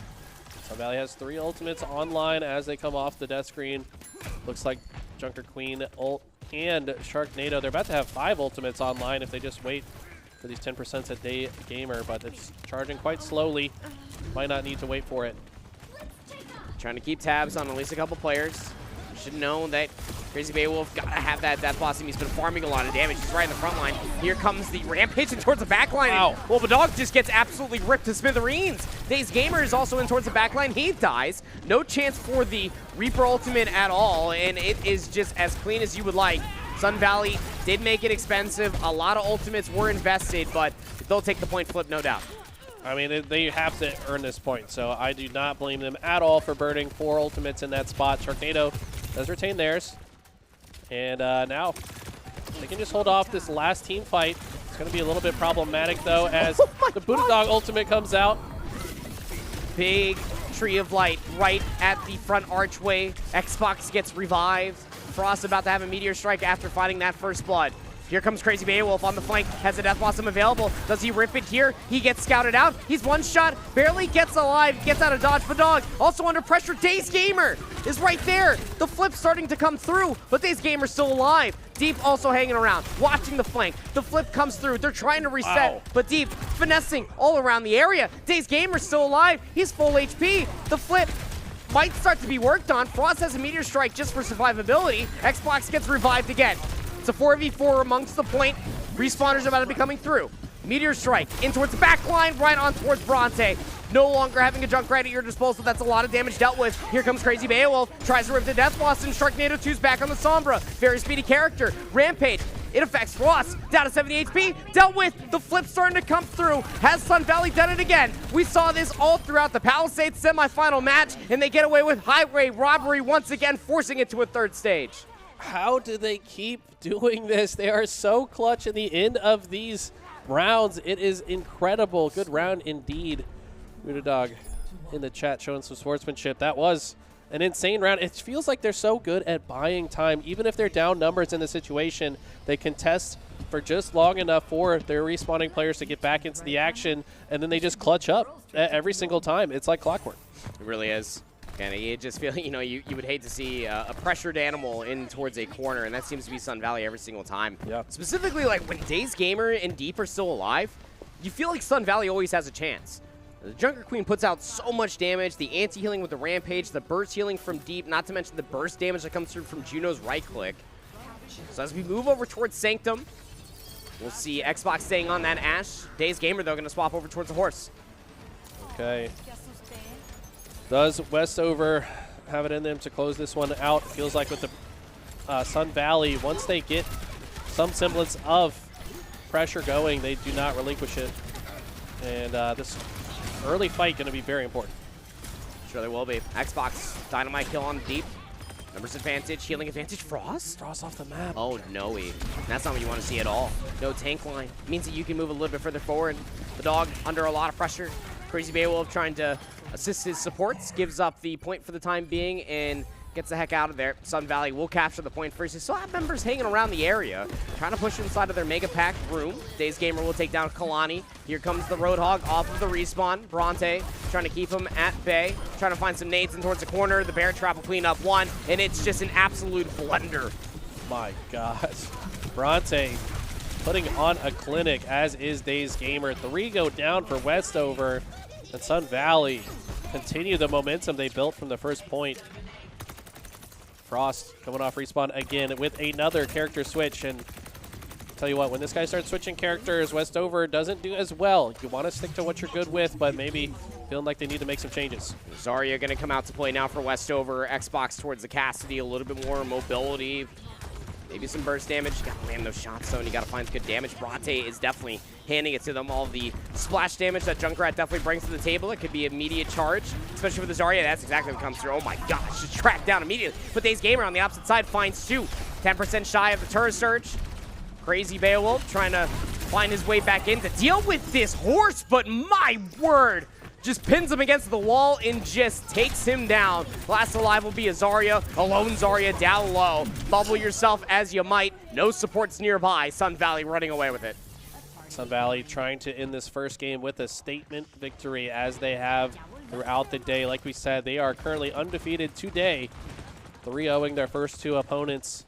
Looking to add Westover to their long list of victims. But Westover not done yet. Got a couple ultimates online. Should have a good engage here going into the next fight. Tree of Life, Valkyrie, Deadeye, about to have the Death Blossom as well. Bronte does have that Riptide, and you feel like that's always going to be the win condition. Should you be able to get him towards the back line? Juno ultimate now online as well. Terra Surge. Maybe that's going to be their play. They give him the point for free here, Eli. Are they just going to try to trap the back line? Here comes the Terra Surge push. No speed boost, not quite yet. And Daze Gamer thinking twice about maybe overextending. Oh, he was thinking about pulling him in. How many did he get? Just the 1. Might be enough. No Deadeye online. Frost might be able to find the trades. It's a 2-for-2 trade. Oh. Death Blossom gets ripped. Beyblade, let it rip. Gonna take down Sharknado 2. Numbers favoring that for Westover. They also have at least the Valkyrie ultimate to keep themselves sustained, and Hatsu nowhere to go. So Sun Valley gonna give up the point. I was about to get away with a cheeky one, but Westover hold. Oh no, it looks like maybe a disconnect here from Bronte. Need to get him back in the lobby ASAP. Pause the game. Pause the game, hopefully. Yes. Hit escape. Pause game. Pause match. Yeah. Okay, here we go. Yes. Okay, we're good. Okay. So, one player disconnects from Sun Valley, so tough situation to find yourself in. Technical difficulties at a very tense moment like that is something you just don't want to see. Yeah, especially after an incredible team fight that they just were about to close out that point, seemingly, and still have a chance to once Bronte gets back in the lobby. Hopefully it's a quick reconnection and not a power outage. There's been a couple of those today. I don't know if it's the cold weather or what, but either way, we're going to do our best to get them back in the lobby. I've been so impressed with Sun Valley all day, and I would hate to see them not be able to get back in the lobby. Yeah, absolutely the case, especially, again, as a pressure-filled moment. The Sun Valley, like I was talking about, when parading all up and down the studio just talking about their dang story because I could watch them kind of blossom within their own selves, right? You know, since that Week 4 loss versus Palisades B, keeping themselves closer and closer. It just feels like every single time they're on broadcast, they keep on getting better and better. So, yeah, rightfully so, you should be infatuated with this team, my friend, because they are very, very good. I'm also very biased. I am the RD for them at the end of the day. but here we find ourselves in a situation. Absolutely. I'm not afraid to admit that, man. I'll tell you every single day that I am a biased caster for Sun Valley. I literally walked out there, and I told our assistant commissioner, you just saw in here, his name is Nick, as some of you guys may know, and I literally told him, I was like, I need Sun Valley to go to States.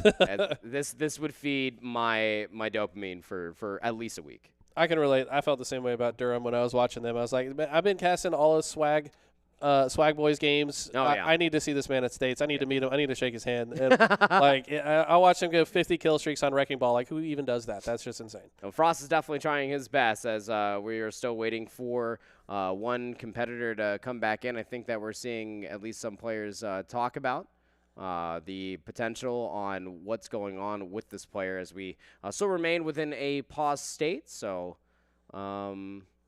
Kid's power might have gone out. You spoke it into existence. I hate myself. Hey, that's don't talk about my curse. friend like that. I don't. That's a caster curse.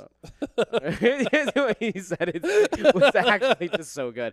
So I think it would probably be kosher for us to throw to a break until we figure out what's potentially going on with this one.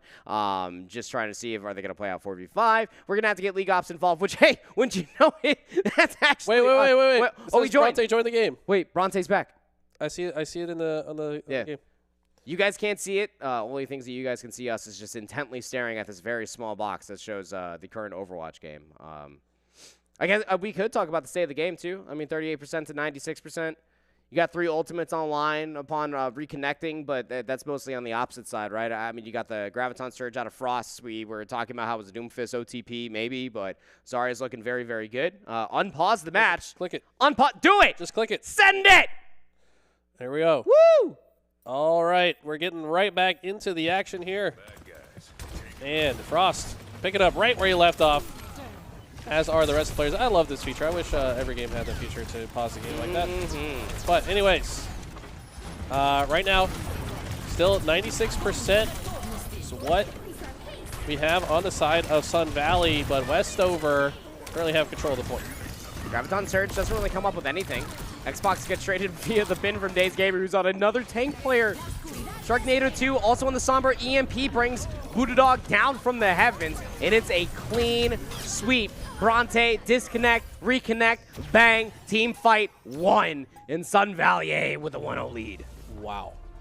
What a crazy time to for a disconnect and then the reconnect to occur. Good stuff, though, for the end of that game there. Also, good sportsmanship in the lobby, of course.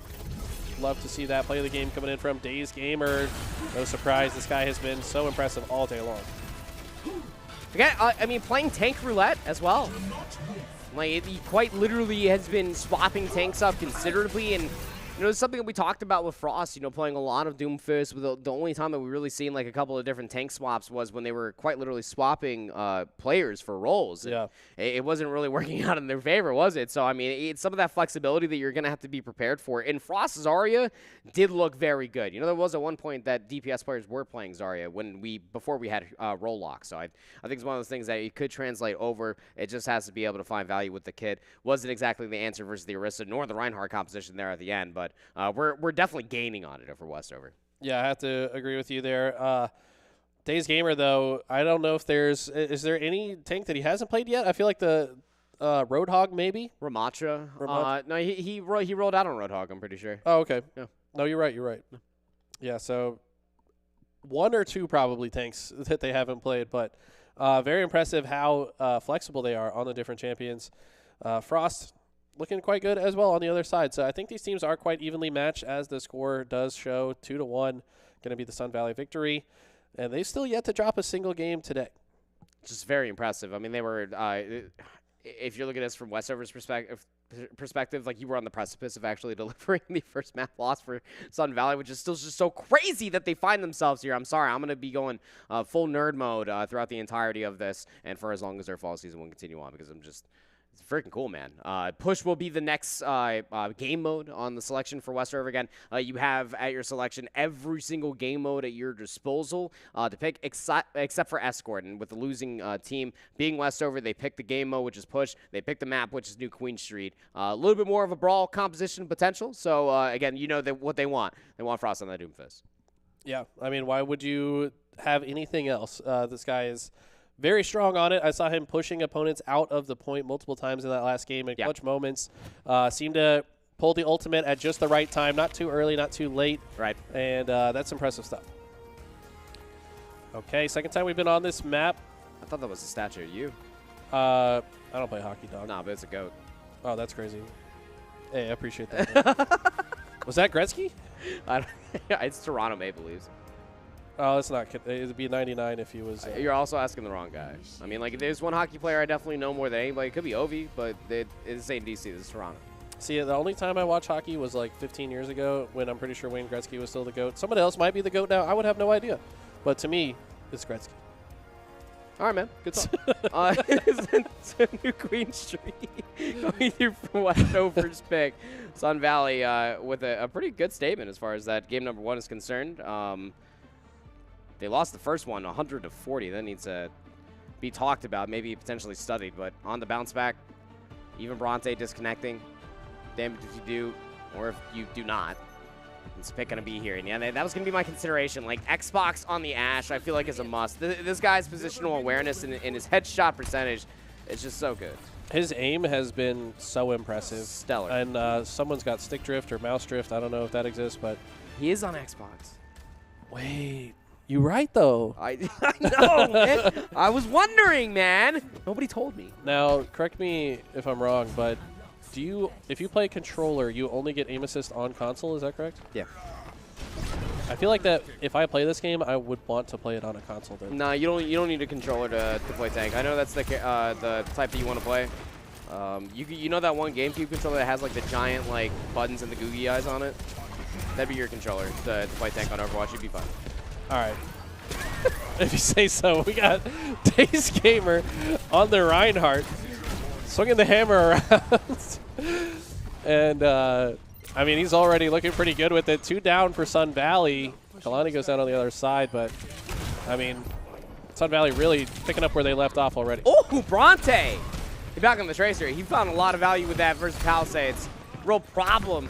And if Bronte's still alive on the Tracer, you're weak and towards the backline, you're a squishy target, you might be dead soon. And it's like the little mechanical things on Tracer that makes him very, very unique. And probably the reason why we don't see much Tracer play at this level of play, Eli, let me tell you, is that it's mostly like the Blink melee reset. It's that guaranteed damage, because again, the melee could be the difference maker in between you fighting the elimination or not. He's also found a couple 1 clips throughout the day. It's just the moxie from this guy. He's already got a pulse bomb and he's still alive. Can you tell me how the teleport works? Is it like a rewind time function?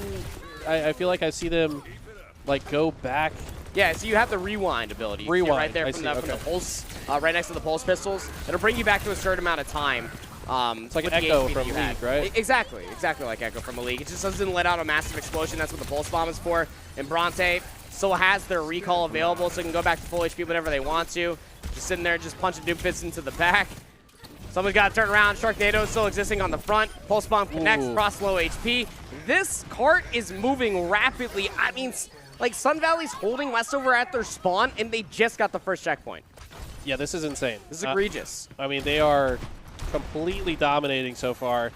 58 meters already for Sun Valley, and plenty of time left on the clock. 8 minutes, in fact. This game type can end very quickly, though, if this gets all the way to the end. Snowball really starting to happen. Frost has a Meteor Strike, gonna rip that one. And towards the back line, stunned up by the Cassidy pick now for Sharknado 2. Can't really go anywhere, no real support there from either of their 2 supports. Kalani very close to getting that Valkyrie online. Crazy Beowulf 20% shy of their Death Blossom. Look for an Earth Shatter. Ooh. Days Gamer has that ultimate online. Here comes Hatsu with the rally. The cart might swap. Deep did get picked. Frost also gonna get picked as well. A lot of overextension coming through from Westover, but the rally's going to overheal them. A lot of armor in towards the pockets there for Sun Valley. Kalani feeling the pressure. Wants to flip the pressure back in Westover's favor. So low. Wow. Yeah, nowhere to go. Bronte just hunting him down. Seriously, there's nowhere to go if you are Crazy Beowulf in that spot. Dog has the Life Flower up. Tree available as well. Not going to need it yet, though. Shatter's still available. Days Gamer might not even need it. So much damage can come through from the cleave. And towards the back. Good shield bash coming through from Hatsu. Actually just knocks Frost right back on his rear end. Here comes the Tree of Life. Death Blossom about to be online. Tracer, Bronte, still able to clean up so many kills. He has a Pulse Bomb available for crying out loud. And he almost one-clips Crazy Beowulf. That was some crazy quick shot accuracy coming through. And now the robot's marching its way all the way towards the final checkpoint. Sun Valley with a snowball brought to you by Bronte has been absolutely sublime. The last few picks come through to try to keep things contested. Here comes the Death Blossom, finds nothing. Bronte's still alive. Earth Shatter rips. Bronte for 3. Bang! Sun Valley gonna take a 2-0 lead. If you blinked, you might have missed it. I mean, we spent half this game joking around at the beginning about Wayne Gretzky and whatever else we were talking about, and the game's already over. Yeah. I mean, that was so impressive. Bronte just being insane. Sharknado 2 with the play of the game here. Let's take a look at it. This was a very accurate gunman right here. Oh my, it's triple headshot him. We missed that. I mean, we were watching the Bronte show the entire time, but you know what makes the Tracer show so much more effective mostly comes from the forward damage, all the damage that is being found on the back end of things, behind the Reinhardt shield, all of the extra simple click touch damage that was coming through from Sharknado 2 left a lot of players one-shot, which is why you were seeing Bronte in the kill feed time and time again. Yeah, no, it was very clear to me that, yeah, Bronte looked like the star of the show. At the same time, though, all the KOs are coming in from players following up on the damage that he produces, or the vice versa. He's just immediately rushing straight in to get the follow-up KOs on the players that they need. So very impressive teamwork overall from Sun Valley, but the just bruiser engaged damage from Bronte has been insane. Yeah, they have a choice in between Hybrid or Flashpoint now. If it goes all the way towards a map number 5, that will be where Escort will lie. So interesting choice. I mean, the overall scrap fest that was New Queen Street for push probably didn't work out for them, so I'm probably trying to stay away from Flashpoint at this point. I'm probably good with Hybrid, honestly.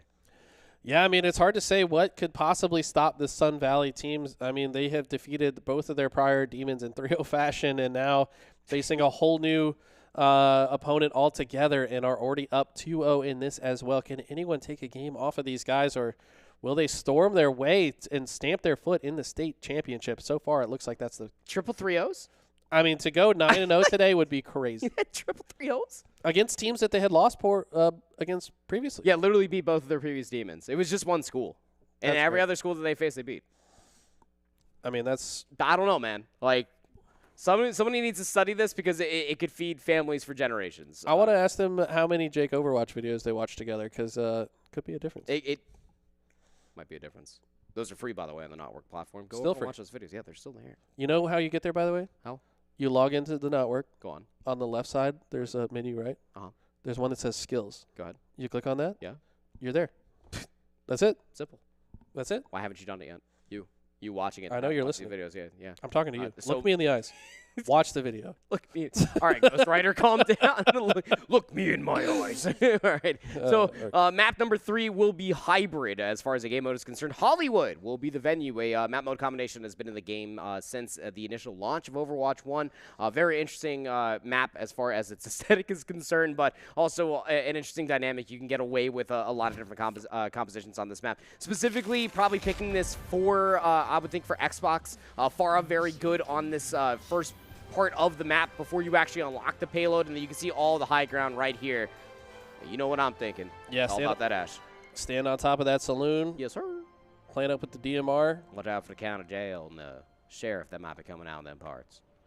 I don't know who Andy just became. Let's just ignore that ever happened. But let's see how this one plays out here. Could this be the 9-0 performance that was prophesized for Sun Valley? I do expect the Ash, but no. You're incorrect, sir. Instead, it's the Junkrat, and he wants to lob some grenades at their foreheads. No long-range hit scan might be a miss. If I'm being candid with you, typically when it comes down to these hybrid defenses, because you really think that you only have like one chance unless like you get picked early and like your team wins the 4v5, that you need to cover all of your bases, right? Not having a hit scan come back to bite them in the rear because you are very susceptible to long-range damage. Sharknado 2 going to roll out on the Widowmaker first, and unless Frost has a direct line of sight to maybe get over towards Sharknado 2, Crazy Beowulf can find a TP flank maybe. You're not getting back there, or most exclusively a Pharah. Pharah can keep so much distance in between all these targets. Yeah, but can Junkrat use his little His bomb blast to he can jump over these buildings. The likelihood of you hitting all those grenades side by side with the mine for the burst damage is so low, though. Yeah, you're right. There's a lot of long-range sightlines here. I can definitely see the Widowmaker being a very powerful champion on this map. There it is, right there. It takes down Kalani. That's a trade, by the way, because Bronte got tactically spammed. Pinning towards the back. Want to go for a ride? Oh, my gosh. See you later, Days Gamer. We'll see you in a few seconds as you come off the respawn screen. And he's usually their MVP of these fights. Reinhardt going to come out now. Why is Days Gamer still alive and towards their backline? He just got a free charge back over towards his teammates. And with the offensive spawn being closer, they actually have all of the numbers off of that early skirmish. Hatsu's in towards the backline. The Brigitte-Reinhardt combination, it's as good as it seems. Poetic, as some might say. Another pin comes through, brings the Doomfist all the way over inside a Dark. No assistance, by the way, so it's incredibly low. Gets back to the assistance of his teammates. Third segment not locked in, by the way. And I think if you are Sun Valley, this should be yours, and it is. Okay. Escorting the payload, our Sun Valley. Days Gamer going to take a nap on the floor real quick. Now pushing forward, tank-on-tank violence. Going to be the Reinhardt versus the Doomfist. Close quarters, and Reinhardt is not going to let it go, forcing out the shatter. And that one felt personal. I think it was personal, man. Oh my gosh. So unnecessary. Frost gets brought back to the rest of his teammates being dead, and he has to turn around, look at Klein, and be like, I don't know. He got me. I mean, what do you call out? I'll be back in a second, guys. Yeah, I got solo shattered is the only call as trying to get back in towards the mix. Rally's going to get popped. That extends the shield of Brigitte, actually makes the shield bash fully stunned. As Hatsu under a lot of pressure. Here comes the call from Big Brother. Days Gamer just comes charging in there like a superhero. Hatsu going tit for tat. should have more damage here from Frost and does. Xbox is back out on the Hanzo of all characters, finds another pick. Yeah, it's something that we haven't even seen yet. Okay, taking to the skies. There's Sharknado on the Widowmaker. Get some damage with no KO to add to it. Frost maybe feeling like he wants to take a page out of his opponent's book, and he starts hunting down Daze. So I feel like those two are kind of got a little bit of a rivalry going here. Deep. Also going to elevate himself all the way up. Xbox trying to go counter-snipe. A bow and arrow versus a sniper rifle, you would think on paper actually works, but the headshot predict could be there with the spam out of the Hanzo as a very interesting character as far as 1v1s are concerned. There is some semblance of projectile suggestion if you are around the headshot area with the middle of your crosshair. I'll let you depict on what I mean by that. Ultimate advantage here for Westover. Heard that. Okay, Crazy Beowulf will fall over unexpectedly there. Buddha Dog and Crazy Beowulf going down. Frost, likely the next victim. He is. Sun Valley looking ever so dominant here. And Westover need to find an answer at this point. Xbox trying to be the answer here with this crossbow. So far, has not found it. Bronte now over. Oh! Wow. Is that a headshot? Yeah. Turnaround headshot. Bronte thought he had the jump on him. Dragon Strike comes through, forces Daze Gamer to reset inside of the saloon. Forces the shift to come through from Crazy Beowulf, finds the mini health pack. Now he's just trapped inside of the saloon, and nobody's offering him any sort of meat anytime soon until he finally has his back online. Assistance will come through from Hatsu, and the scrimmage inside of the saloon will go towards the team in blue. Am I watching Red Dead Redemption or Overwatch? I'm not sure. There is lots of... The boys in blue also won. Yeah. And there we go. Okay, Bronte taking to the skies now. Looks like, I mean, still Sun Valley with control, but Westover putting up a good fight here. Look, nobody wants to say it. I'll say it. Sun Valley. I thought that the Widowmaker needed to be swapped. That's a great shot on Buddha Dog. Needed to deny the resurrection to come through. No, Kalani still gets the revive. So 5v5, Sun Valley didn't have all the space that they thought, but they still get all the way up top of the general store.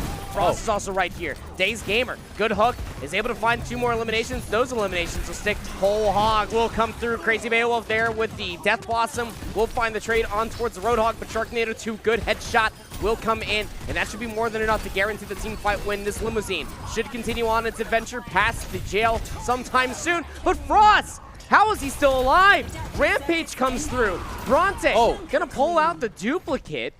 And I don't think that that was necessary, but Xbox is still alive. He's gonna win the proverbial 1v1, albeit having a damage boost. It was still a headshot nonetheless. And Bronte just threw away his life. Yeah, I don't know about that one, Bronte. We've seen him make some of the most incredible plays of the day, but that one was slightly questionable there. See if he can come off spawn and redeem himself. Westover trying to take advantage of the situation momentarily 5v4.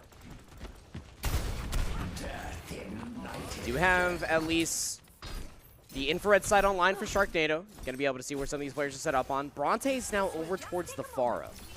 And this isn't a bad pick. It's just that Xbox landing a lot of shots right now. Has the Dragon Strike available. Goes for the fadeaway all the way across the bridge. Here comes Sun Valley's push, all back behind the rally, trying to get back behind enemy lines. Yeah, they're tired of Xbox's shenanigans. No. Crazy Beowulf gets behind enemy lines of Sun Valley. Is able to find at least the first blood for that. But inside the saloon we go again. Why does it always end up inside the saloon? The barkeep just wants to keep it clean, for crying out loud. But here comes the trades. Sun Valley with the numbers. And just one more cleanup. Crazy Beowulf, no mega pack available. He is dead to rights. Bronte did a lot of work on this Pharah pick. I hope that bartender gets paid more than minimum wage, because they are having to clean up him well. Way more than they need to, as there is projectiles and explosions in their workplace. Xbox down to the Soldier 76. Direct hit scan. And the first elimination, Eyes of the Skies takes down Bronte. Sun Valley don't have numbers, and Westover gonna send them packing. Down to 8 seconds. Someone has to think about touching at least for the overtime. Working around the back of the bar. Hey, you don't own this shenanigans right here. Tree is available. Deep's gonna pull it out inside of the bar itself. Buddha Dog trying to finesse around the limousine itself. The test comes through, overtime ensues. Sun Valley losing their numbers. Janitorial work now for Westover across the streets of Hollywood. Last few members, last alive would be Bronte. Sharknado Bronte would have to 1v5 just to keep this going for his team. In overtime, Wick will burn all the way down. Golden checkbox of victory at 108.57 meters. Wow, okay. So the mark has been set. Can they come back and win this one? So far, I mean, that's a pretty strong round there for Sun Valley. Do you think Westover has what it takes to beat that score? I think they definitely do. I mean, as far as their picks are concerned, as unorthodox as it was, like the counter snipe coming through from Xbox was really, really good. I think that Sharknado, albeit had some really good shots, it could have gone on a more influential pick throughout all the streets and could have helped out his teammate a whole lot more rather than hoping to land a couple of headshots. But that's a good point. It's neither here nor there. Might stay on Widowmaker as well. There's a certain ego thing that could come to mind when it comes to these DPS picks. Yeah, I mean, sometimes you just got to be in the mix a little bit more. And we got the Soldier 76 coming out from Sharknado. I like this pick a bit better in general. It's going to be in the mix and outputting DPS at a higher frequency than Widowmaker. Yes, maybe less dopamine from hitting those headshots, but nonetheless, want to be as impactful for your team as possible going into this round here. And a little bit of ADHD showing as they shoot up the walls here. You want to shoot everything. You know, the top of this platform right here has actually a really cool call out for it. You'll never guess what it is. Top ledge? No, it's called Top Juice. Top Juice. And the reason being is because there's like a giant, like, you know, like those giant canisters that they like throw on top of the coach at the end of a football game? Yeah. Yeah, that's up there. I like that. That's what we call it, juice. Maybe that's going to happen to the coach of one of these teams after this match is over. Ooh, maybe. Because they will be making it to the state championship. That's very possible. I'll have to see. Hard to do that remotely in an online game, but regardless. Oh! Really? I mean, dude, Xbox is so accurate. First pick immediately, no mercy. That kill sticks. From and low Hatsu's the only support alive.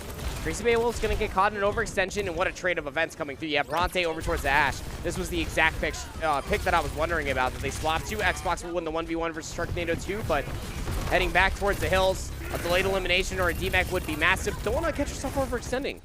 Yeah, Frost wisely backing up with that Diva, waiting for the squad to arrive. Looks like Westover still trying to find the best way to attack here. And look at the long-range damage coming in from Buddha Just aim to one side of that pillar and keep shooting. Eventually, they're going to walk into those bullets. Diva from Frost coming in, trying to make some space for the squad. Buddha goes down deep with the triple.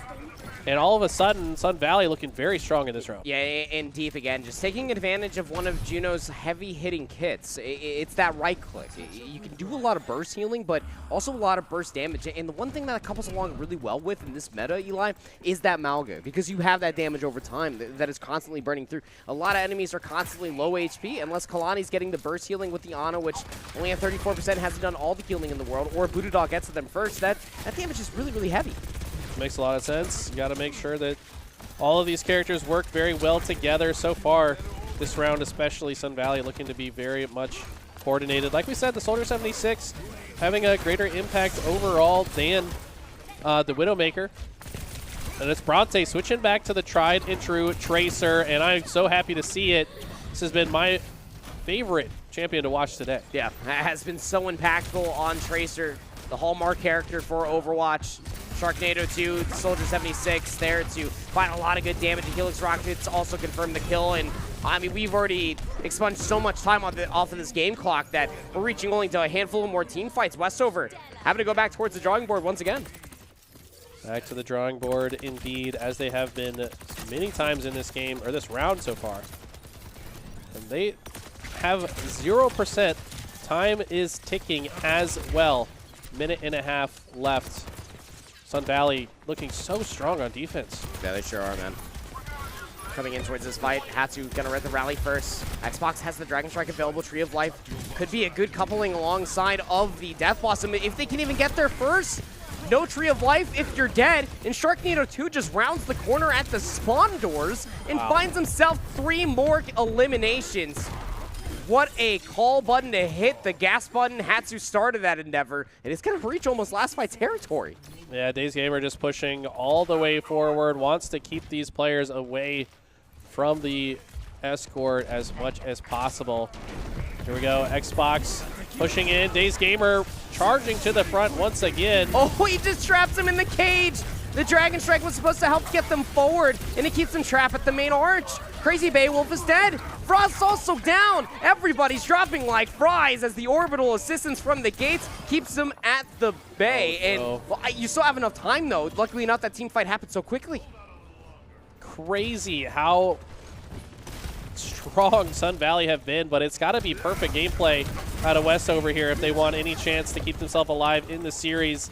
This very likely going to be the last game of the regular season here. Or, sorry, of the playoffs leading into States as States Gamers just running over people. Crazy Beowulf has a Death Blossom. Can't stay alive. No Tree of Life anymore. Bronte 6 Xbox with the Pulse Bomb, and that should call game. Frost lasts alive with Kalani. Nowhere to run. Tries to get inside a cafe. Dead. Frost lasts alive. Finds the pick. Pause? Hello? Question mark? Unpause match? I don't know. Maybe we clicked the wrong button here. All good? Bronte disconnected. Oh, Bronte left again. So auto pause. Okay. Restart, run it back. I think they're probably joking. Run it back, Kalani. Yeah, I think they're joking a little bit. But I mean, that's still a player now gone from that last fight, and I know that it's just Frost alive, but he was looking pretty healthy, man. Yeah, I mean, we've seen Frost turn the tide in different situations, but I don't know about that one. It was, what, a 3-4v1 in that case? Yeah. And he was like the last guy. Yeah. And it had to be perfect gameplay from then on. Yeah. For 3 more games as well. Yeah. It's like, it's like kind of the worst case scenario for them, but you get Bronte back in the lobby, man. They need to close it. You call him, and you get him back here now. Fortunately, last time he lagged out, it wasn't very long. Probably needs to call they came back and won the next team fight, too. Call the ISP, upgrade the connection. It's not good enough. I'm just like... Get faster internet, forehead. Forehead, yeah. Yeah. Indeed. What region are they? This is Sun Valley is CMS, right? Correct. They should have good internet. Oh, wow. There's options. I mean, depending on where they are. That's true. Where I'm at, I'm still technically in Charlotte. I don't have a fiber line out towards me. Oh, never mind. Yeah. That's a travesty. Yeah. I'm sorry. Yeah. Oh, your fiber. Your hashtag blessed where you are. Like. I mean, I chose where I live because it has fiber. You know, that's fair. I did not do that. I chose where I live. If you're a gamer and you're moving, check if they have fiber. But if you're that's a golfer, just word of the live wise. near some golf courses. And that's a good point. That's what I did. So. Can you golf right now? Yeah. I mean, you could, I guess, but it's cold. Maybe not right now. It's dark outside, but okay. Not literally right now. Maybe like it's cold. They do have glow in the dark golf where like the balls are bright. Oh, that's how I would imagine that would mean. Yes. There's LED lights on the very good. So you can see. Very good. Thank you for Sorry, we're losing our minds. The brain can only handle so much throughout the entire of the day. You would think that we'd be used to this because Eli and I see each other at least 5, sometimes 6 times out of the week. But still waiting for the confirmation on where Bronte went. Last team fight potentially, by the way. It's literally just Frost last alive, has no armor. It's literally an overtime. It's a 1v3. It's 0% for their team.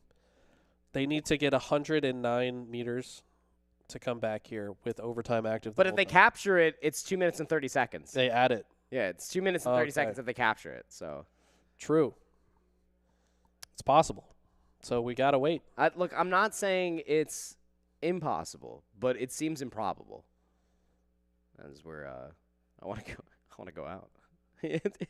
Wow. Okay. I'm reading the match chat right now. Like, oh man, no. So don't restart is crazy. No.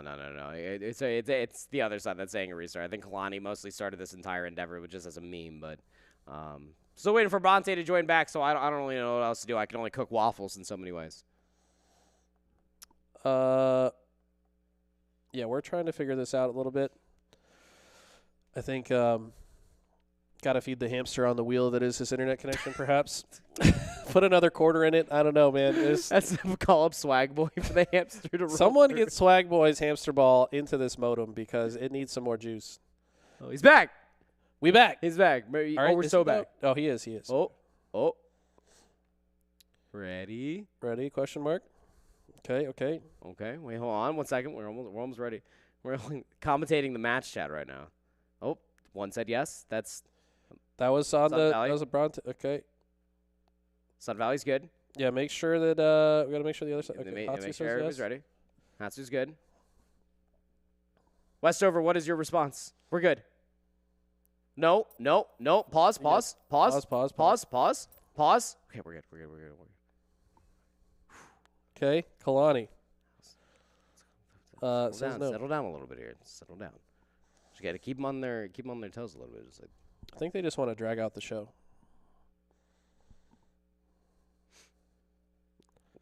Our producer just said he's on his toes sliding back and forth. I mean, like, that's... I know that it's carpeted in there, and that's impossible. He's literally ballet dancing in the production room right now. That's why he's on his toes. There's no sliding. Well, actually, no, you do slide your toes a bit in ballet. I don't know. It's been a few years since I danced. Everybody... Don't look at me like that. I'm just impressed by your multi-talented abilities. All right, here we go. Can Frost 1v9. Stuck in the defense. Frost jumps back. Overtime, ticking down. Someone trying to get back to the point. Maybe try to contest. And that was the most dramatic way for that game to possibly end. Sun Valley will take it. You can't write this script, man. This is a movie ending to be like the cinema, absolute cinema. Play the game here from Sharknado. It was on the Widowmaker too. It was like on the one pick that almost costed them the map, but he got a cool headshot. That was a sick headshot. That was clean. Bang. Woo. Any more? I mean, this champion looks like it produces a lot of dopamine, so I can't blame them for choosing it. But you're right, probably not as effective for the team. Yeah, maybe not. But it looks sick. I'm was so anticlimactic. I'm so glad we waited 5 minutes to watch 3 seconds of gameplay, personally.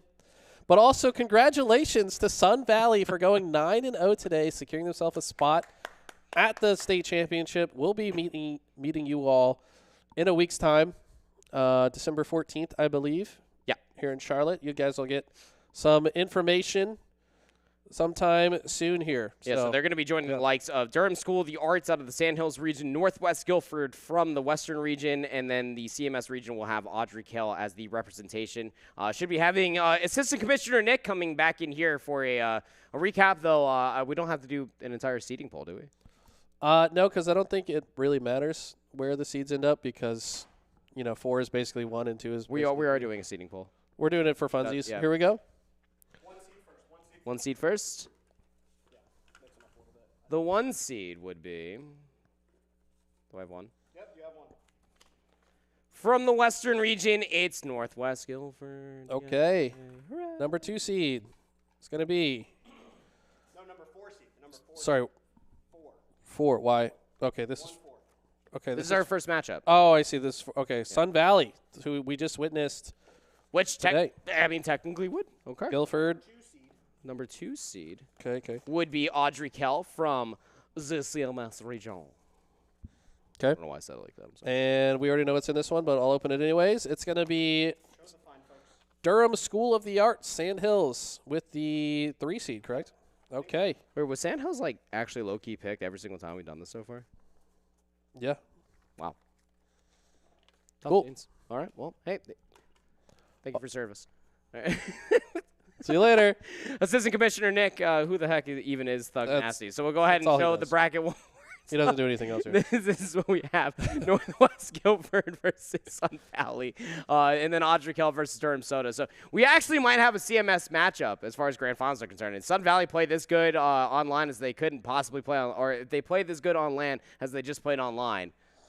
Could be the case. It could be indeed. So, wow. I mean, Durham Soda. Wow. Having a tough matchup here. That is our Swag Boy lineup as well.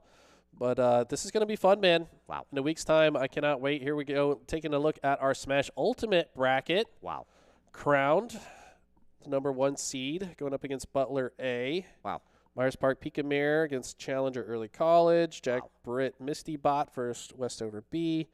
Stem Early College A versus Cedar Ridge, which was the Robin player we just watched. Wow. Yeah.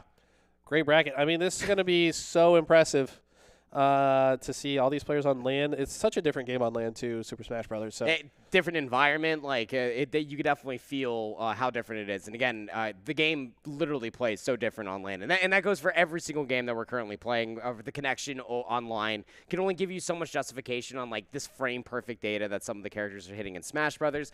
Some of the data as well for Rocket League, college football, and of course the way that some of the hit markers do register as far as Overwatch 2 is concerned. But it's been a hell of a day. What are your closing remarks on this wildcard weekend? Man, I'm just so happy that all the players showed up today to put on a show for us. This was incredible to watch. I can't wait to see all these players on LAN again and to meet everybody. To be honest, I'm just excited to be there physically in person with the students, meeting people, meeting all the STEM folks as well. There's going to be so many cool like inventions and gizmos and gadgets that they've created. So it's going to be a lot of fun. I cannot wait. Should be a really good time. Again, mark your dates. Even if you want to show up, you can end up following all the details. It should be available sometime inside the Discords. I believe that they should be there. But everything is on the Not Work platform. Watch some of the coaching videos, even if you are not competing in states. On behalf of everybody involved behind the scenes for production, big shout out to everybody. It has been a fantastic day of matches. But until states, we'll be seeing you. Make sure that you practice very, very heavily because we're looking forward to the absolute stellar competition that we have at our disposal. We'll see you then.